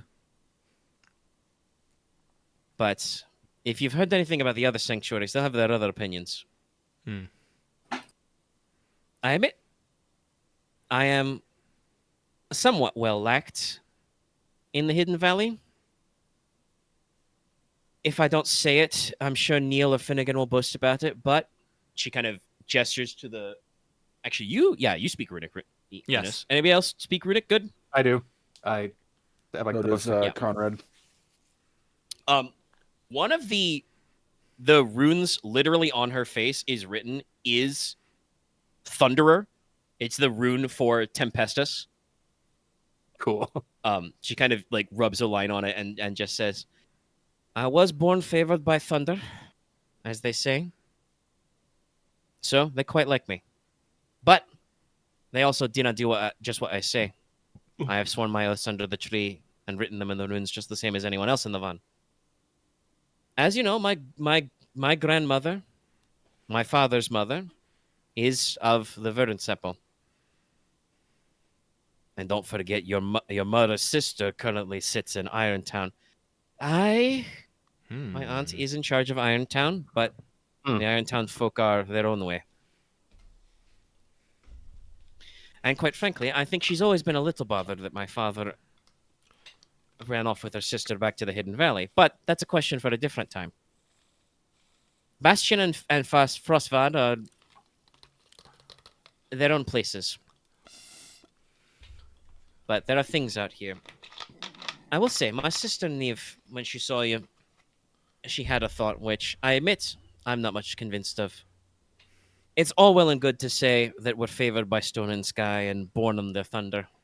But I prefer practical actions to vague prophecy. But we have many stones of runes up in our place, including one that's an important message. I don't know if you know exactly how things ended among our kin when the war was over. As you said, there was a little bit of tension, hostility. Some like to remember it as a black mark. Quite frankly, what happened in the past is not my problem. I'm concerned about today, and I'm concerned about tomorrow. And I hope that you friends are the same way. If we keep letting the past be a millstone around our neck, well, we'll be carrying the past until the trumpets ring. Oops, sorry. She's like, character response. Ha, good one.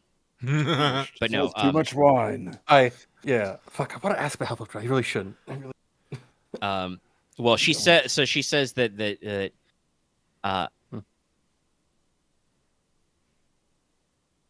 last Rune Lord. Let me actually make sure I'm getting his name because I don't know if I've typed it out before. Oh my god, where is my? Sorry, I have not necessarily doubled up on my notes. I write something in the past once and then I'm like, I can just find it later. but it is yes, How could I probably write it down? Gunvald the Brave, the last Rune Lord, who was mortally wounded at the Battle of Stone Fools. As he lay dying, he cast the runes one last time with his own blood and gave us this prophecy. He said, well, that's what Vilter was called, was the Rune Lords. I know.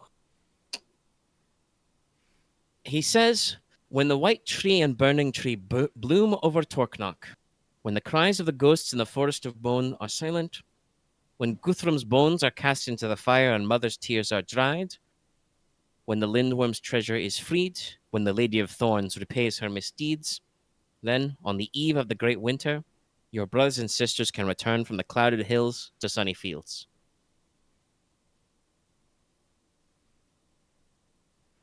Now, it's been hundreds of years since Gunvald was alive, so I bloody well don't know what he meant. But, as you've seen, some of these things are quite clearly referencing things that are still plaguing us. The Lady of Thorns does still have some misdeeds on her account. Now, Neve is of the opinion that having met you of House Logi, that you are the burning tree. Like I said, I didn't know about that. She kind of looks Leslok up and down. He doesn't look much like a burning tree to me. But You might have to show her, brother. It doesn't. We'll have to It's see in the like- hunt. It's like, don't. Inos, we're like, maybe later. It's like I can't say openly like the sword doesn't go on fire yet. I can't do that. Oh, thank you for writing down the prophecy, by the way. Check this shit out. don't worry, I had you write it down. I was gonna ask if you could. If you're inject- curious, well, that are a few things. Torknock was the capital of House Vilter, the fortress of runes. It was never taken in the battle, but it has fallen. By all accounts, there are none who live and breathe still alive in the city. The way you say that I regret sounds to inform you. ominous. Oh, God. I said to say none that live or breathe still reside there. That sounds ominous. Yeah, considering you know what the people have to do with their dead. Yeah, sure.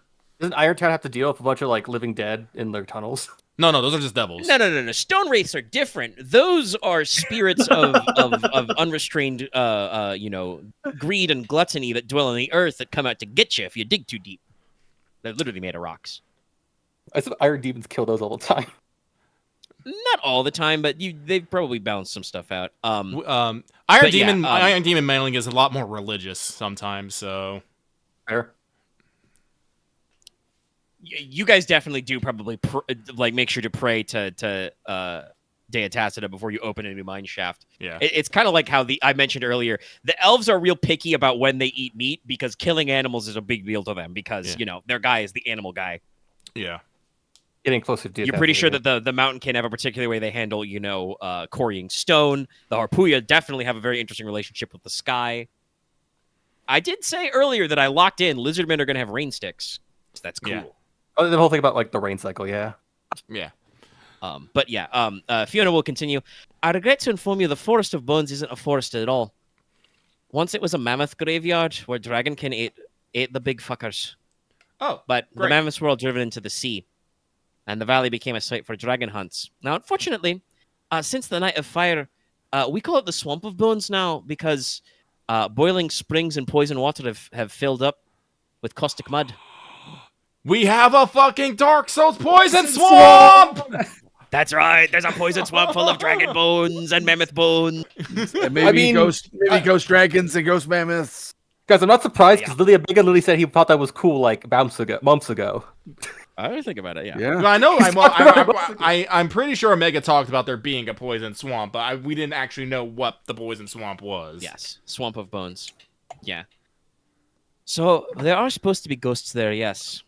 Now, Guthrum's bones. Well, old One Eye, Guthrum the Fool, spits on the ground. Well, he's supposed to be bloody well dead. But we've never buried his bones in a tomb or cairn, so unfortunately they're likely to be in Torknock as well. I do not know if throwing them into the fire will finally make the tears dry, but I'm willing to try. The last two bits are a little obscure. You've already heard of the Lady of Thorns, I hope? Yes. Collapse of the wood. Yeah. Yeah. It's not great, but the Vanguard hasn't been inside the wood in 2 or 3 generations. We've tried, but it's not easy going. Now, the last bit is the Lindworm. House Nucker was a branch of House Vilter. They rose to prominence by killing a water dragon and taking its treasures hoarded beneath the earth. Oh, that's what's in the fucking lake. Great. Yeah. Okay, so literally, So, like here are the 5 don't- side. Here are the 5 blue quests. I didn't know exactly where the treasure needs to be freed, but it's in the land somewhere. Hopefully Finnegan says, hopefully it's not in the bloody lake. It's probably in the lake. It's probably in the lake. Fiona grimaces. I remind you that Stoneheart sorcery is grounded out by fresh water. Yeah. Oh. Well, we'll bloody cross that bridge when we come to it.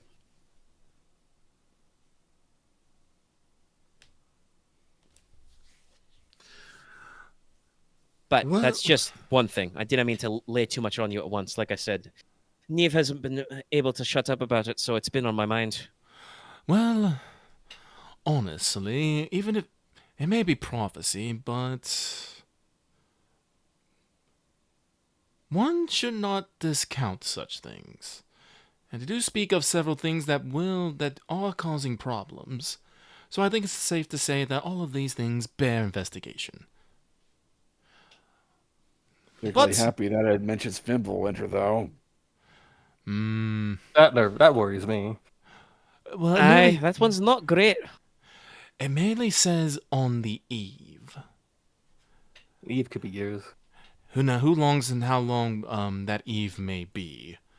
But it gives us it gives us time to prepare.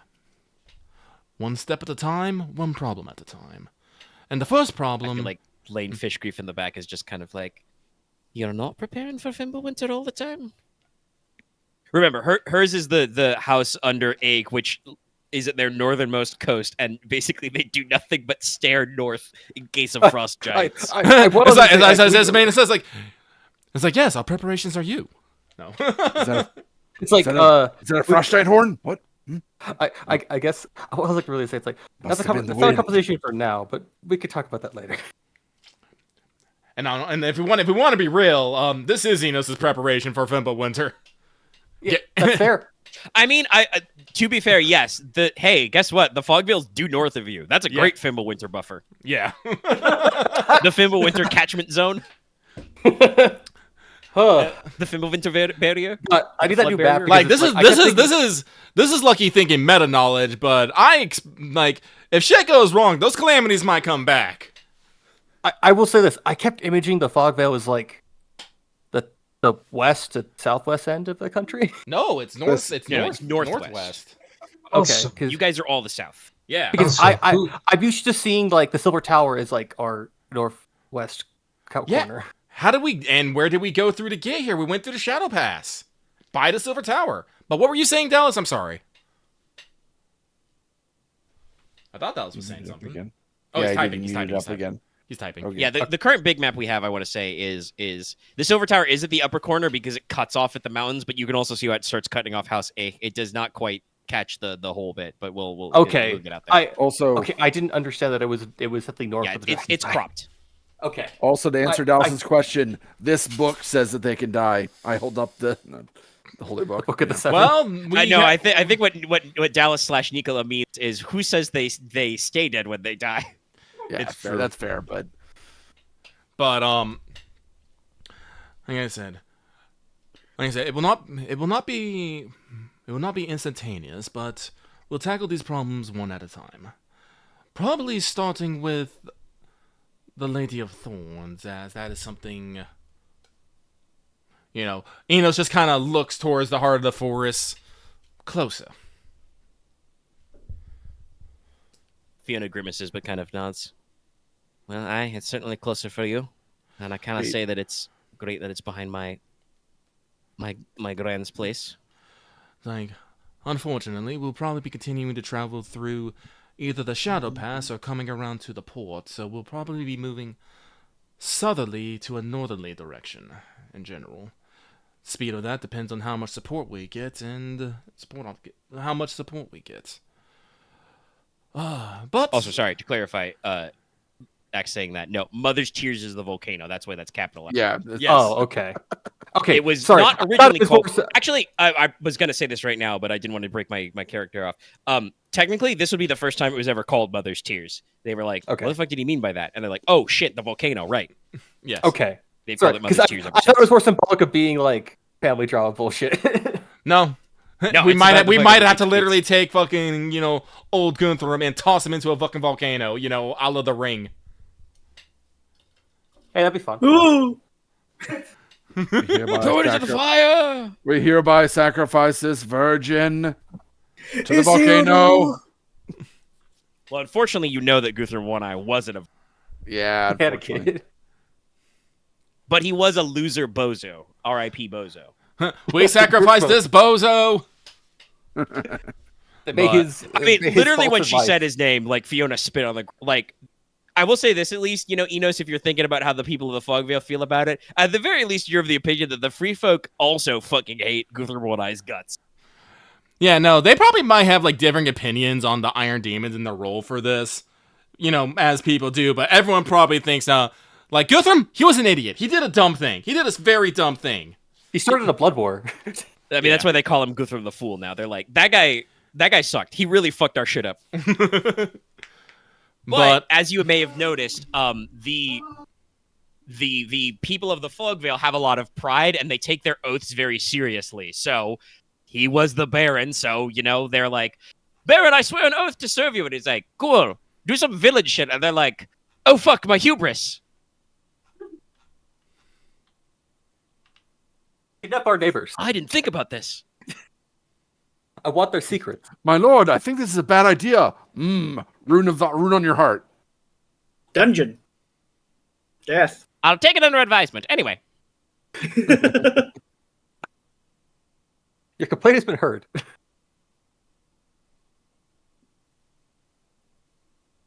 Gonna hunt a all right, bull. anything else in this? Because I got another one I think will work to bring up before we That's probably call it as they get prepared. Yeah. Yeah, because we'll probably end up crap. Yeah.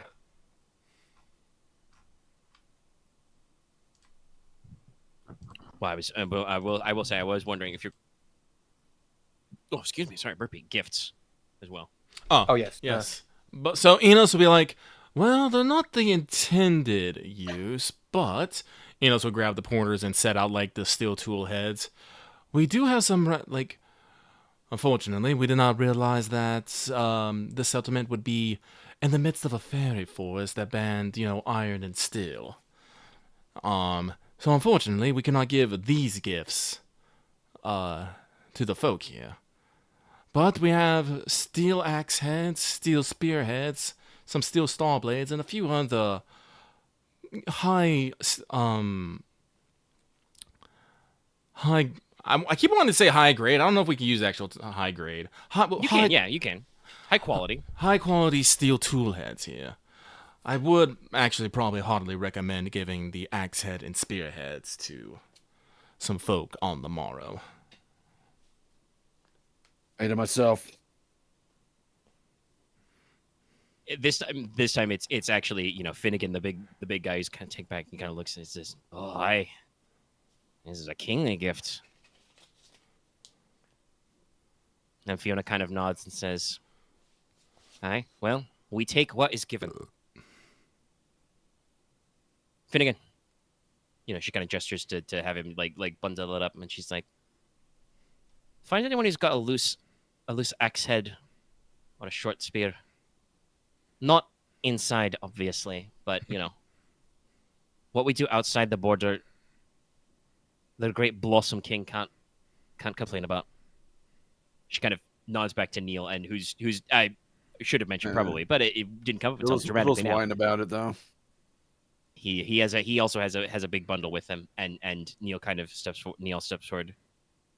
By the way, if you hear me say Neil, it's because Neil is pronounced basically the same as Neil, but I want to emphasize that it's spelled slightly differently. Gotcha. In real life, it's actually the ancestor that became the name Neil. Anyway, Gotcha. Neil I guess is, Neil's coming with us he's at out the end of this anyway. He kind of lays this out and he lays it down before he unfurls it. He looks up and says, "In the hidden valley, at the top. Well, we have several things, but in addition to the white tree and the temple of stone and sky, there is a mount there. We call it the Barrow of Blades.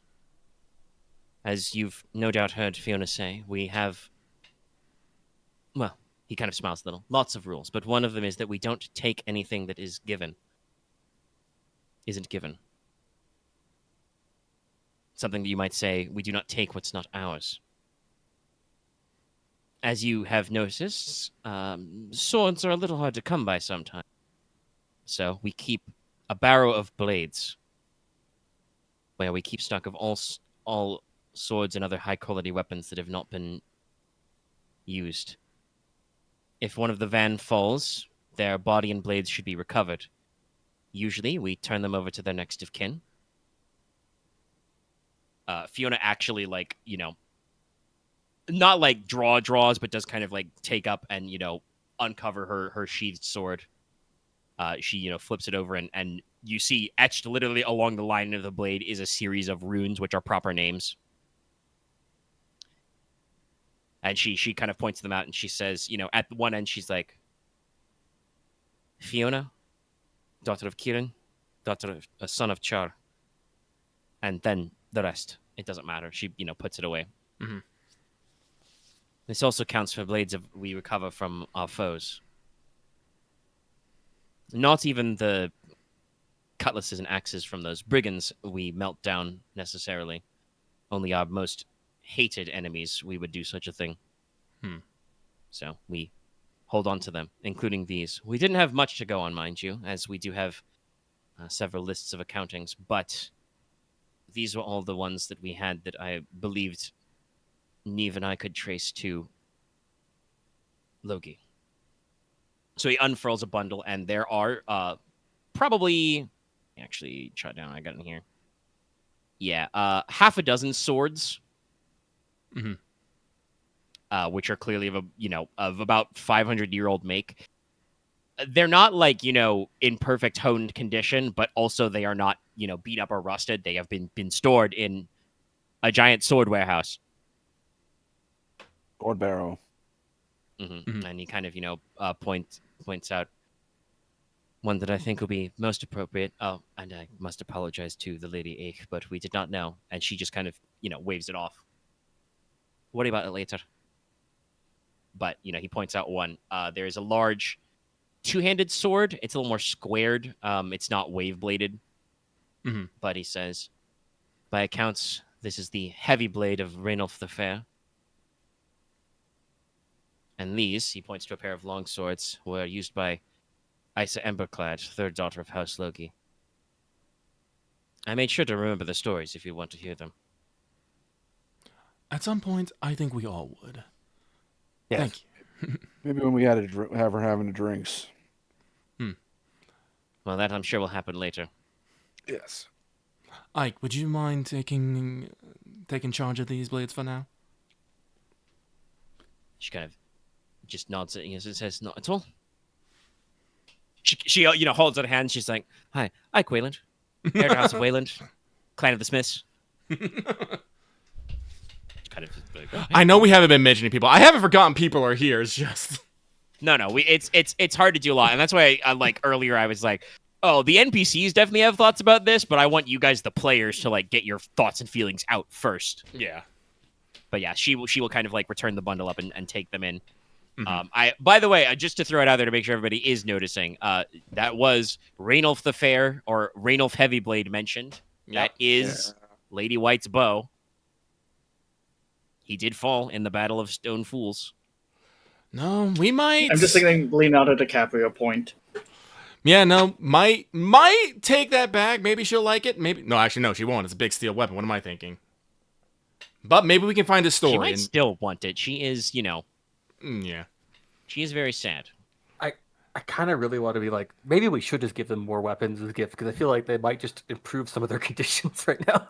Well, they seems that like we can, but again, it's one of those things of like Yeah, there's no only idea. so many people and so many weapons we can give them. I know, but like, But I will also say this: you'd have to be careful. Like, obviously, they have a big respect for swords, but also, Fiona just showed you her sword is ancestral. yeah, She was able to count at least to her grandfather, and probably had at least 4 more names in runes on it, maybe more. like Also, by the way, hey, Leslok, roll knowledge sorcery. but we're now. Okay. Also, I want to say, I think giving them more axes and spears won't probably go amiss because those are probably just generally good. Student sorcery or action by sorcery pool? Multi-purpose. Student of sorcery. Yeah, Okay. Making sure. like I said, But we yeah, like giving them better tools is important, but 4s and 2s. yeah, hey, on the other side, opposite the long name list, there's a rune on that blade. That's an Evil Bane sword. It has an Evil Bane rune on it. Good. Good. good. That thou shalt shite. Fiona's not. That's one less loose Fiona's not end. Fiona's not fucking around, guys. In Yeah, case well, you, fuck that Fiona's boar. not fucking. Okay. I still think we should get the boar spears. They have some, but you can get them some steel ones. Yeah. Well, we can actually get them like proper seals, but no, like not swords. I think we can get them some boar spears, maybe some more axes, things that can. Yeah, something that can be used Honestly? eventually. Like, rather than give them swords, what would be to give them the iron or the steel to work with. We could do that. Because like I said, they don't really Use have the the Logi means steel. to forge new blades, so there's a lot of things going on around. Like, you may have noticed there seems to be not necessarily a population control, but there are like known limits how many people they can support at any given time. So the Vanguard can't recruit everybody. It's who feels crazy enough to go out into the world and owns a sword. There may be a box of ingot of Logi steel, the finest steel, literally in Tricro. Well, we don't have to give them the finest steel. We just have to give them, some pretty good shit. Listen, I'm pretty sure smithing knowledge is... Well, it probably hasn't slid backwards, but... It has progressed. Yeah. It hasn't progressed yet. No, so... She got actually, I don't even know if they Neil know. might mention it. We do have a big... We do have place to reforge and repair blades, but like I said, we do not recycle or melt down blades that belong not to us. Interesting. Like I said, they have a very big complex about the war. I mean, they would, considering They've it's kind of everything's developed a culture which is based around not. I won't say not doing that again, but rather having that not happen again. Comparison in my head is a really weird one, but hear me out. I think about it's like how do I put it? You guys see how bad this is, but it makes you think about the Japanese, but instead of becoming a weird post-apocalypse society, they just came back and became the Ainu instead. Like they went a different direction. Well, I mean, no, no. It's probably bad. Yeah. The Japanese society was directly shaped by the effects of occupation. These guys are not occupied. They're kind of had to the Japanese grow were in their occupied own for, way. 10 years by American forces. I guess I was thinking about probably upper culture, but they just got bombed or destroyed, firebombed and. Well, I think trying to make a now. comparison Anyways. is a bit much. Yeah, whatever. Man. Yeah, it's that was bad. But let us. Yes, no. Yeah, honestly, I think that's good. I think we can probably wrap up here. I think, unless there's anything else to be said. That was what I was aiming for. Yeah, unless you have something urgent, because I do not. You guys can probably talk with Fiona Let's drink and tonight, be because they're merry. gonna, like I said, they're gonna eat, drink, and be merry a little, and then they're gonna prep Tomorrow in they the might morning die. to hunt. She would let you know, I guess, that their plan to hunt is, the Vanguard do not hunt monstrum at night by choice. That's fair. You do not move at night, if at all possible, in this place. The night raid against the pirate port was kind of a very special condition because those guys were doing invaders. things different than how they usually work. It was literally an But invasion of they people. do not fight monstrum at night if they can help it. So they will depart, at first light in the morning, once, before the rain sets in. I'm thinking about the tactic we did for the hunting the wargs. Can we bait it out and just have a firing ready? But that's only us. We're not taking the porters, and I don't know if we got enough guns for a proper fire line. You're also going to have different We only multiple have targets, 3. but we'll Yeah. figure it all out next time. Yeah. Like I said, I got more cultural nets on this stuff, and, Cool. and even I have the story to tell about the swords. But Yeah. we'll Yeah.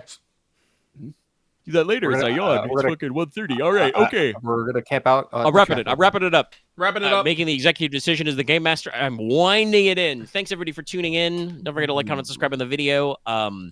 Everybody gets 1 XP for showing up. Definitely gets the 1 XP for participating in role playing. We literally had an hour We had that a was big- nothing but that. But a big political That discussion. you guys discussing your character thoughts, opinions, and motivations. Which, like I said, was important. It probably didn't need to go on quite that long, but I'm sorry. No, that was No, mostly me. You're doing that. You're doing the thing where It's you're all of primitive us. apologists. No, it was Lucky's quote unquote fault, but also I think Lucky started is it. not wrong to just be like, no, we need to we're gonna get it all out in front of this. Let's get it all out here. I don't know if anybody's completed their mission or anything yet. Nope. I do know that. Nope. Not me. Definitely not. I'll put my text here. La, la, la, la. Clear. Leslok and sorry, I tripped up on that for some reason. And Lucky or Axe, I should say, both wrote in the Dramatis over the past week, so you get your bonus point. Yay. Oh, excuse me. I will be able to write in it this week because there's new people. Fair. Yeah, I got some new people. I have to write stuff about Neil or Ophelia, or at least, or probably Granny. I'll probably write about Granny. It's okay. I'm See how sure Neil, that, I'm not sure. sure that Konrad and Finnegan shared a Full Metal Alchemist handshake at some point. A muscly boy one, yeah. Like I said, they have a thing out there. Omega, does this is my thing too probably in I guess in a weird, not retrofitting, but now after the fact, does this qualify for being what I thought was the people of the valley? Or, I knew what was up when you wrote this. so should I go make sure of every civilization, every part of the group, or with the Vanguard? No. Yeah, I don't. They're an alliance. You're making a good impression. I think I probably should have said make a good first impression, because I feel like make a good impression could go on forever. But That's fair. I don't know if the guys don't think it's crazy. We could say that is actually done, because I think you have made a good first impression on these guys. I mean, you got it. So one of them is coming back with us. So I think that Yeah. All right, then I'll mark that. You did not make a good first impression on the King of Blossoms, but you guys don't know if that guy has any good first impressions. I think the guy chooses to like people at his own whims. It's not a thing of any of the other factors. All right, okay, that's EXP settled. Thanks everybody for tuning in. We'll see you later. Good I night, won't have a everybody. mission until we prepare for some record.